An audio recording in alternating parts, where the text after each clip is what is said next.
HH, I gotta say that your boy Adolf is rolling in his grave right now because Germany have Sane, Gnabry. Well, I did, but I smoked. I already told you. You smoked once. You smoked once. Is your name Brian? No. Okay. That was random as hell, bro. It's my narrative. So You know what else you need? what? I need daddy. I need daddy. That's awkward listening to that last statement now based on what we're going to talk about. So, yeah. Hello, guys. My name is Half Hope. I think you might know who I am. Now, we're going to have there's stuff to talk on this show. We're going to talk Canada. We have to talk about Canadian football because Canadian football is saying what's up. We're going to talk about transfers. Luis Diaz has been confirmed. We're going to talk about Salah and the AFCON as well as to is Salah doing that? Can Salah live? Can Salah rise like a phoenix? So these are the things that we're going to talk about. And they're just, because we're nearing towards deadline day. So we definitely have to touch upon deadline day. But we do have to address the Mason Greenwood topic. We can't escape it. We can't look beyond it. It is something that we have to face head on and really talk about because that's what we're here for. This is what the Hangout is for. And I think it's important that we don't run away from this discussion. So guys, settle down, have your meal, have your drink. And I say again, if there's anything you want to contribute to the show, feel free to send in a super chat. We call them dubs here.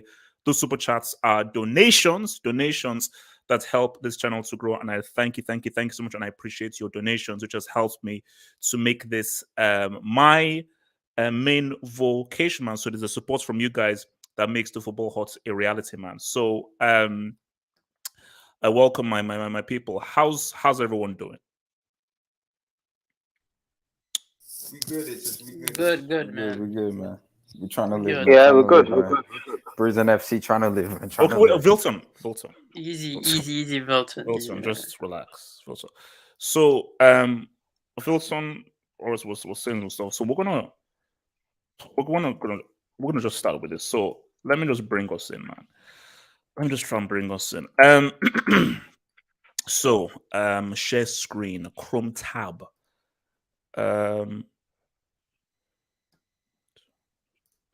Okay, so let's see. I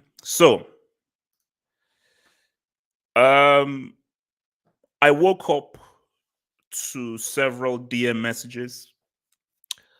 I woke up to a dear friend to the left of me trending. If you've been living under a meteor or so forth, or a piece of kryptonite, Mason Greenwood, there were allegations made that he was involved in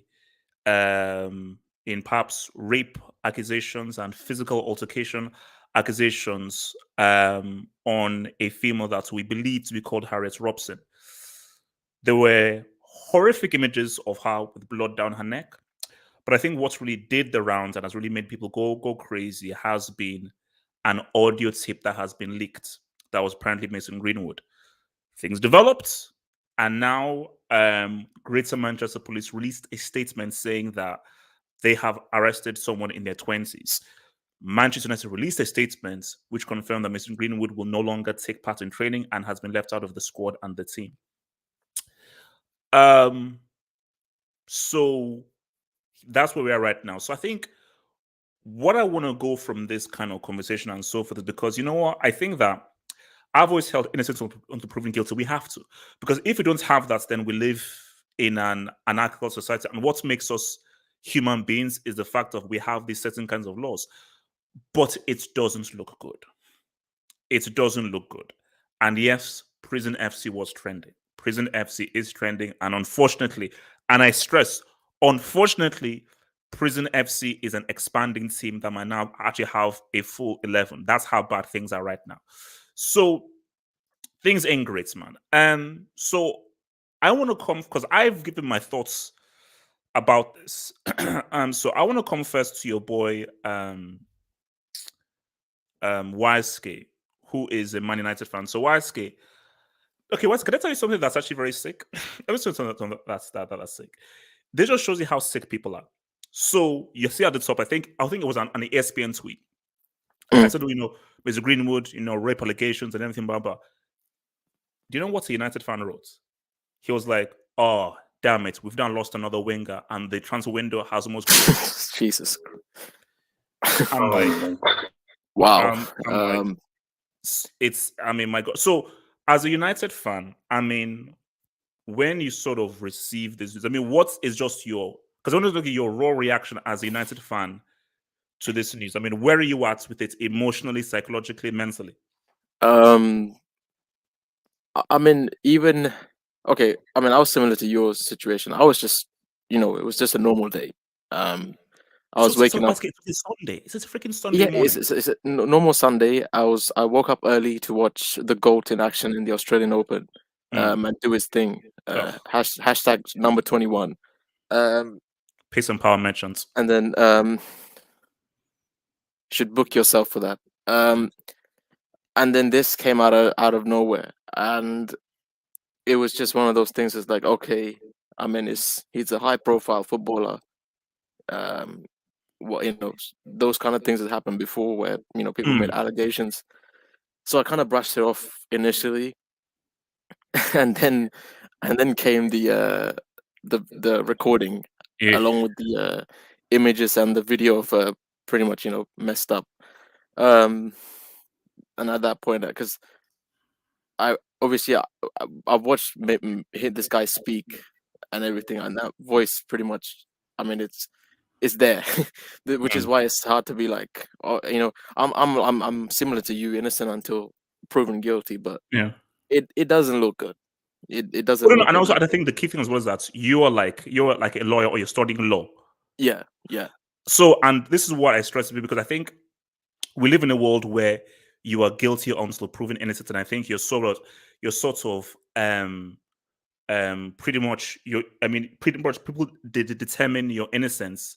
Basically, the court of law is Twitter or the social media. But I think just as a lawyer expressing law, just tell people the importance why, even if the evidence looks incredible to one side, why it's important as a society that we have to still maintain innocence until proven guilty, and proof of evidence is still very important. Yeah, because at the end of the day, I mean, you can look at the recording and make assumptions of if it's him or not. I believe it is from what it sounds like, but they would have to obviously take that to court, cross-check that, and run through a huge process and the hearing. I don't know when that's going to take place. That it'll be months. That trial will go on for months, because it's not just a domestic abuse case. It's also there's a rape allegations involved as well. So it's a huge case, and if he gets proven guilty, that's a quite a hefty time behind bars, because those two are two serious allegations, and it's honestly it's sad. And the thing with Greenwood is, right, he's done some dodgy things in the past as well. Things have popped up, and I've kind of brushed it under the rug because it's whatever. But there's been some dodgy business in the past, and I really hope, because it's already bad. It's really bad, like really, really bad. And what now? Because I think it was it was the girl's dad that made a statement saying this has been the relationship's been kind of iffy for a while now. So the last thing that he would want, obviously, is to something else to pop up as well, and then they'll add on to what he already has. Honestly, don't know what to say, because that shouldn't happen to anybody. If this guy really when I did that, it's disgusting. It's as simple as that. No, but I mean, here's my I disagree with that, actually, because wait, hold on. I just want to ask one thing, so I want to come to him and then I'll come to you. Don't worry. So my thing though is, this is my thing. I look at Manchester United, the brand. Forget about football. I look at them as a brand, one of the biggest sports brands in the world. Even if somehow it was seemed as if it wasn't rape or so forth, like let's say the tape is inadmissible in court or so forth. My view is that he's finished as a United player because of how important that brand is and how important PR is. And that brand cannot be associated with if that guy was that guy on that tape saying those things. So I do agree with that. Whatever happens, Mason Greenwood's career as United is over because of how important that brand is and brand image. No, I mean the only way he comes back if this is completely a made up story and it's not him, and they can prove it 100% it's not him, and they get cleared like that. Because that's the thing. Because like, even if he gets a short-term sentence, he comes back. United are not gonna keep him on board. It's as simple as that. They're terminating him immediately, without a doubt. Because it's detrimental to the brand. Forget football. Forget that. This is bigger than that. Yeah. It just that's it. So, which is very unlikely, because I can't think of a reason why this girl would make this all up and then put all this out there for what? Just a bit of clout. Because I think now her phone's been hacked and she's been attacked and whatever's going on, and it's a shit story, man. Like it's a really shit situation. Yeah, I don't know, because now what's gonna happen is this is gonna drag on. For, I know God knows how long, and this the sad thing about it is he can get proven guilty, and for guys like him, if he in fact was him, and they can prove that, it's not gonna get the correct sentencing, because he's gonna obviously get the benefit of the doubt, as in like he's gonna get as least as possible because of the position that he's in. He's got money, he's got the power, that it is what it is. But I don't know, man. From what I've seen so far, it's a wraps for him. Simple as that. Let me bring in your boy Ibsman. So Ibsman, your thoughts on this, man, as a United fan, man, your reactions to this, man. Yeah, man. I just woke up. I had a peaceful day, just waking up in the morning, and then I just see this news, and I was completely shocked because it was a random thing. It just, you know what I mean? On a Sunday, I was going to watch AFCON today, just planning to watch AFCON, just chilling, relaxing, and then you see this, and I think this is more to do with society at large, because this has been an issue. It's not only footballers, this is something that happens with society at large, where this stuff is happening a lot. And you've seen it with another footballer, Jerome Boateng. Yeah. Exactly. And then he got found guilty, and he's playing for Lyon. You know what I mean? He's playing for Lyon right now. And it seems like he got found guilty, and then, boom, you think his career is going to end. But no, it doesn't happen like that. So I still think that a club was going to take him, regardless. Like, a club's going to take him. He's obviously not a top club like a Barcelona, Real Madrid, United, Liverpool, etc. But I don't think people are talking about Man United, this and that. What can they do about him in his personal life? Do you know what I mean? Like, you can't blame United. No, you can't. Yeah, but I've seen people online, like, Twitter's crazy, man. No. Like, Twitter is a cesspool. I only read my notifications. Come on, Yeah, but Twitter, I've seen people talking about prison FC jokes with him and Mendy. I've seen people talking about it's wild.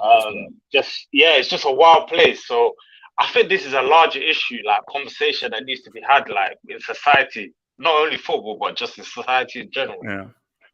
So, like, obviously, it's a sad story. I hope my respect goes out to the woman, Harriet. For sure. Yeah, and etc. But it's a sad story. But obviously, if he gets found guilty, he deserves everything he gets. So I'm not feeling sorry for him or this or that. Like, whatever happens, leave that to the police and etc. But I hope, obviously, if he's guilty, that he never plays for a club again, because obviously he needs to set a precedent. You know what I mean? Yeah. Okay. So America, so I think Samasi, this might be actually be your first time on the Hangout. So your thoughts on this whole Greenwood thing from your point of view? Yes, that's my first hangout. Can you hear me? Yes, we can hear you. We can hear you. We can hear you. We can hear you.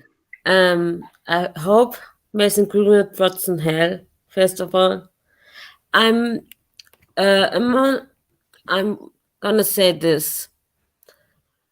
I first thought, is there any evidence? Are there just rumors? And then I saw the photos and the audio, and I thought he's definitely 90% goodie. There's still 10% if he is lucky he can get out, but I think he's guilty. But I saw a video from Mark Goldbridge who said these young players, they get money, they got all the fame, but they don't learn how to respect the club, the people. It's not like the others where you have to be a man to play football. You go in these football club systems with 14, 12 years old, and they don't learn you anything about morals. You just have to perform. Of course it happened. Oh, no. You know what? That's a very good, because see, that's a great point, because it's like, even because we'll talk about the Neymar doc as well. Imagine if, bro, we all remember when we were 16 and 17 years old, and us at 16, 17, there are normal things that we have to do. If talent, imagine if you're 15, 16 and all you know is to play football. That's it. You don't know about as someone said, basic morals, basic respect, and all you know for the best part of your life is football, and you're put up to this high esteem. So obviously you have feelings of grandeur and so forth, that you think that you're just better than everyone else. So, which is why I always say that don't ask a footballer about morality. Football players, it shows how stupid we are as a society, where you now use football players as like people who can now sort of like teach kids how to do things. These guys didn't finish school. All they know how to do is a freaking sport, man. It's wild. Abdul, you sent me something wild in that DM. I don't know whether that stuff is true. No, it's true. No, it's true. Oh Lord, it is true. What's it called? I disagree with the whole proven until guilty thing. It doesn't really, like, that determines whether you get sentenced or charged or not. It doesn't proven until innocent until proven guilty. It's for the courts, you know what I mean? But I don't need a weatherman to tell me whether it's raining outside my window, bro. I don't need a weatherman to tell me whether it's raining outside. And for the same reason, like, I feel like, bro, the club knew about it. The club knew about it because he was in custody. He was arrested back in 2020, bro. And the club covered it up, bro. The club covered it up. It was away against Everton, and what's it called? He was arrested, and the club said, they made it up saying, oh, he's not feeling very well, and they covered it up. He got away with it. It was something allegedly doing with, he had kidnapped his girl. He hadn't kidnapped her, but he was locking her up. She wasn't allowed to leave the house, and there was something with abuse. And allegedly, these tapes have come out. They're not recent. They are also back from 2020. They just came out now. But I think when it comes to, and it's ironic as well, because YSK was out here yesterday saying, Dembele is finished and he's of no use, bro. Your player is finished and he's of no use. That's why you shouldn't talk shit about other players, bro. Because this. Wait. What's that? What's me saying Dembele is finished from a footballing sense got to do with this? No, bro, because you can use him now, bro. You can use him now because I was watching Mark Goldbridge earlier, and he was saying, like, from a club perspective, bro. From a club perspective, this is a massive loss, bro. And it's a massive loss. Yeah, but look, I think this. I don't give a shit about football. I don't give a shit about this in a footballing context. Abdul, this is bigger than for YSK, but the guy who made the comment that we're talking about potential rape and assault, and the first people in people's minds is like, oh man, we really should go for Dembele because now we're now down a winger. That shouldn't be on anyone's mind. The case No, behind but, one's mind is like, this is from a footballing standpoint, because if we're talking from, bro, if we're talking from like just a societal problem and what he has done, bro, like you can't like everything points towards against him. And if we're just saying proven until it's guilty, bro, like we're not gonna get anywhere, because I think from my standpoint, but actually, let me ask you, like the whole O.J. Simpson case. Let's not get into it directly. Okay.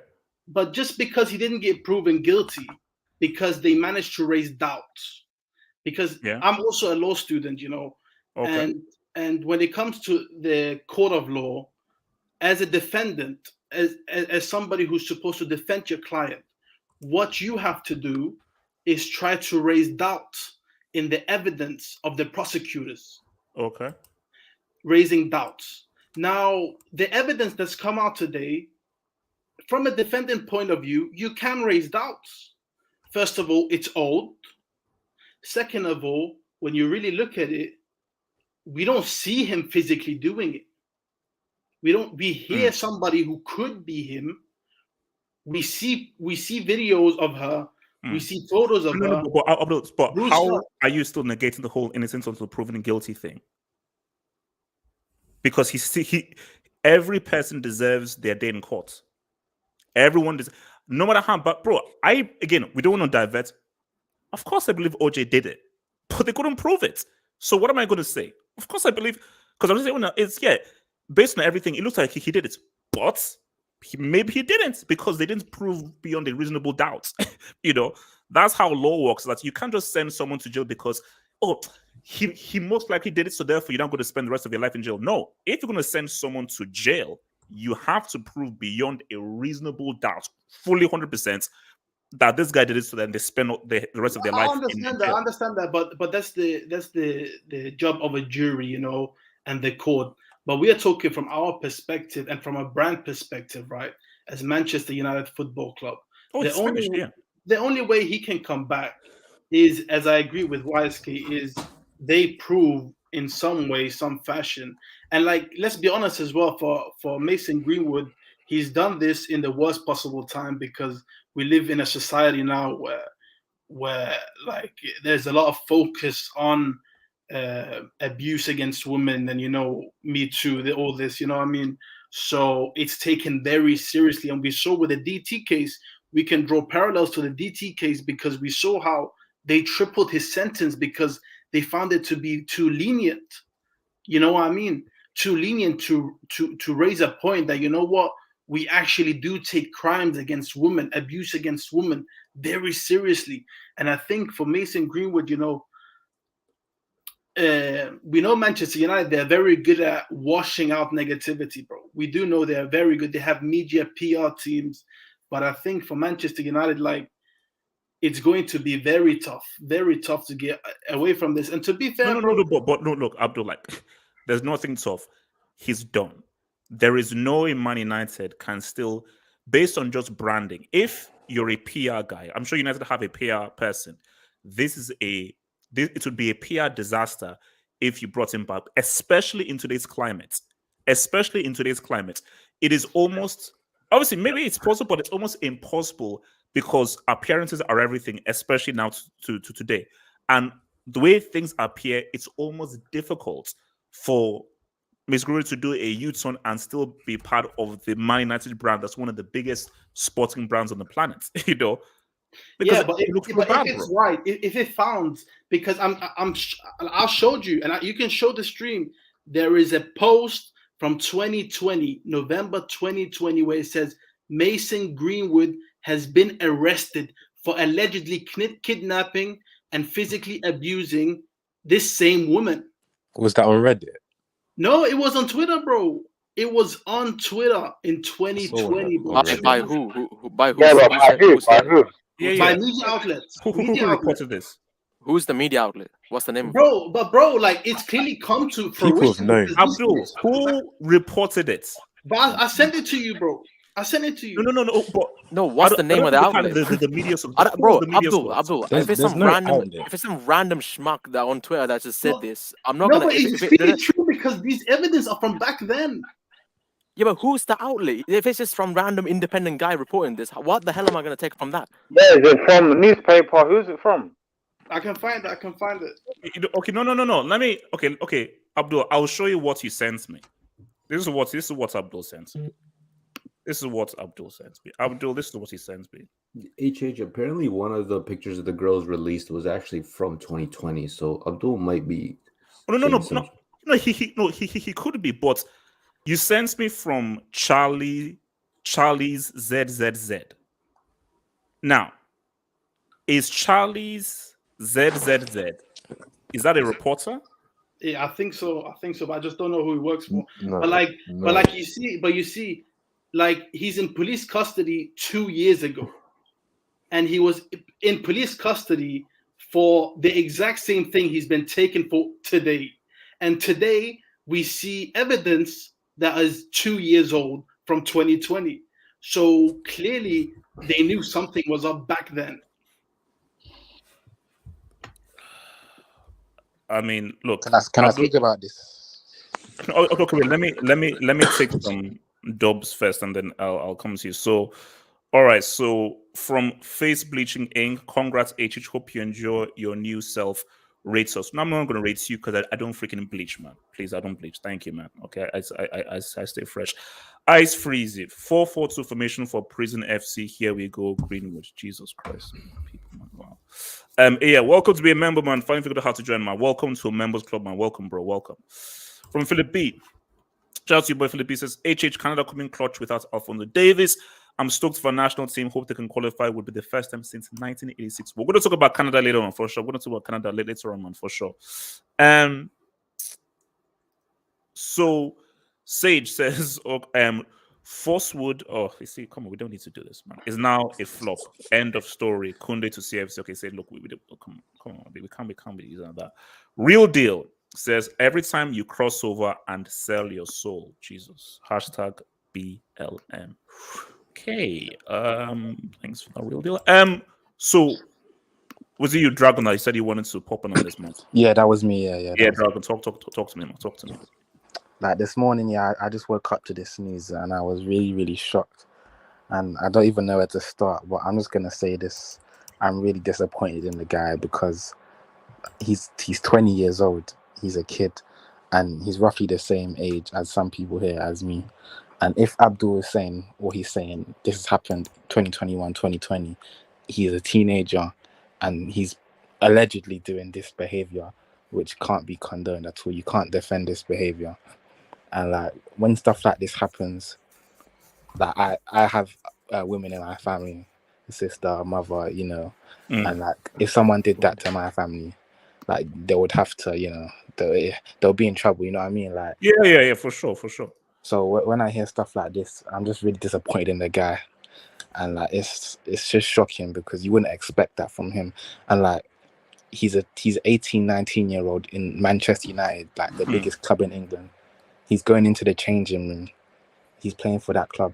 He should know that he's in a privileged situation, and like he shouldn't be taking it for granted. And like if he gets proven guilty, the guy's finished. He's not going to play for Man United ever again. I don't know how long he would get because I don't know law like that, but I'm assuming he could maybe get to like 6 to 8 years, maybe. I don't know. No, well, it's just dependent. You wouldn't get long because he's young and it's like first offense and stuff like that. And also, you know, and especially when you're a player and you can afford certain kinds, he can literally afford the best possible lawyers, you know. So, you know, Abdul, how long would you say maybe like? Bro, and you know, like you gotta realize also in like England and in Europe, you don't even serve the full time. Like if you behave properly, you get out. Like you can come out on parole. You know what I mean? So I wouldn't say maybe a year, 2 years maximum, bro. Yeah, well, yeah, you're right. But I was speaking to my dad about this, and like we just couldn't believe it. And like the guy, he's a talent as a player. If you want to talk about the football side, like he's a talent. He had the potential to play for England, to be Man United striker. and he just chucked that away. And if I put myself in his situation, like if I was a pro footballer playing for my club, I would never do this dumb stuff that these players do, because like there's millions of people around the world that would love to be in that situation for a day, not even a week. Not I would do that job for free. Like, do you know what I mean? I would play for free, and these players are getting paid millions, and they think, oh, they can just do what they want. And like when I heard the audio, it's mad, because what he's saying, you can't behave like that. It's crazy. So yeah, Look, that's HH, what I've got to say about it. Yeah. Can I go on this, HH? Yeah. Let him come to you, boy. Ricardo, talk to me now. Honestly, like I agree with, well, maybe not so much what Abdul said, but with regards to this stuff, man, like I don't feel bad for this guy. This guy had everything in his hand, and he just threw it all away for no reason. Now, first of all, I want to give huge credit to the girl for coming out. I think her name is Harriet or whatever. It's not easy to speak about that stuff and put your trauma out there in the social media space, especially when the other person is playing for one of the biggest brands in sports, right? So she knows this situation is going to be magnified, and based on the evidence that she has released, it clearly has been going on for longer than a year. So it's absolutely messed up with what is going on, and I give her a lot of credit, because it wasn't even long ago when we had this situation with Neymar, and everybody jumped onto Neymar until the video evidence came out, and then it proved that she was lying. And it's women like that that make this situation harder for women like Harriet. Yeah. So I think the evidence she released, in my opinion, is more than sufficient to put the blame. Because first of all, I don't know how Mason Greenwood sounds, but she does say on the tape his name, so it's really hard to dispute those facts. And for this kid, man, like I don't know where this stems from. Even it doesn't matter whether it's his parents that failed him, but one thing I don't understand about guys like athletes, musicians, actors, anybody of status, right? You are a guy that's in the spotlight, and if you're a guy in that spotlight and all you want is sex, do these guys have any idea how much women in the world they have that will submit to them? But they go out and do this. It's like, how stupid do you have to be? You see, I think that's what everyone says, but it's very easy to say that from the outside in. When you're just sort of in that situation, and situations happen in a certain kind of way, and also people are just wired differently, My point is, with someone like Mason Greenwood, who has been told by his country how talented he is, and he's played one of the biggest clubs, his ego is so big that he feels like he can get away with anything because of what people admire him or whatnot. It's like these people get caught up in their own delusion and do stupid shit like this. And I don't feel bad for the guy, because it's like there is no sympathy to be had with him in this situation. Absolutely nothing. Like, you had the world in your hand, the future in your hand. You had the opportunity to change your family's life into generations, but you did that for nothing, just because you were thinking with your dick, and that's really all it was. And you have no morals, no respect for women, and it comes down to that. So, like, I don't feel anything for this guy. I hope this guy suffers in the full extent of the law. The guy is really fortunate he doesn't live in America, because this guy would have been done. Oh, yeah, for sure. This guy, like, I don't know, man. This guy sucks. Like, I hope he gets the worst of him. Let me come to your boy Zeman, and then Robin, I'm gonna go up to everyone. So Zeman, talk to me. Zeman, talk to me your thoughts on this, bro. Man, this is crazy, man. I received the news like at 2:40 at nighttime, and I was like, what is this? And then you find out the amount of evidence, the pictures, the audio tape, and you're thinking, and you're just thinking to yourself that all this evidence, and it just seems like he's guilty. Like, there's no way of going around it. Like, it doesn't look good. Did it? Like that audio, man. Doesn't look good. Yeah. It's just, man, this guy, man, this is this is a lack of like mentor as a kid, because okay, he has to take responsibility for his actions. I think what he did is disgusting, and to be honest with you, he shouldn't be worried about his footballing career. He should be worried about serving prison sentences, if anything, because that footballing career is finished with.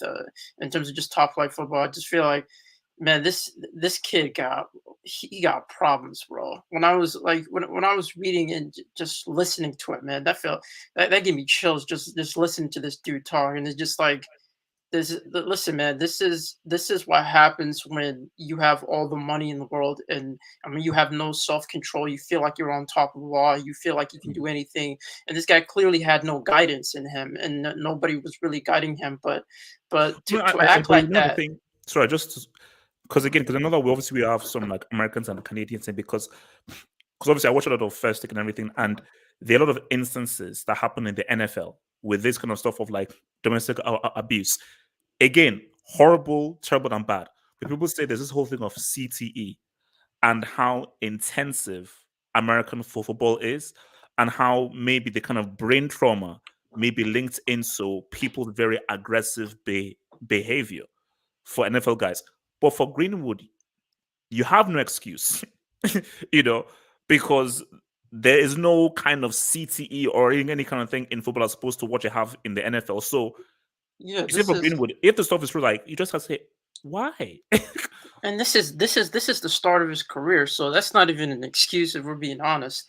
And No. if you go to, I don't know how it is in the UK, but if you go to prison for like rape, if you go to prison for assaulting a woman, you're not going to survive a prison sentence in America. So I mean, this is like, bro, just hearing what this guy's doing, and just hearing the type of person he is, and how he has no self-control of any kind, and just knowing that this whole he seemed it. I mean, it was kind of alluded to it with like what Cristiano Ronaldo was saying, like this guy, some youngsters don't pay attention, and it just seems like this guy is lacking guidance of any sort, or like role models, and he deserves everything that's come to him.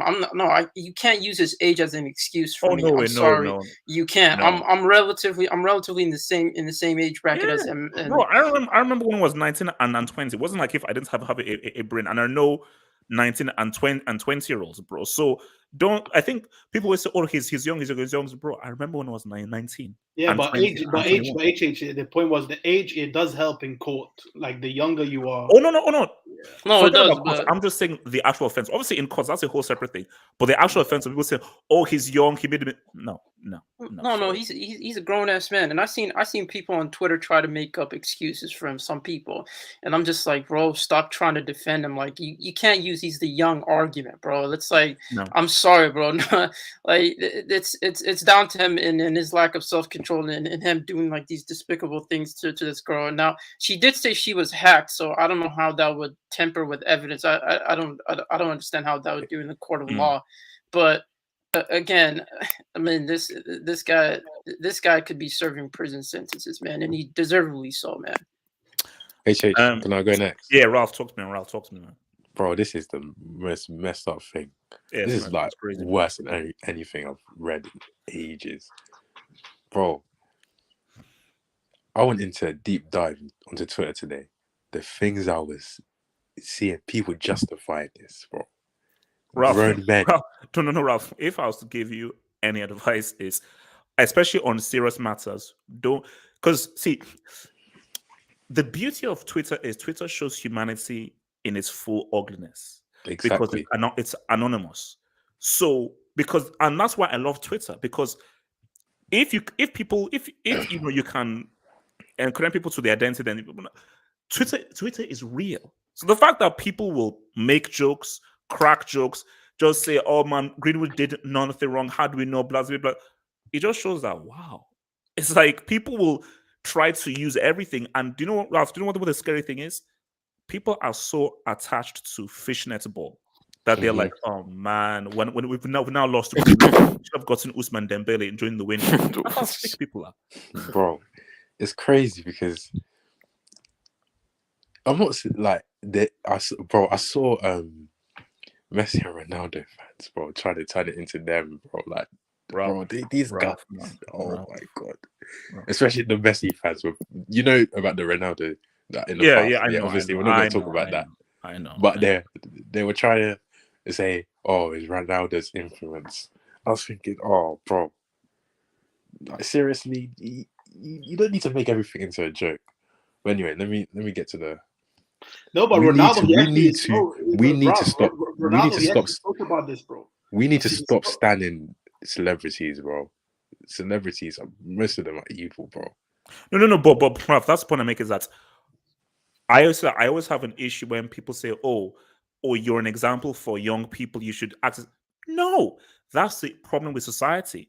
Why should people who spend their time kicking a ball around, or people who pretend to be other people, i.e., actors, or people who can sing or drum, why should these people now be our social leaders? Because societies are messed up. Because we will now look to people who are like famous at something that I would like to tell us how to act, rather than people who have actually had actual life experiences. You know, these guys, they kick a freaking ball around. That's what they do. That is their thing. Why should they be about, well, I think people should act this way and I think you should not? No.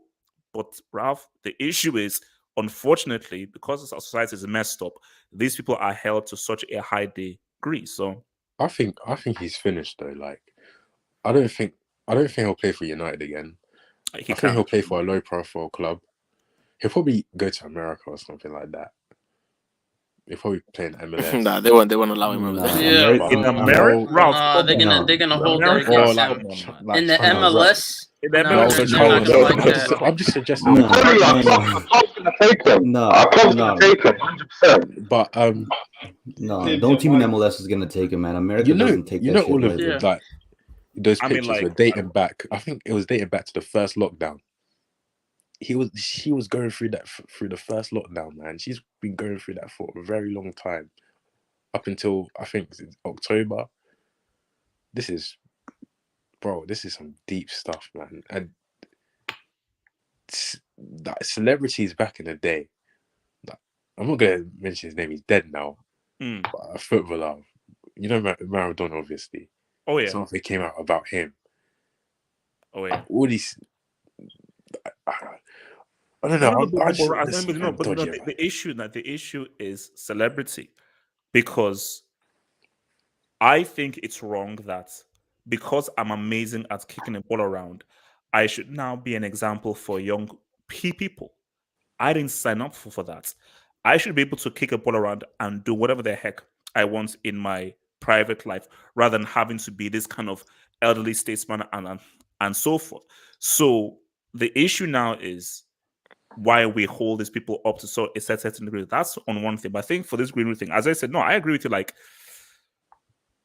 it's because we have to. We have to look at it in the wider context. Is are people doing these kinds of things because of how they are cradled and protected as football stars? So are they do they feel that, oh, I can get away with this because I am X, because I'm Y, and so forth? And if that is true, then that is where I think things could be proper. I just think celebrities are psychopaths in general, bro. Most of them. Yes, that's what I think. To be a celebrity, I think Ronaldo, they also lack social Messi, cues as well. Pele, Maradona, all those guys are psychopaths, bro. Behind the closed doors, bro. No, Ralph, you gotta be right, because honestly, celebrities are obsessed with getting attention, like obsessed, and that's not like mentally. That's weird in my opinion. No, that affects your growth as a Hold on, person. okay, before I come, I'm gonna come to vote. Before I come to vote, let me just hit this job. So, boy Dinka said we must take a vote in the streets for Abdul's red card. Abdul, yeah, a lot of guys wanted me to send you. Yeah, but people, they don't like to hear the truth, man. Abdul, that was the funniest stuff I've ever heard. I mean, people, they don't like to hear the truth, man, bro. I'm just saying, guys want to hear out of them. Abdul, you're out of pocket. Get this guy. You're a real one, man. You're a real one. A little bit out of pocket, man. Abdul's a real one for that, man. Abdul, I'm just saying, guys wanted your ass off the street. They say get this news off the street. Look at the comments. They said get this news off the street. Out of pocket, because I don't think. But let me know. Like, I don't think I said anything that's out of pocket. No. What you you said was out of pocket was regarding the football stuff with YSK. Like that has nothing to do with anything, bro. Like this No, is I know bigger than that. I know football. that. But I'm coming from this is a football channel as well, so I'm taking from a. But that football doesn't perspective. matter. Bro. We're talking about humanitarian things. Abdul, that's the key thing. Because it's a football channel, I think we almost have a duty to now rise above it. So that's the key thing. Yes, this is a football channel, but because it's a football channel, we have to talk about this because this is football related. But we should say, even though it's a football channel, we should still rise above.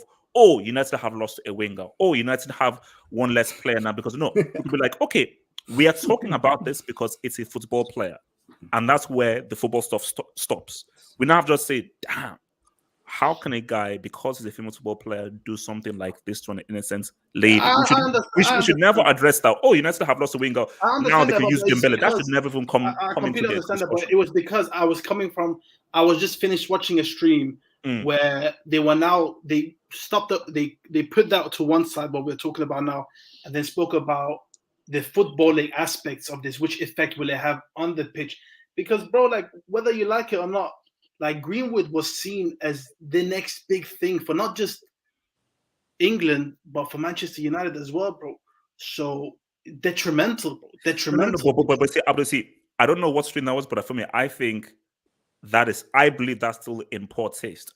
Because if all this stuff is true, imagine, let's say the lady was listening to that stream and she was like, these dudes talked about this thing, put it to one side, and now saying about, man, how will this guy's career be affected? Imagine what the lady feels like. They're talking about, who gives a damn about how his career is affected? Who cares? Like for me, with Robinho, who cares about what Robinho could have been because the guy was convicted of raping in Milan? So my thing is that if this is true what Greenwood did, I don't care about what Greenwood could have been. I don't care about, man, Greenwood could have been. Who cares? It's about, bro, what the hell did you do this? That should be the discussion. So your boy Sage, thank you for the dub. As a Pessy fan, I blame. Oh, bro, don't even read that. Wait, what? Is it guys? No, man, you can't be saying that, man, because but this has nothing to do with the two. Man. You never know. This is stuff that you see on Twitter. I say, guys, what is wrong with people? I told you these Ronaldo and Messi fans are crazy.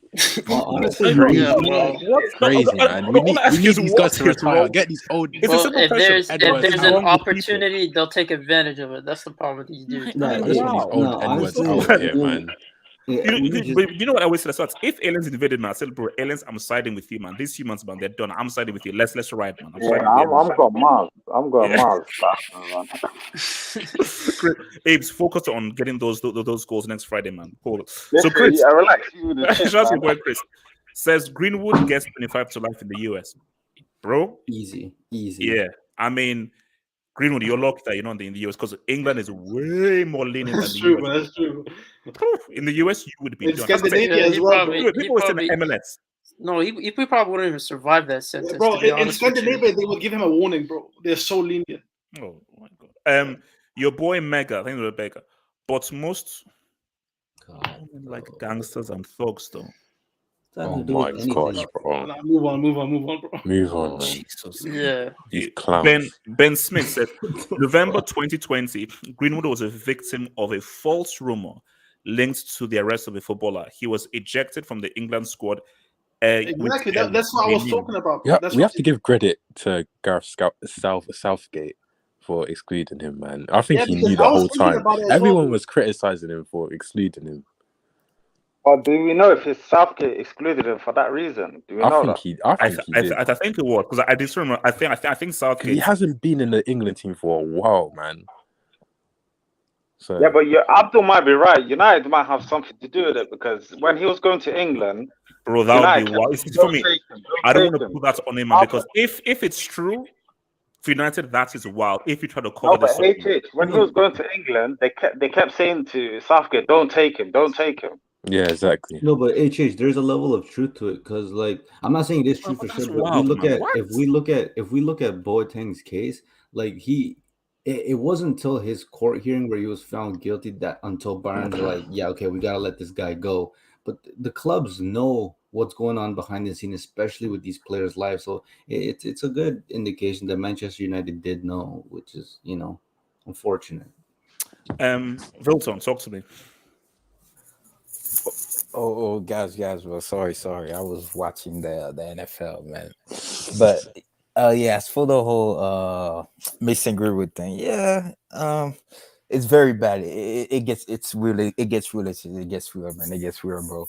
Like the evidence obviously are against him. We have a voice recording, we have images. See the images, but it's the recording that it's just, that's what's killing me, bro, because you can clearly hear that's his voice. So, and it's my thing is like, bro, you're a young fella, you have money, like why you have to do that? You could literally just, I guarantee you there's spot around England everywhere. You could just go across the street and meet a girl, bro, and you pay her to do whatever you would like to do. You didn't have to do all that. I don't know why. You have money enough. Like why are you forcing like your girlfriend, your ex-girlfriend like that? Like it made no sense to me. But I know people saying his life is done, he's over. I don't know, it's just because I feel like with these rappers and like any rich people, they usually get away with stuff. It's just because Hell no, he's finished, bro. No, This is too much. Like if you see no, social media, okay. This climate. This is too much. This is too much evidence. Bro. My thing, how did Marcos Alonso get away with it? It's just, how did he get away with it? No, he hasn't, man. I still stand him on a daily basis, so he hasn't gotten away with it. He has gotten away with it. He hasn't. Okay. I mean, he killed two people. He killed two people, and he's still playing football for Chelsea. I thought it was one. No. He killed one person, and the other two people were injured, something like that. No. But Vilton, you got to look at like Greenwood's like image in Manchester United and all that because this guy came up through Manchester United when this guy was doing it in a less profile. But I don't know, like the evidence are against him. What if there's a 1% chance he's innocent? Somehow I don't know how he can be innocent. Bro, but if he comes out innocent, like man, if he comes out innocent, I'm not gonna be surprised. I'm really not gonna be. Do you surprised. think they will take him back? Yeah, if but he comes out innocent? do you know what? No, That's the key. I know. That's what I was saying to YSC. No, I don't think so. If let's say he comes out as innocent, I still don't think United take him back because they're like in 2022 we have to be so protective of it. The Glazers would say, nah, I know he's innocent and everything. It still doesn't look and good. the thing about it too, like this thing is stuck with you forever. Because every time I think That's of Chris, the thing. like It's when I with think you, of man. when I think of Chris Brown, the first thing that comes to my head is Rihanna. Like every time I see him, like it is what it is. Yeah, Because it's gonna be stuck with you forever. So let's see what's gonna happen. Because I don't know when. Because at this point we just speculating. Everybody's speculating. I hear he's part of Prison FC starting 11. I hear now they're missing a goalkeeper now. That's what I'm seeing on Twitter. So the kid is 18. He just ruined his entire career because Manchester United is such a global brand. The fact that I hear Cristiano Ronaldo, Cavani, even De Gea already unfollow him on social media tells you. So it's bad, man. It's bad, man. I hope the girl is okay. But did you guys see her dad's statement? Yeah, like, her dad's a her dad is mad, bro. Like it's like her dad. He knew wants about money. it. That's what he wants. No, he's a weirdo, man. Yeah, the like, way he he just wants talking money. about it. That's Yeah, but it's money reasons, isn't it? It's money reasons. It's always money. But Greenwood, you didn't have to do that, bro. You could go to any club, find out any girl, pay them to do that. You didn't have to force her into that, bro. But you know, it is what it even, is, man. even if they hold on. I mean, let me answer everyone to have the chance to speak. So, Mr. Law, is your mic okay with that? Law, are you there? All right. So, Abdul, what were you saying? I was just gonna say, even if the woman drops the case, even if the girl and the father say no, we don't want a case, it's too late because it's of the interest of society that he goes to trial. You know what I mean? Because even if he doesn't do it to his ex-girlfriend anymore, he's still a threat to other women. You know what I mean? So because there is some cases where if the victim they say I want to drop it, I don't want to pursue him, then it can be dropped. But if there is overwhelming evidence where the police think he can be a threat to society, which I think they will, money can't buy him out of it, in my opinion. No, Abdul, they can charge him without the witness, without the victim. Yeah, exactly. There's a law in the country you can charge him without the victim. So Hassan, talk to me. Your thoughts is for Greenwood thing, man. Is his United thing definited? Oh man!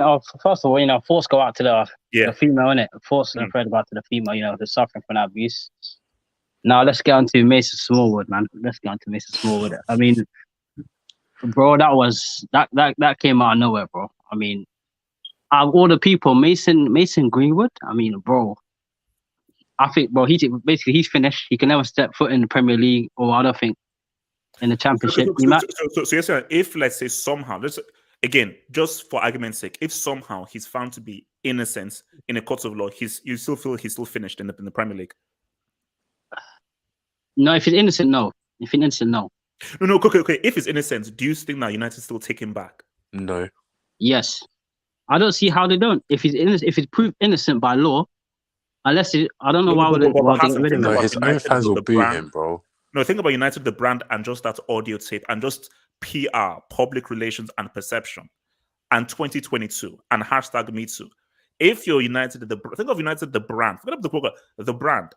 Do you still take it back based on the kind of climate that we're living in? I think regardless of what happens, the thing about PR, it can be changed, bro. It can be changed. Your reputation can be changed so quick, bro. He could be looking guilty now. He come out innocent. It just takes a couple months just to put out like positive PR about Greenwood. He's doing stuff in the community, giving kids food and all of that. And the next minute, back in the England squad, and United they'll be looking good again. But bro, I don't know why, but I can't say with this situation, man. Yeah, listen. Obviously, I know about innocent until proven guilty, but personally, I think he's guilty.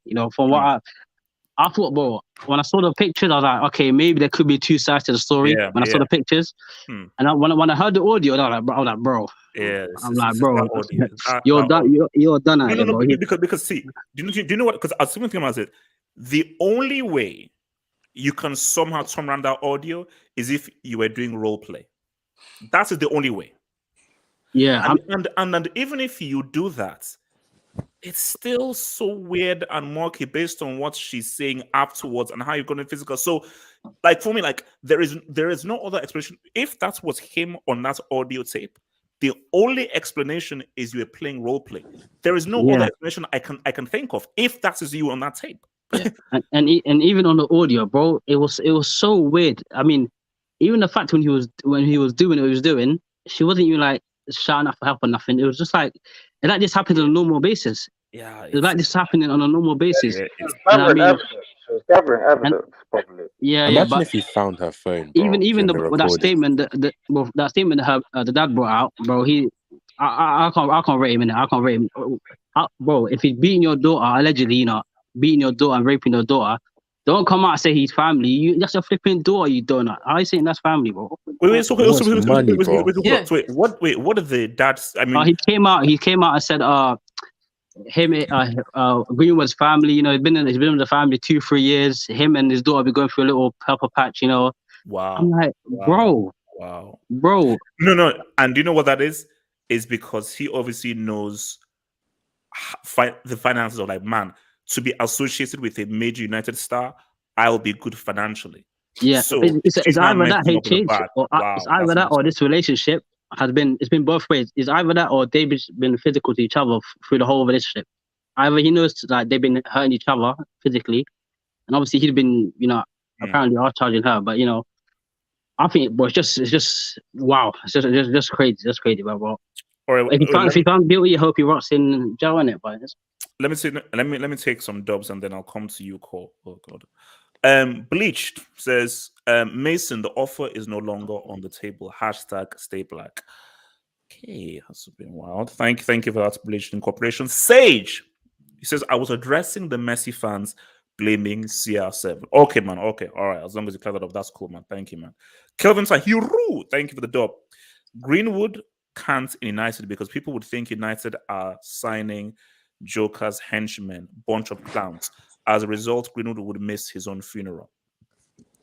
Kelvin, check your DMs. It's a statement from my dad. The statement. Okay, yeah. Oh my God. Okay, I'll bring it up now. So, from Colon99 says, thank you for the dub. Colon99, great legend of YouTube, man. Legend on YouTube. Shame that the focus on Twitter is on Mason when it should really be on the girl. True. And making sure she gets the support and help she deserves. Bro, she's been getting abuse, bro. Ralph. He's actually been getting abused for no What, from reason. United fans? Wait, From Ralph. United No, fans? some Twitter certain is a United step. fans. Yeah, well, that's Twitter for you, man. Do you know how scary it's like? Because I shudder to think what some of these cycles could be doing. Because I didn't even want to look. You probably have some hardcore United fans who have not, because their lives are so trash, they've got nothing better to do in their lives than they're probably now going ahead to now dog and now bully this club. I say, oh, how could you do that to our Greenwood? Because that's because you're such a loser. All you have in your life is freaking you United. Man. Okay, Cole, your thoughts on this, man? Jesus. Yeah, HH. My thing is, I've been saying this time and time again, we have to be careful. We have to be careful. We have to use our common sense. This is why I can't trust anybody. I can't trust any girl, especially. Now, one thing you have to do. Wait, why are you guys laughing? Why are you guys laughing? No, Yeah. laughing.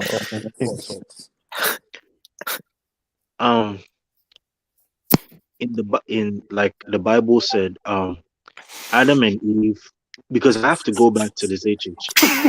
Adam and Eve, right? Adam and Eve. Listen. Allow it. Chill, relax. No, I'm getting to my point, HH. Yeah, don't go back to the beginning of time, Cole. Come on, bro. Don't go back. Relax. Everyone, mute your mic, man. Mute your mic. Yeah. I'm getting to my point. Adam and Eve, right? So first of all, who was the first one who ate the apple? It was who? It was Eve. No, listen to this. It was Eve, right? So because it's Eve, every woman in mankind has now adopted this behavior of deception. Now, I'm not saying that person, this is me. Cole, wait. Stop it. Cole, for your No.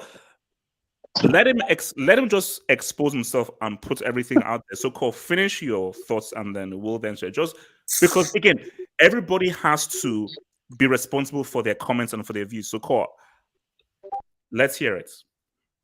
So, finish your view. So, Eve. Okay. So you say women So- are no. But see, Cole, get to the crux of the matter. Tell me the Greenwood thing. Forget all that. Just get to the points right now. I don't want any Okay. background. Get to the points right now. So my point is, with, for example, with the NFL players such as Zach Stacy, he literally, like, I actually saw the raw video. No, Cole, just focus on Greenwood. What is your thought on the Greenwood situation? Okay. For me, I think he's wrong, to be honest. I think yes, he should be punished. And I definitely agree that what he did was absolutely wrong. But HH, my problem here with this is we only got a voice note. That's all I got. That's all I got from this thing. And the voice note sounded very bad. Yes, it sounded very, very bad. But then HH and the pictures, look Cole, at and the pictures. no, guys, look at the mindset of the girl's father. The mindset of the girl's father and the mindset of the girl is trying to tell me, it's trying to teach me that the girl, right, and the father, they've been planning this for a long time. Why did it take so long for you guys to post this thing that Mason Greenwood was doing this to you? Why did it take so long? The dad came out and said he found out today, same as everyone else. But the what dad you're saying came is out and crazy, bro. said What you're saying is crazy, bro. Why would they plan this for? No, but that's what I'm saying. No. So Cole, so in your view, you don't believe what the girl is saying, and you believe that that's tape. Basically, you believe that if that is Greenwood on that tape, let's say it is proven that because people say it's true. If it's proven that it's Mason Greenwood on that tape, you still say that there could be a chance that the girl sort of planned it against him. Is that what you're trying to say? To be honest, HH is 50-50. And what I will say is, like, it's so hard what side to pick. But for me, what? I think, I think, I think I would go for the girl just because he had blood on his nose. That's only the reason why. Just because he had blood on his nose. If it wasn't for that blood that he had on his nose, I would have been like, nah. She, But you can see it was her. from the photos that she showed, like the pictures where like the wounds and the nose bleeding, you can see that, you know. So, okay, so the audio thing didn't do it for you then. That audio thing is 50-50 according to you. What the hell? The audio thing, right? This is the audio thing for me. The audio thing, it is his voice. Don't get me wrong. And I'm not saying it's not his voice. It is his voice, and I'm gonna give him blame. But for me too, and this is what I'm saying. I just find it so hard that his father wants money from this, and that it looks like something that the girl has been planning for a long time. How do you know Remember, that she's been planning for it for a long time though? What proof do you have of that? Okay, the thing is, right? See, you can't make statements without evidence. You're gonna say, "Oh, she's been planning this for a long time." What's your evidence? Wait, I swear the father said the opposite. He doesn't want a case. No, No. but the But kids are gone you without guys her just anyway. said no. Hello, you guys just said the father wanted money, right? From No. this We case. didn't say that. We said the father released a Someone said that statement. here. Someone said that. HT insinuated. I think he insinuated. Just shut up. Let me bring in the statements from the father. So, statement from the father said, she has told us her phone has been hacked. We told her to take it down, which she has done, but it's out there now, so it's too late. She's devastated because she didn't want it released. We have known him since the under 21s. He's been part of our family for 2 or 3 years. The relationship has not been good for the last few months. She's completely devastated by it all. They were very much in love and have been together for a while. The police are dealing with it now. All right, and I think so and that's the thing there. So he didn't say anything about money, right? That he No. wanted money from the thing. But read between the lines, bro. Yeah. I mean, he's not he's not going to say that. Oh, I want money and so forth in a freaking statement. So you don't know what people's ulterior motives are and everything else. So,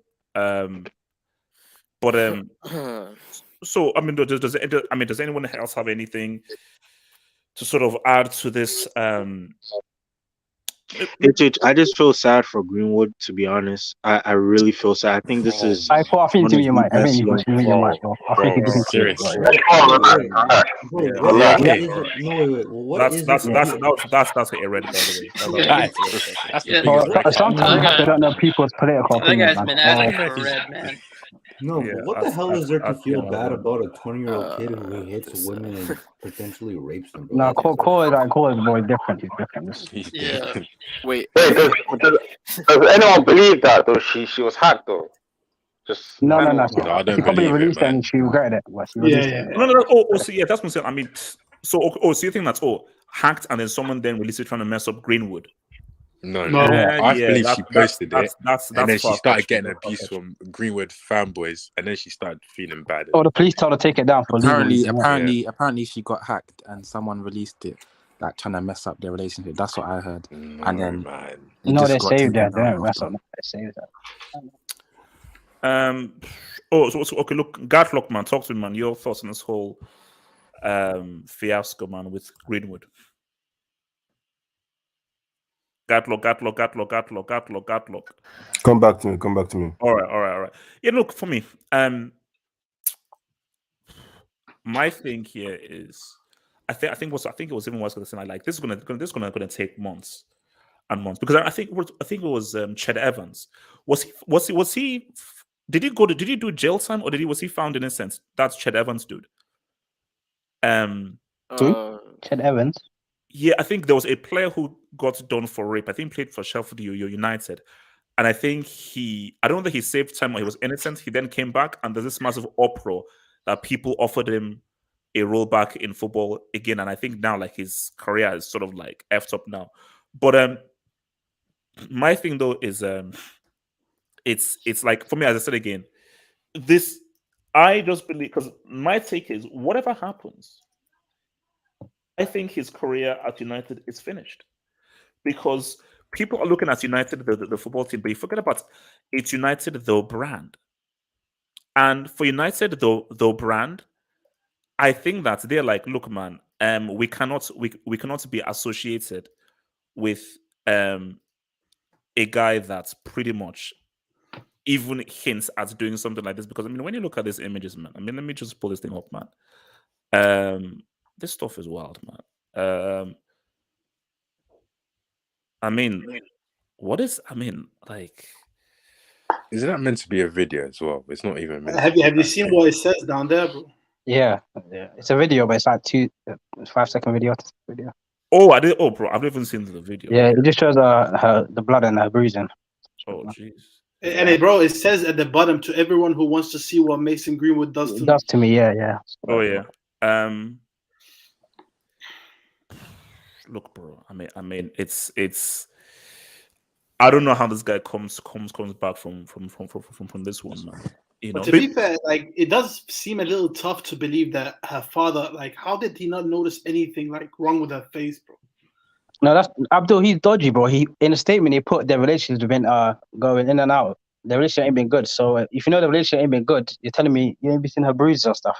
Yeah. The only I thing mean, you can take, I got just a bum, bro. The only thing I can, like, the wild card here would be like they're both abusive to each other, and one's trying that's to what I said. control Yeah. the narrative. But other no. But my thing, how the hell would your father say that if it's a one-sided domestic abuse? Yeah, I mean, no. Look, I mean, it's like especially in the day of social media and Twitter and Facebook and thing before, man. I don't know, but do you know what I always say? And this it's almost always difficult in this situations because I just have to say, like, look, I want to hear his side. Now, I'm not about his sort of like, oh well, I think he could be innocent. I don't just for my knowledge. Okay. How do you? What's your explanation for this? Because maybe there must just be a wild, crazy explanation. But because when we look at like the Neymar thing, everyone's Neymar. We didn't have any real evidence. There was no real full audio recording, nothing. Then when you actually had the whole video thing, you're not going to see what was happened. The Mendy thing. What do we have? We just have several women's testimonies. And the thing is that, man, if so many women have testified, it looks really bad, which is what happened with Bill Cosby. Yeah. But there's no physical evidence that we see. The thing about this is it's not the image for me, it's that audio clip. See, the image by itself, you just never know. But you combine the image with the audio recording, and if that's him, like, how do you explain that? You know, bro, they need some really good lawyers, bro. Really good lawyers, because like how like I just don't. I'm not talking about the punishment. The punishment, like really, really good lawyers, they can bring it down a lot. You know what I mean? But I just don't. I can't see how you escape away from the word guilty, because that's the big thing. Like, you don't want to be found guilty. Like, even for somebody of that high prestige and brand, being found guilty, that's the thing that destroys you, bro. That's the thing. Like, at 6 months, bro, you just don't want to be found guilty. That's the big problem. No, because that's what see. If he's found guilty and so forth, I don't know how you return back in the Premier League. Because remember, the Premier League is a brand. It's a brand. So even the Premier League may even say that. Let's say Norwich are like, okay, he's done his time. We want to sign. Premier League like, look, nah. Hey, I don't know how he gets a normal job in the public eye. Because we know, see, when he comes out, you know, people like see like DT and that. If they come out, bro, the people they're gonna find where they work. They're gonna harass their bosses, bro. It's gonna be long, innit? It's gonna be long, bro. No. I mean, but the main thing is it's in today's climate. Yeah. Today's climate is like it's post #MeToo, the social media thing, the sensitive times that we live in, which can be bad and good as well. It's like the worst possible offense that you can do. And also remember, this isn't like 1994 or 1984. Women are a lot more inclusive in football right now. And we even look at the YouTube community now. How many women are now included in the YouTube community and everything? So it's far more inclusive. So this isn't like the boys' game and this is just for us guys. It's and it's football. It's the global sport. So, and because this has guys like that's why it's more than football, because you guys, we shouldn't focus on football. You have to focus on branding. I always say for United that I joke United are not relevant football wise. As a business brand, they're one of the biggest sporting brands in the world. And if you're a big sporting brand, PR is paramount. Because I did a course on international marketing and PR, public relations. The bigger your brand is, the more important PR is. Because bad PR could just mess up your stock value and just mess up things financially for you as a club. So for United, it is very, very important. That's why, bro, do you know how much United love Rashford? Like, Rashford is a gold mine for United. They're like, bro, what this guy is doing off the pitch and so forth, and now OBE, it is, and the fact that he's one of from our youth academy, that is a gold mine for United. So for them, it's like, no, Rashford is going to be part of this squad, and you will play that freaking dude. Good or bad, he is getting played because he is amazing for our brand. You know, he is like a dream for the brand. But for the Greenwood thing, in today's world, innocent or guilty, even if he's proven innocent, if that is him in that audio, United's PR team be like, do we really want our brand associated with this in today's climate where people are very much sensitive with how we treat women and so forth? As a PR manager, I would say it is not advisable, innocent or guilty, that we bring this guy back. Because football fans, bro. What is written in every contract, obviously, is, I think, criminal. So if you do anything criminal, that is a breach of contract. But I'm also sure sometimes in these contracts, they may say, if you do anything that has an adverse effect on our brand, we have the right to terminate your contract without us being liable to pay you any damages. So anything you do that has an adverse effect on our brand, our business brand, we can terminate your contract. Abdul, talk to me. You want to say something? No, I was just going to say football fans in general, they're very, very fickle, bro. Very fickle. Like, I'm telling you, like, if United, they go and win a title, bro. Like, fans, they don't care. Like, a lot of football fans, I know. If their club is performing at the best of their ability, if they're dominating well, if they're doing, like, winning trophy after trophy, bro, like, from football fans' perspective, let's be honest, you don't care what people do in their personal life. Well, are you saying if it's proved guilty? Are you saying if it's proved guilty? Bro, I think. I mean, it's tough one. It's a tough one because it's really, really bad, you know. And Wait, Abdul, do you want us to get real? Oh, let's get real. If he's proven guilty, there is a portion of fans who will be like, oh well, you know, and everything. Exactly, bro. Oh, no, 100%. Like, yeah, but he could have played in the league again. Real. Yeah. No, yeah. There a portion of fans where all I care about is this guy as a football player and what he does in football. So even if it's rape or so forth, there are I'm not saying all, but there are a portion of fans of, like, even if he's proven guilty, they'll be happy to have him back because they're like, he's United. But the Suarez thing, the Suarez thing. You know what I mean? The Suarez thing, bro. And that was the manager, Kenny Dalglish. They wore shirts in support of him and so forth. Yeah, bro. No, if you even if you look at, like, do you remember the French journalist that was talking about how the world of football is not what it seems like? With all the criminals. And it's just like, you can tell that there's so many clubs that are, like, protecting their players. You can tell that they're they're trying to avoid these type of moments for them to get exposed to the public, because if you get exposed to the public, like HH said, like, that's when the club stops caring, which is sick, because the clubs don't care about vetting. They only care about securing themselves publicly. You can't really compare the Suarez case, to be honest, because I mean the sad reality with the Suarez thing is you don't get prison sentences for being racist. So you don't get that. So they can rock shirts and all of that all they want. So because the sad reality is that doesn't happen. The closest thing to a prison sentence you get is a hashtag. So that's what it is. So you No, can't compare. but see, do you know what and like, see, how real do you want us to go? Should we go real? Let's Let's get go real, real, man. bro. Let's go Let's real. go, yeah. So my thing Might is as well. Let's go real. Cristiano. Yeah, bro. My My thing God. about this is that, again, we don't know. Nobody was there and everything. If if we were not there, nobody was there. But the keyword if it did happen, that lady has no chance. Yeah, but Because Cristiano who is Greenwood? So my thing is that for that lady, you're going up against Cristiano Ronaldo, who is a living, walking brand in and of himself. There's nothing. And the thing about that case was Cristiano never goes on Insta Live. So why did you go on Insta Live before that thingy broke? Once it's broke, you've not been on Insta Live since. And now the things are like, you can't even go onto America or else because that thing can now come up. So it goes back to, and especially with Cristiano, let's just say if, just for argument's sake, let's say he was guilty. There are fans who will be like, they won't accept it. Or they'll find a way to just use mental defense. Oh no, she was at fault. And they'll actually hate her more. Bro, they'll target her. Guilty.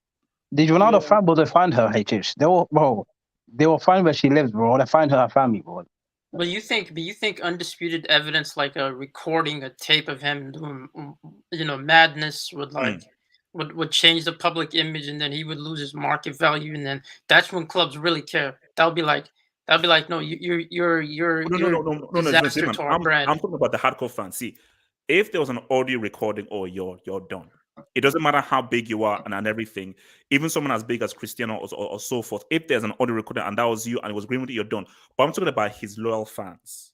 Yeah, they won't care because it's similar to the whole R. Kelly thing. There were people who are still defending R. Kelly all the way through because there are people who they so need Cristiano in their lives, and Cristiano is so important for them that even if you're faced with overwhelming evidence, they will use whatever mental gymnastics that they can in their mind to still say that he's someone innocent or still fine. But I think it goes back to you can still love a bad person, bro. You know what I mean? You can still love a bad person. Like, wait, how does that? I can give you it from a parent's perspective. If they're, rapists, that's more than bad person, bro. Let me explain myself. Explain. Like your parents, like you can't tell me that Greenwood's parents are gonna they'll still love him, bro. Because no, that's different. They were their parents, yeah, their parents. Family. Now, of course. But I'm saying people are just like that, bro. People still love people, even though they're not the best of people, bro. That's just how people are. That's how people function because it's in their benefit. Yeah, bro. Like even the Mendy thing. You know the Mendy thing about what happened at Lyon, allegation. What's it called? Yeah. Allegedly. You know what I mean?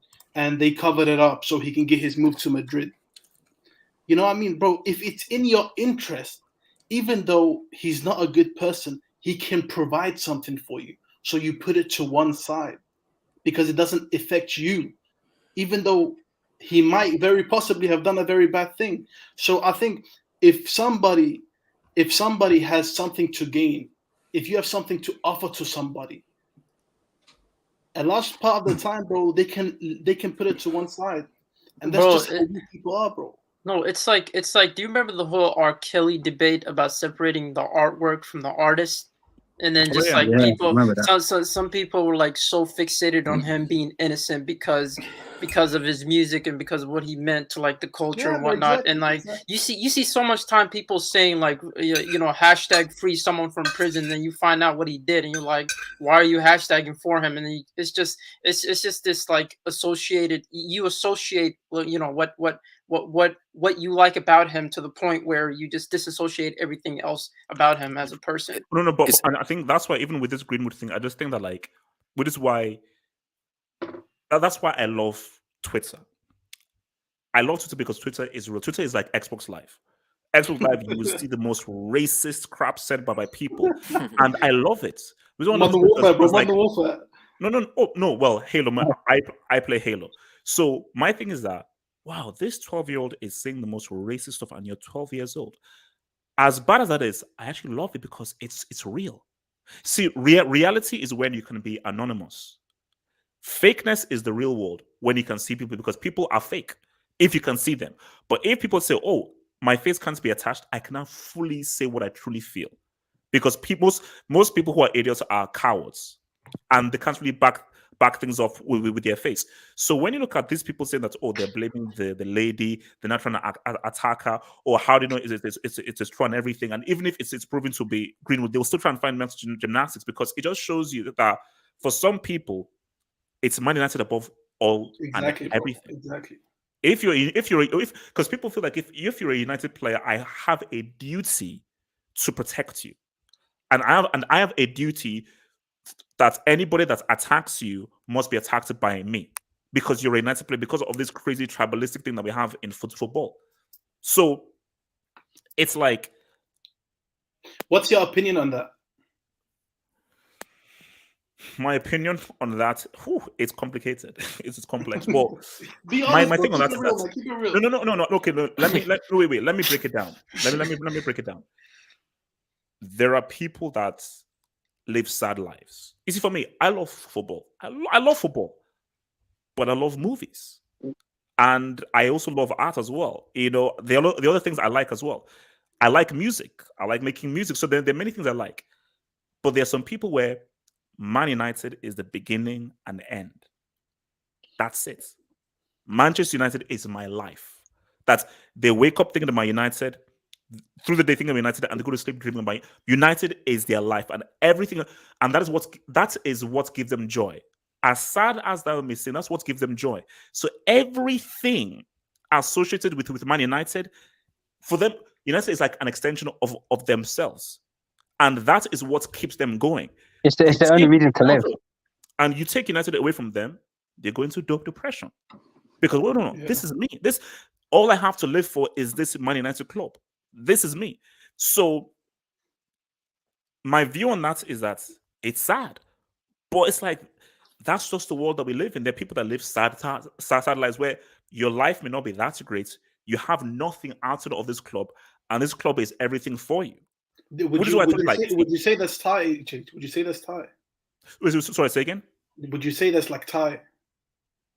Bro, that guy watches the women's team and the academy. Yeah, I don't know. He watches all the teams, bro. For me, I can't do that, man. No, Ty doesn't. He doesn't back Arsenal or anything. He doesn't back Arsenal or anything. It's similar to Ty, but I think that people even much more extreme, because I think that Ty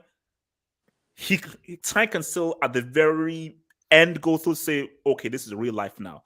Some people can't separate real life and their club. I doubt Ty would defend this. Like if, let's say, if this was Bukayo Saka and so forth, Ty would be like, bro, this is a real life. Like, okay, this is too real. You know, this is too real. But so that's why I said there's some people who are even much more extreme, where you don't have a life outside of this club. Like, we talk about Ty and everything, but I still think that Ty, someone has a life. Arsenal is a major part of his life, but still has his life. There are guys where no, this is their life. Morning to night, 24/7, United is their life. This is all that they freaking know. Their life begins and ends with Man United. So for them, who is this girl? Greenwood is a United player. I have to protect him. Exactly. I don't care what evidence you bring to me. My duty as a United fan is to defend a United player, especially an academy player. So I have to discredit that audio thing is a fake. She's trying to get money. It's proving guilty. You have to use all your mental gymnastics, because my life is United, and I have a duty. No one gives it, but I have a duty to defend United player no matter what. So sorry, Westgate. I don't even think it's to just say United fans. I think it's wrong, but I'd say it's the United fans who've grown an attachment to Greenwood, because there's something that Mark Grobage said. Mark Grobage is an idiot, but occasionally he says something. He does say some intelligence things. So the guy said, the problem is people get attached to the person and not the guy you see on the screen on the football pitch. They go beyond. They try to develop a false personal connection with them in their head, which is then it's like it becomes almost like a, you know how you would protect your family at whatever cost you protect your family. They create this false kind of sort of vision in their head that they have to now protect this person because they've developed a personal connection in their head. It's complete BS. But in their head, they've already that's already concrete in their head. So I think it's those, especially those kind of people that's on Twitter and wherever it may be, that still, whether it's going after the girl or trying to hold this guy's back. Again, I mean, bro, for me personally, looking at everything that's happened, he's finished. He is finished. Wait, finished in what sense? Finished as United player? Finished as a football player? Finished at the top level? For me, bro, it's gonna take a miracle. This has to be some crazy swerve and it's complete switch of the story for this to not be him, and this is all like a setup or some crazy shit like that. Because all the dots connect to him, and bro, even what you said, it could literally imagine if this come down to some like crazy sick role play kind of situation. Bro, that's even that. See, YSK, like you do law, Abdul, you do law. This world is a crazy place, which is why I say that innocent until proven guilty. It could be the craziest story where you're like, oh, what the heck? Oh, what? No, whoa. Which is why I say that where we should be is this looks bad. But as YSK is a lawyer, Abdul is a lawyer. Not yet. Hopefully professional. We as a society, we have to practice innocence until proven guilty and hear the full story because there are crazy things. Because I say Westman, as I said, it's true. It's going to take the most craziest Godfather 7 Usual Suspects madness kind of crazy twist of a story to be like, oh whoa, I didn't see that. Oh my god, I'm sorry. Whoa. But even then, bro, because of the recording, what is being stated in the recording, I think this guy is. Even at that, it's gonna take a miracle to get him back. Even if there's an explanation, if that is him in the re-recording, he's finished. Yeah, he's still finished because it's all about perception. But again, you say that. Look at Kim Kardashian though. There was a whole sex tape released on her, and that should have essentially like put her branding and everything down. Look where she is right now. Yeah, but that's not. But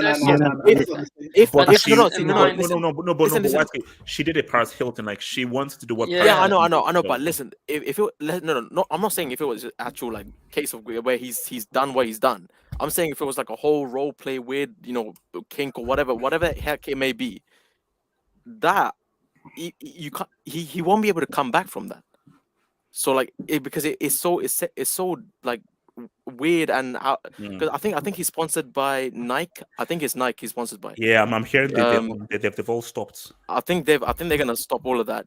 Oh no, and I heard that he's already lost. Yeah. Oh no. Yeah. But there won't be no continuation of that. Even if it's not charged, bro, the public's opinion is too late to change the public's opinion. Bro, Hassan, Hassan is on the money. Yeah, Hassan is on the money. Everyone's mind is made up already. It's made up already. Hassan is where I'm going to. Yeah. Even if he's proven to be innocent, this is 2022. It's all about perception. Which is why I went to PR. That tape, if that is you on that tape, it's a character assassination and it's a character thing. And that character, United cannot be associated with that character as a brand. So as United, we're like, you play football, you play hard for United. Off the pitch, you're exemplary. If you could be like Rashford, even better. But if you're doing that to a woman on that tape in 2022, we can't be associated with that. Yeah. Innocent or guilty, we cannot be associated with that in 2022. That is a media nightmare. Because I'm sure that there are lots of women who are also United fans as well. And United is a behemoth of a brand. And when you're a behemoth of a brand, you have to be squeaky clean all the way through. And everybody associated with you has got to be squeaky clean. Yeah. No, not even United, even the Premier League brand will be in trouble then. But you have to see Premier League, yes, but United even more so. Yeah, of course, Yes, United but more so. HH, isn't this No, the no, same no, no, no. club But that but still don't. posts things about Ryan Giggs?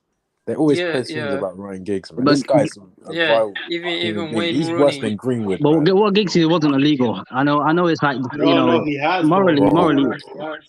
it's thing, but How about the new case? Innit? The new case. But The one it's a different time, man. It's a different time.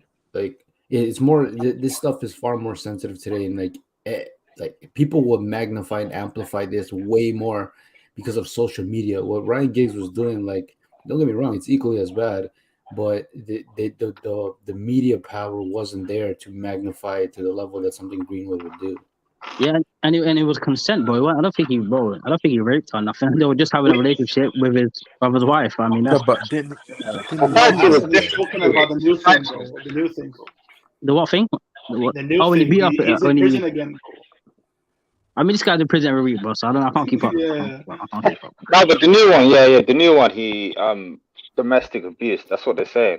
Yeah, But he I abused his don't wife, see bro. Premier League promoting him nowadays. Anyway, I don't see it nowadays. But Wait, let me come to.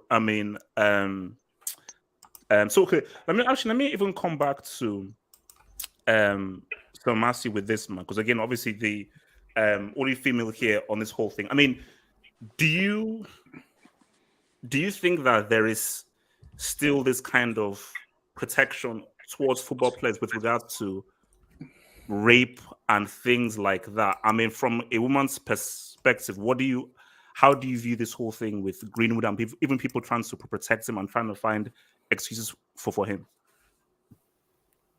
Of course, it's easy to say. Of course, they are protected. There's a lot of money in football. There's a lot of corruption.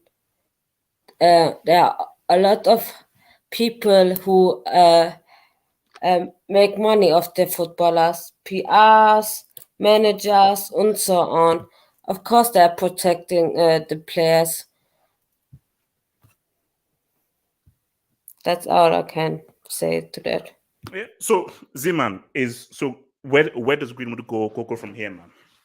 What is your boy Bro, Greenwood go from here? if this is true, he goes straight to prison, man. If it's not, then I mean, it would be wild. But I don't. Okay, so if he goes to prison, he's as a footballer, he's finished, or is there a way back if he goes to prison for this? No, bro. There is no way back. There is no way back. When you get accused of something like this, it's like you don't find a way back. This is like domestic abuse. This is rape. I mean, these are serious allegations, and I don't think any club is going to take that risk just from a PR marketing standpoint, and just it would look bad for everyone involved in that deal if they decide to try to bring him in. I don't think you recover from this. There's no way of recovering from this. I mean, it's So I don't know one other thing. Is there any way that he could actually be innocent from this? So are you still of like, let's hear his story that he could actually somehow still be innocent from this, and we could look back and be like, man, we shouldn't have judged him so early, or is it like, nah? No, but listen, man, the jury's still out. But like everyone said, man, you don't publicly survive this, regardless of you're innocent or guilty. But Zeman, can I ask you a question, bro? Zeman, it's just being accused, bro. Yeah. What about the Boateng thing? Because he seems to have gotten away with it, bro. Yeah, no. That's true, but I don't think Boateng is looked at the same way Manchester and EPL's looked at. And England. Yeah, in England. This guy's supposed to be young, upcoming talent. It's just the narrative. The narrative is there. So I feel like this guy's definitely not. I don't see a way for him recovering from this. Even if he's innocent, bro. Manchester United is not willing to take that. We already know they're very marketable.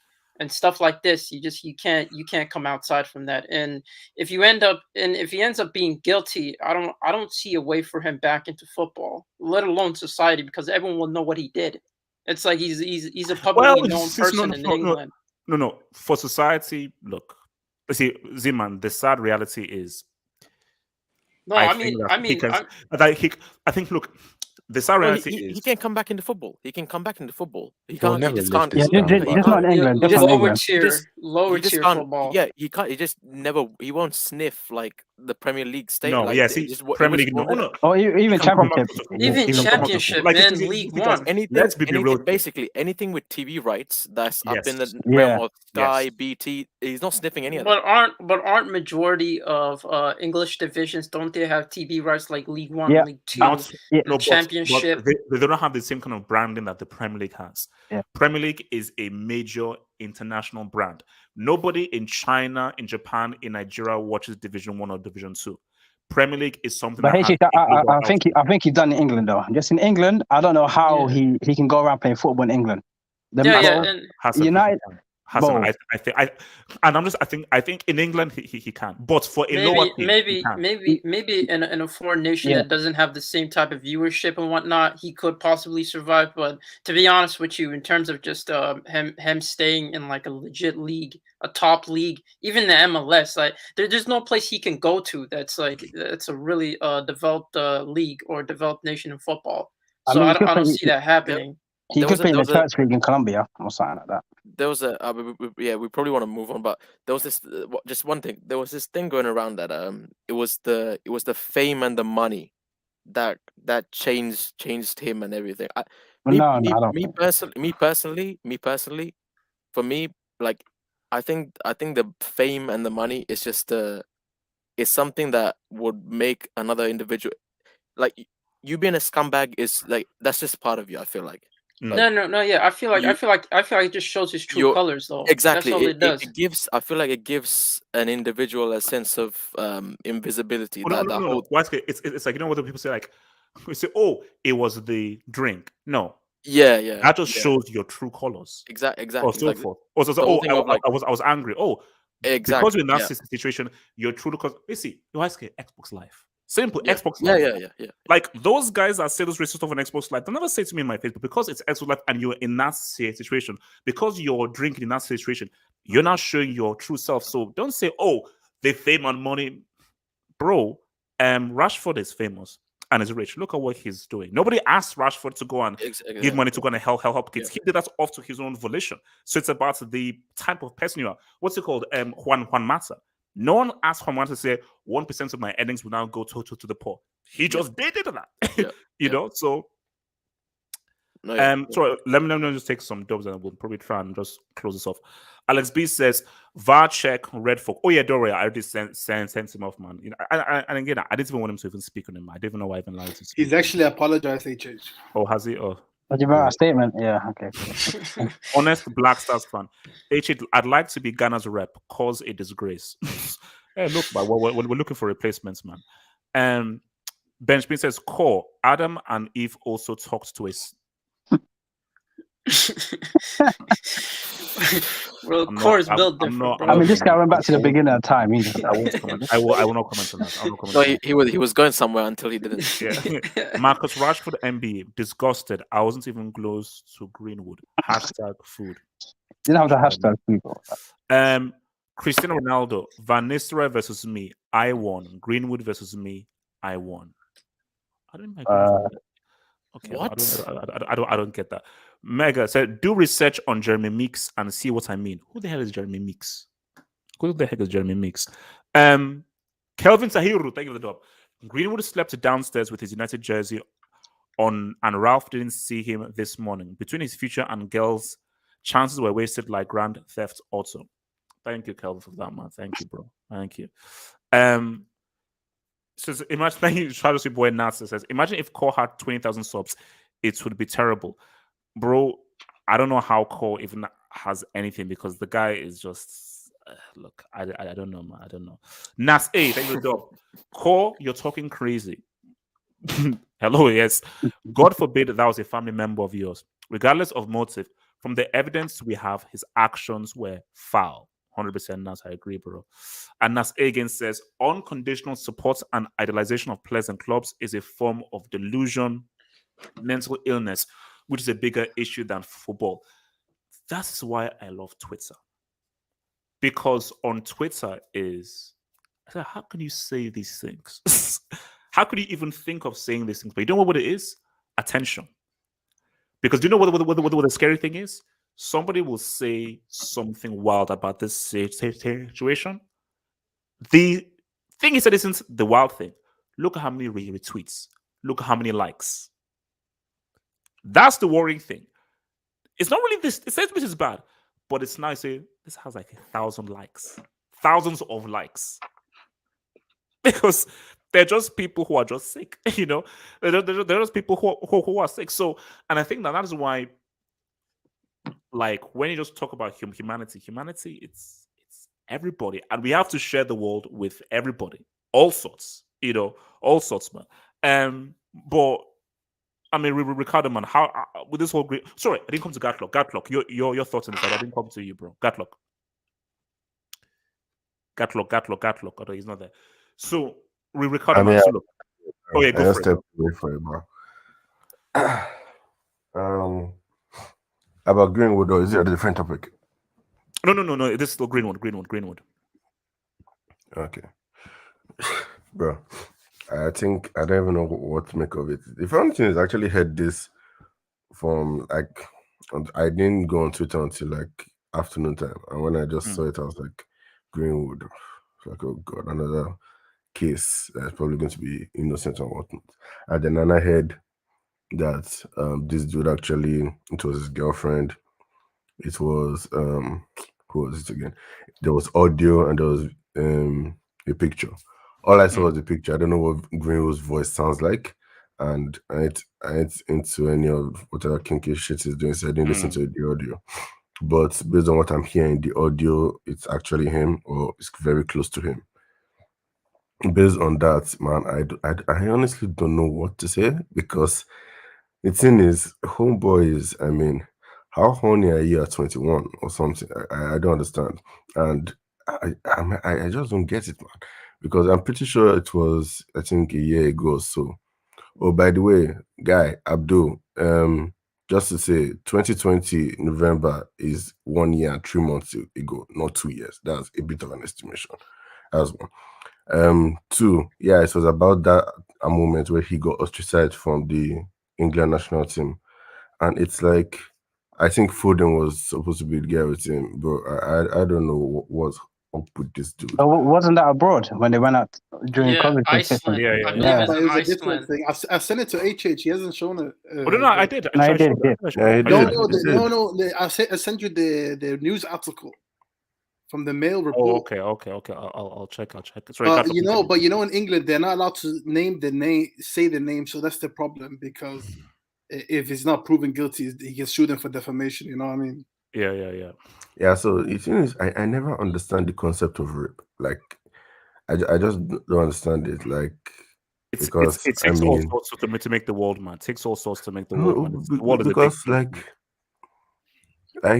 man, look, to be honest, I don't know, man. I don't know what's about the situation. It's just disgusting, man, because I just can't, like, dude, I'm not hearing the audio, just looking at what happened to the girl, and I'm like, hold on, I don't understand. Look, I'm not going to come for the girl, but I need to understand some ladies, man. I don't understand. Like, if a dude brutalizes, according to what I heard, this has been happening for over a year. Why would you stay with the dude who brutalizes? I just don't get it. Have you heard of Stockholm syndrome? Yeah. No. Yeah, it happens a lot. Stockholm syndrome is where there are people who are captured and do bad things to you, and through psychological manipulation, you actually sort of gain fall in love an with a emotional person. connection. Yeah. to I don't think it's that. I don't think it's that. I just think she's afraid of him. You know what I mean? Yeah. No. But it could also be Stockholm syndrome. 100%. Like, this is a standard thing that happens in relationships. Standard thing of where, like, you know that you're in a physical relationship on the beach, but based on how the kind of mental power they have over you, you keep going back, and it's hard for you to psychologically get over that barrier of leaving them because of this attachments you have to them emotionally, even though that they are doing, because it's very complicated. But yeah, it's known as Stockholm syndrome. So it's very complicated. It's a very complicated psychological thing. So let's just run this up there, because we have a few other stuff to comment on. Yeah. Shout out to your boy Shadow Horror, said that didn't Greenwood and Foden have a scandal with girls on international duty? Looks bad. Oh yeah, I remember that one. Yeah, they did, which is why I think they were left off the England squad. Eden Crescent, he effed the association is forever now. He's effed. The association Yeah. is for it. Oh. And from Mohammed Aslam says, HH, I always loved your show, but like your points about United the brand, I'm never listening or contributing to another live that includes core. Ah, wow. Why you guys coming in on call? I know I heard what he said, which is kind of I don't know. Which was crazy. Did you But guys just defend this dude yesterday with the pool? Like, Yeah, no. And Mohammed, you know what? I fully agree with your sentiments, because I think it's the point of where call, like, bro, it's not even funny anymore. It's not even funny anymore. So What did guys, Coach say? Adam and Eve, what What did he say? He's always thinking about last you stuff. don't want to know. So, is your mic working there, Hassan? Yes, perfectly. Is your Well, mic? let me check. CCL. Your mic is working there. Well, look, Hassan, you can pop those bottles, man. Well, You relax, can relax. We're not pop popping those bottles right away, man. Because, guys, there's nothing about speculation or what if or maybe. Boom. There we have it. It's official. It's clean, clear. Luis yeah, when I Diaz. saw it, I thought he was Coutinho at first. Yeah, he kind of looks like him. Well, I think his jaw is a little bit broad, but yeah, I can see. Yeah, I see it. Yeah, I see that. It's like the same idea. They have like the same idea with face. Let's But just hope he's more consistent. Look, Hassan, man. I mean, big signing. Like, because the thing about these things is that, again, as you said, with Fekir passed his medical, but then it didn't happen. I think there was even an image of Fekir even with the jersey. Oh, they made the video. They made the video, bro. Yeah, what's it called? Obi Mikel was in a United jersey. He did a press conference in a United jersey. And I think at one point they found him like on the field of Murtala Mohammed Airport at one point. I have no idea. And he then joined at Chelsea. So you always, especially when it's a big signing, you always want to say nope until you see him in that jersey. Can you say what's up? But Hassan, man, based on your abuse of FSG and so forth, this is a big move. And this is a big signing because, bro, I'm envious because Chelsea have done nothing this window. And, bro, the transfer deadline closes tomorrow very, very soon. So, yeah, in about 24 hours, the transfer window closes. So, your view on this Luis Diaz signing, man? Like, I mean, how much of a statement is this based on just how highly rated this guy is? Listen, it's a quality signing, man. It's a quality signing. Obviously, originally it was planned for the summer, but Tottenham try steal him. But we're like, now we'll take him. We'll take him to January. But listen, it's much needed, man. Much needed. Very excited. 25 years old. Very good technical player, which is what I like. Very good technical player. 5-year deal. 5-year deal. Yeah, good deal as well. But listen, Mane, I respect Mane. Thank you for your service and all that. But hold the bench for my boy. Hold on, relax. Wait, so you think Mane is scored with rotation now? Listen, the one good thing about this signing is can he bring back El Dio. That's the one good thing, HH. It either brings back El Dio or he gets moved to the bench. So either way, it's a win-win. It's a win-win. But listen, it's looking good, man. It's looking good, bro. And he can play in the CL, which is good for us. But listen, yeah, he's a good player. Wait. When did they change that ruling, man? In 2018. I think it's 2018 they changed the ruling.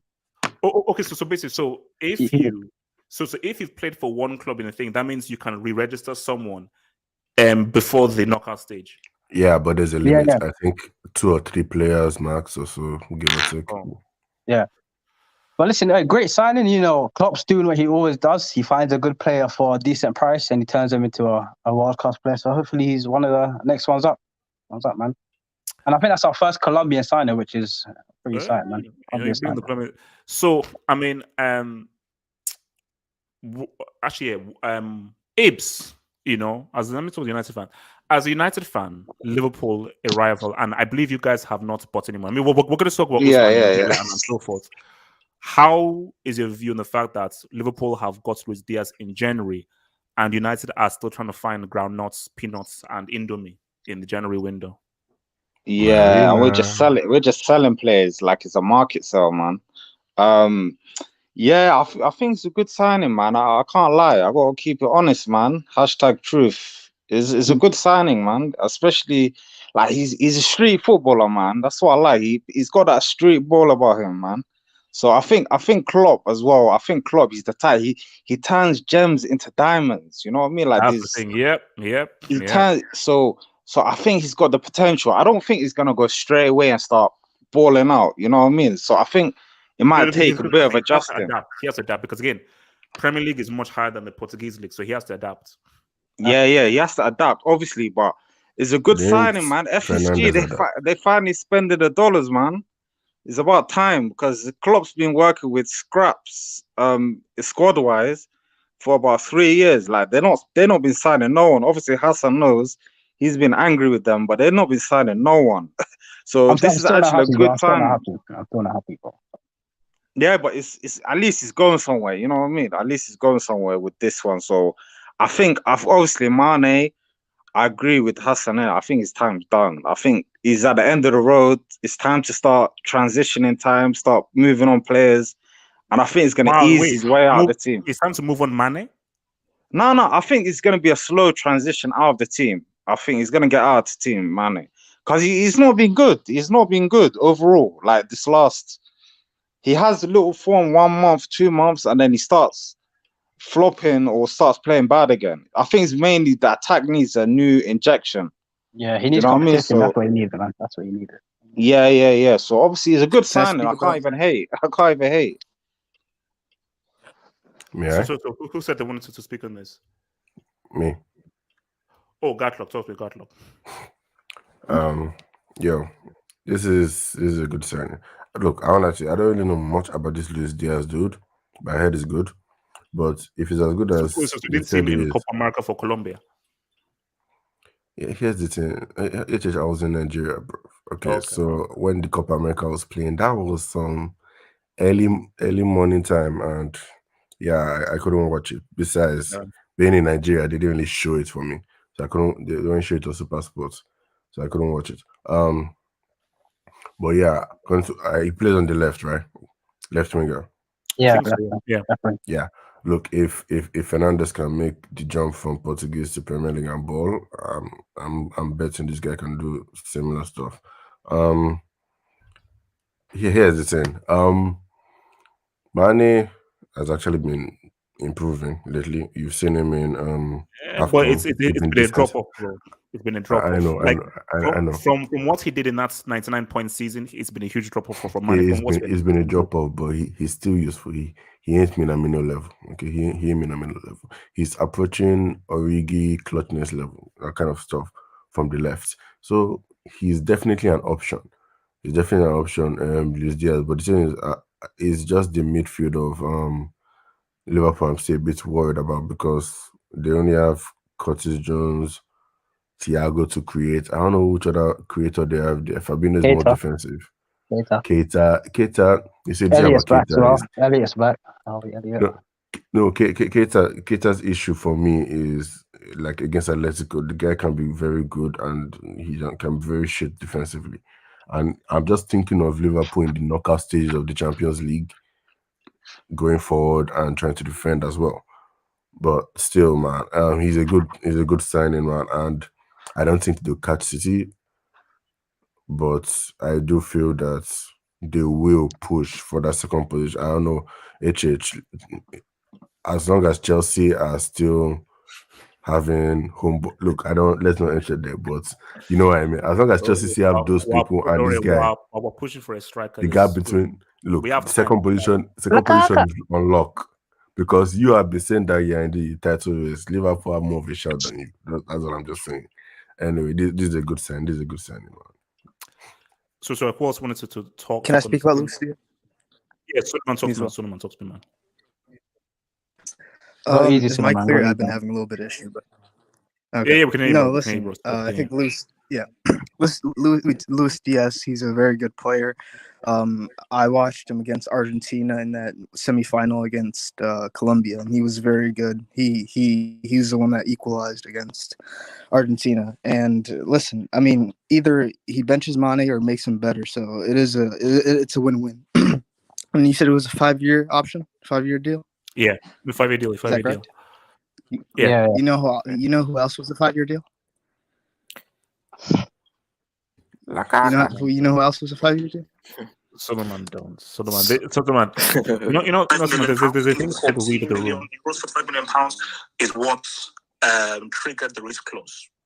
for your boy Werner, and it is a 5-year deal. A 5-year smackaroonie deal. How old is this dude? 24. 4K. 24 years of age. So 5, 6, 7, 8. So basically, his peak years are with the boys. Chelsea are forming something because this is a huge statement now. As I said again, yes, Werner can get better. He can be more clinical and everything. Because let's not get it twisted. Chelsea are forming an army because this isn't it yet. This is just part of what is going to be a force to be reckoned with next season. Because I don't care what you want to say, because Werner has not been this, been that. He is regarded as one of the best young finishers in the world. So I mean, let's pray that he doesn't become the next. Woolly man, That's woolly all I man, have to man, say. woolly man. That's it. Thank you. Wow. HH. Wow. Thank you for that receipt, man. Wait, hold on. HH, the floor is yours. Respond, please. Yeah, we need. Please explain that receipt, man.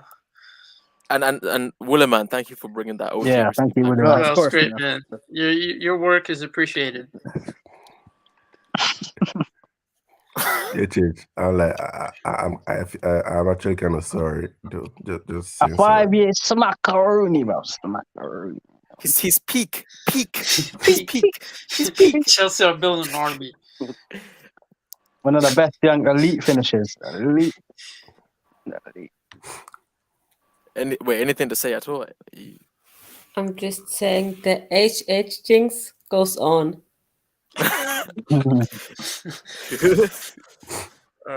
Wait, so is it really Bundesliga tax or? I think it's KK tax, bro. I think he's doing something. KK. Yeah, which I see stronger? Which one's stronger? You know what?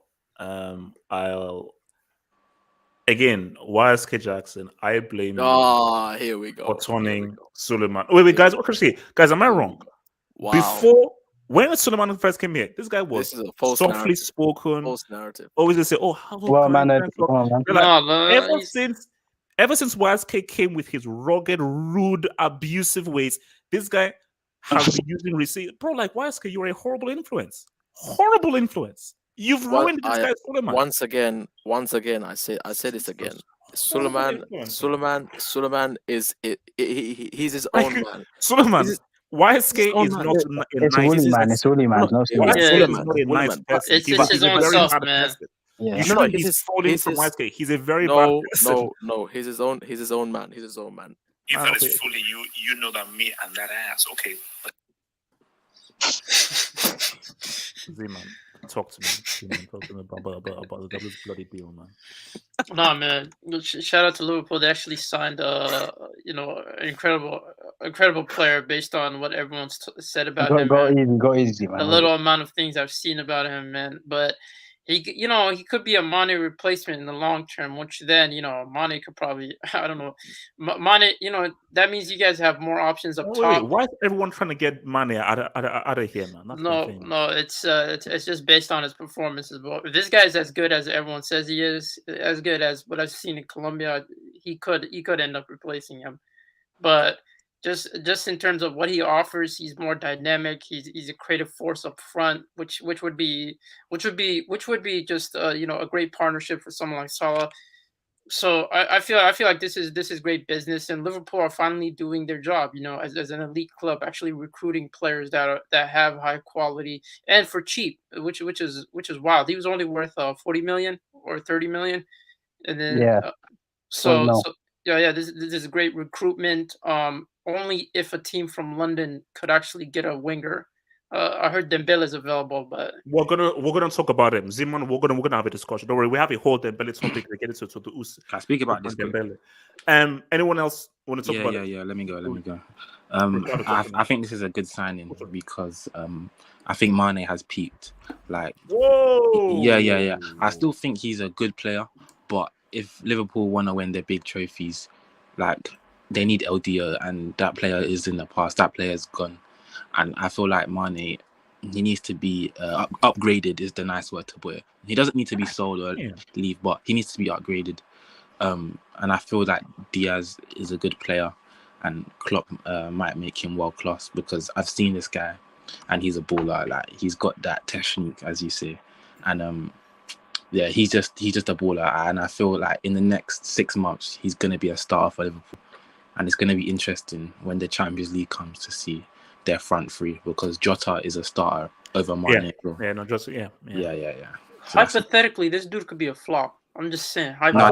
Bro, it's kind of, see, that's what I say, like, it can happen, which is why I say, like, look, bro, there's no expectation for him. It's not like a Jadon Sancho or like a Lukaku. True. There is slightly, because No. There's no Sancho was one of the top assists. There's no so he was expectation. Listen, they don't take much to outperform Mane, so he's all right. They don't take much.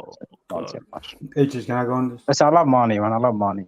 Ricardo, talk to me. So I think, honestly, a lot of people have been sleeping on this guy. I think from the Copa America, he definitely showed his work. He was by far the best player outside of Messi and Neymar in the Copa America.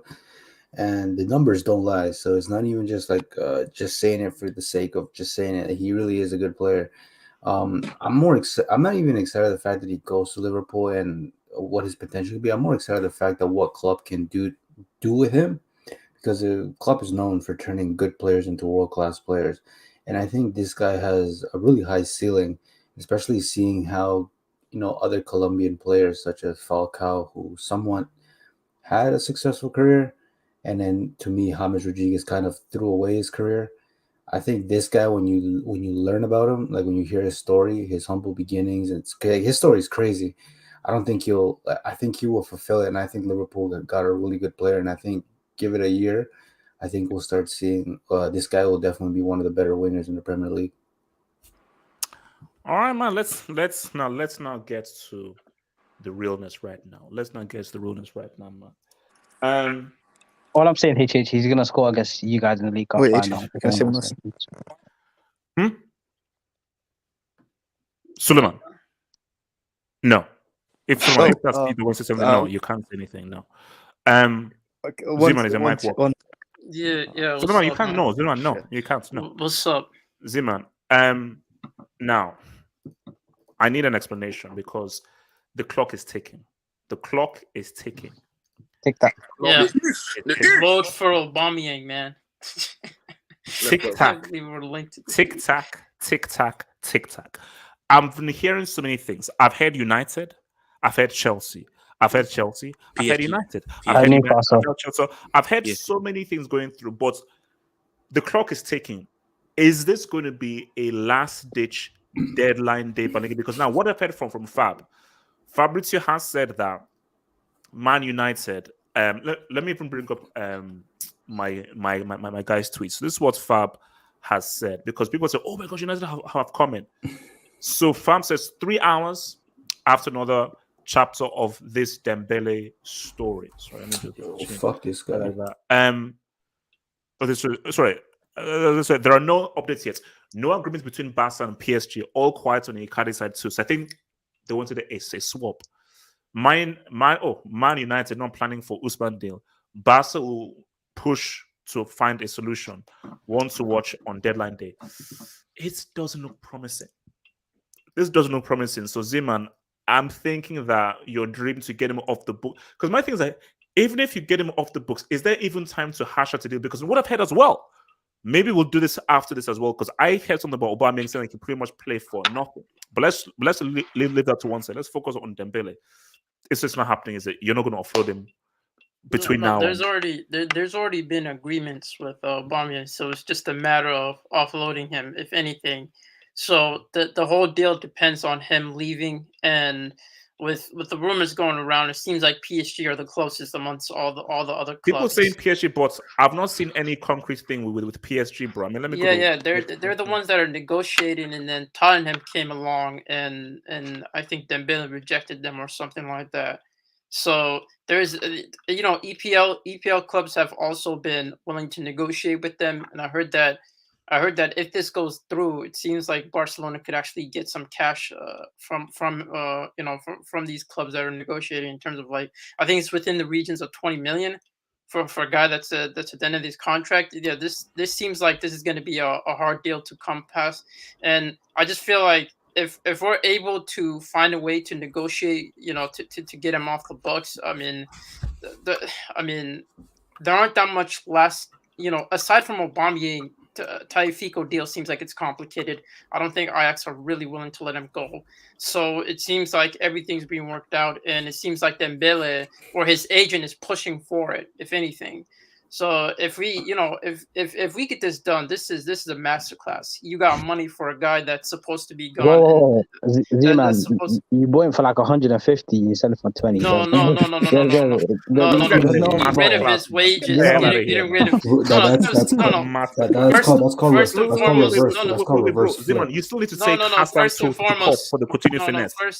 First and foremost, what I mean by masterclass is that was the last administration. This administration has nothing to do with it. They've been trying to get rid of him. Yeah, masterclass is a bit of a strong one. This is a guy that's going for free. So if you get any money off of it, that's a great deal, in my opinion. Like this is like he's about to leave for free. So if you can get money off of it, I feel that's a great deal. But in terms of Dembele, man, I'm being honest, bro. Can we have a heart-to-heart talk about Dembele as a player? I think ability-wise, he's kind of overrated. I think because okay. You want if you want to have real, yeah. What he could potentially do is incredible. He's just not been able to do it at a high level. No.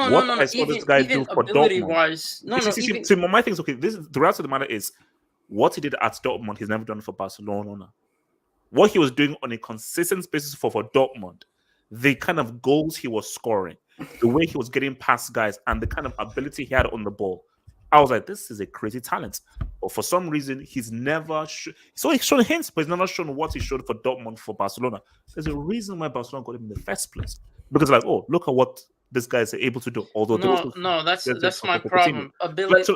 Let's not just say that this guy is trash. No. I'm not saying it's trash. I'm saying his talent is massively overrated because if you think about it, his best talent is dribbling, and not to mention the fact that this guy's ball control is not that great. I don't know about passing, bro. It's 50-50 with this guy. And shooting is 50-50 with this guy. His passing is not good. Yeah, it's not good. Even his first touch isn't that good when it's on the ground, when it's an easy pass. Like so for me, in terms of talent, I get that he's 2-footed, but what does that mean? Like for me, it's like there has to be a level of just decision making in general in a player to the talent that you have. Now, of course, you could work on that, but in terms of overall ability, his control is not good enough. His passing is not that good enough. His shooting is 50-50. You don't know what type of shot he's going to take, which is a problem because I think he tends to confuse himself. His best attribute is dribbling, but that's about it. That's where he really excels. And his dribbling it's made for running at players. I don't think it's necessarily made when it's close control. He's surrounded. Can I ask you one just quick thing, Zeman? How much did you watch of him when he was at Dortmund under Tuchel? Yeah. No. I seen some games. I haven't watched that much of him, but yeah. Because I watched a lot of those games that he was doing for under Tuchel for Dortmund. I was like, this is a serious talent. This is a serious talent. And I keep going about, right foot, left foot. But yeah, you can be ambidextrous. But when you're ambidextrous and you could do the kind of things you were doing. And I can assure you, the player at Dortmund is not that player I saw for Barcelona. I don't know what happened. It's almost like the whole Hazard thing. Hazard has not shown anything at Real Madrid as what he showed for Chelsea. I don't know what happened. But the player I saw at Chelsea in the player for Real Madrid, the player I saw at Dortmund in the player for Barcelona, it's not been. They can say, is it injuries? Is it this or that, and so forth. So when I talk, people think that when I talk about Ousmane Dembele and I call him the Ous, I don't call him. He was called the Ous when I saw that kid at Dortmund. I said, who the heck is this guy? The Ous. But he's not been like that for Barca. So my preaching on Dembele has nothing to do with what he's doing for Barcelona. I don't know what's happened. He's flopped. Yeah, but we're going back like 4 seasons, 5 seasons, bro. This has been going on for a while, and I just feel like the majority of fans that rate him really high don't watch him on a consistent rate right now, because I feel like nobody rates him for his Barcelona for a Barcelona player. No, the way some fans outside of Barcelona that don't watch him, the way they talk about him, you would think that he's better than what he is as of right now, and just in ability wise. And I seen Chelsea fans get excited by the prospect of him coming to Chelsea. And I say to myself, bro, you're gonna be frustrated. This guy is such a frustrating player because aside from dribbling, there isn't that much he offers you. He won't show you. If people think like, oh, he's gonna come in and be consistent under a different manager, this guy has a lack of concentration on the ball. Like even when he was close to being fit at Barcelona under Koeman last season, this guy was like he was unpredictable in the wrong ways. Like this guy, I'm telling you, bro, ability wise, I do think we kind of overrate him if we look at him as a player. I'm being honest, HH. I don't only think it's his ability. I think his mental capacity when it comes to the game. Like, I don't think he's genuinely a smart player. I mean, like the consistent mistakes he makes, the evolution of a player that he's never evolved to. Like this guy, like it's really much of what Z-Man said. Like, I don't think he's mentally capable of playing at the elite level. Sure, at a club like Dortmund, yeah, it suffices, but in a club like Barcelona or any other big club, like it makes absolutely no, like it just baffles me how much talent this guy has, but he can't put it together. And I know football, you can be talented, but if you can't play with your brain, then for what's it worth? And I think Dembele is he's a testament to that. He like this guy straight up. I mean, we can see him in negotiations. He might actually be dumb on and off the field, and that's unfortunate for him. Abdul, do you get Usman Dembele out of your club in time for deadline day? I hope so. And is it a masterclass? Is it a masterclass? Can you hear me, by the way? Unfortunately, yeah. I mean, it would be impressive because he seems like one of those players that he wouldn't mind like chilling on the PlayStation for the next 4 months and earning his wage and then getting a massive move in the summer. You know what I mean? So it would actually be impressive if we managed to get him out now, because he doesn't strike me as one of those very ambitious players that just want to go out there and play football, bro. Likaka. Who played that? Who played that? Who played the clip? Listen, snitches get stitches, guys. So. Listen, man, you gotta keep quiet, man. Who played the clip? The Streets, don't you dare mention who played that. Streets. Who played the clip? Streets, calm down. Who played? Well, anyway, man, that's not important, man. All right, Abdul, consider. I'm going to find out who played that clip. But yeah, I disagree with Z-Man actually. I just think Barcelona, they haven't been able to get the best out of him. I think if you like, it wouldn't surprise me if like a Tuchel, for example, could do something with him. You know what I mean? I also think that Barcelona's medical staff, they are terrorists. Like easy. Wait. Compared to us, agree Abdul? with you, man. Abdul, compared to us though, last season we had 60+ injuries last season. One second. I feel like if he goes to a club with more a reasonable medical staff, I do believe that they can get the best out of him for availability, because like I hear like Z-Man and Ricardo talk about his brain and how good he is, but I feel like we've never really gotten to see how good he is over a long period of times because he's always injured, you know what I mean? So I think the most important thing for him is just be fit, bro. Be fit. Go somewhere where you can be fit, because it's clearly not here. And like, bro, I would hate for him to stay, because Hate is a strong word. I will hate is a strong word. The heck? It will get ugly, bro, because you know how the press is. The press, bro. The press, they eat you up in Spain, bro. You know how the press is in Catalonia, especially. You know what I mean? So yeah, look what they did to MTE, man. So yeah, bro, and like he's gonna get booed every time he comes on the field and stuff like that, bro. So I think it's best for him to go, and I just don't want to see Aubameyang come in, bro. I would rather play with Luke de Jong. It's too late, bro. If he goes, Whoa, that's Abdul, the only relax, deal, bro. That's Abdul, gonna relax. happen. So let's keep it. So let's just talk general transfers now. So I have a question. Go for it. Why are so many young football players shit at decision making? Rashford, Dembele, and so on. Rashford is a guy who I've never rated, hence why I called him Trashford. The only guy that rates him is a dude called Yasser Said. To be honest, I don't think that's true because again, look at how old is Foden? Foden is in his early 20s. Very good decision making.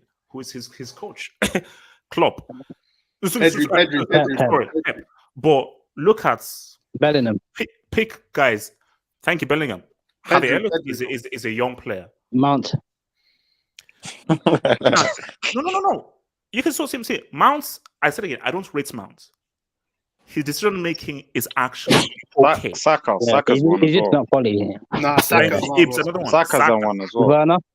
And Billy Gilmore, man. Saka is even much more impressed because Arteta is a bomb.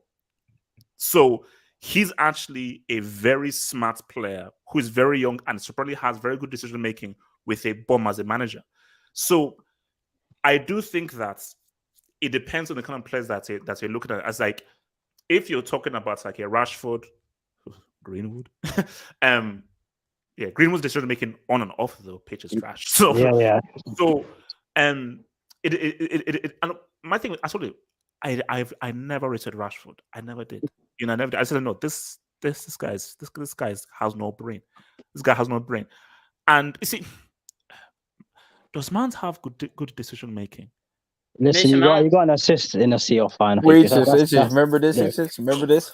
As I was saying again, Rashford is never reaching those heights. It's never happened. So people need to accept that. Like the best he'll reach is pretty good. He'll never be world class.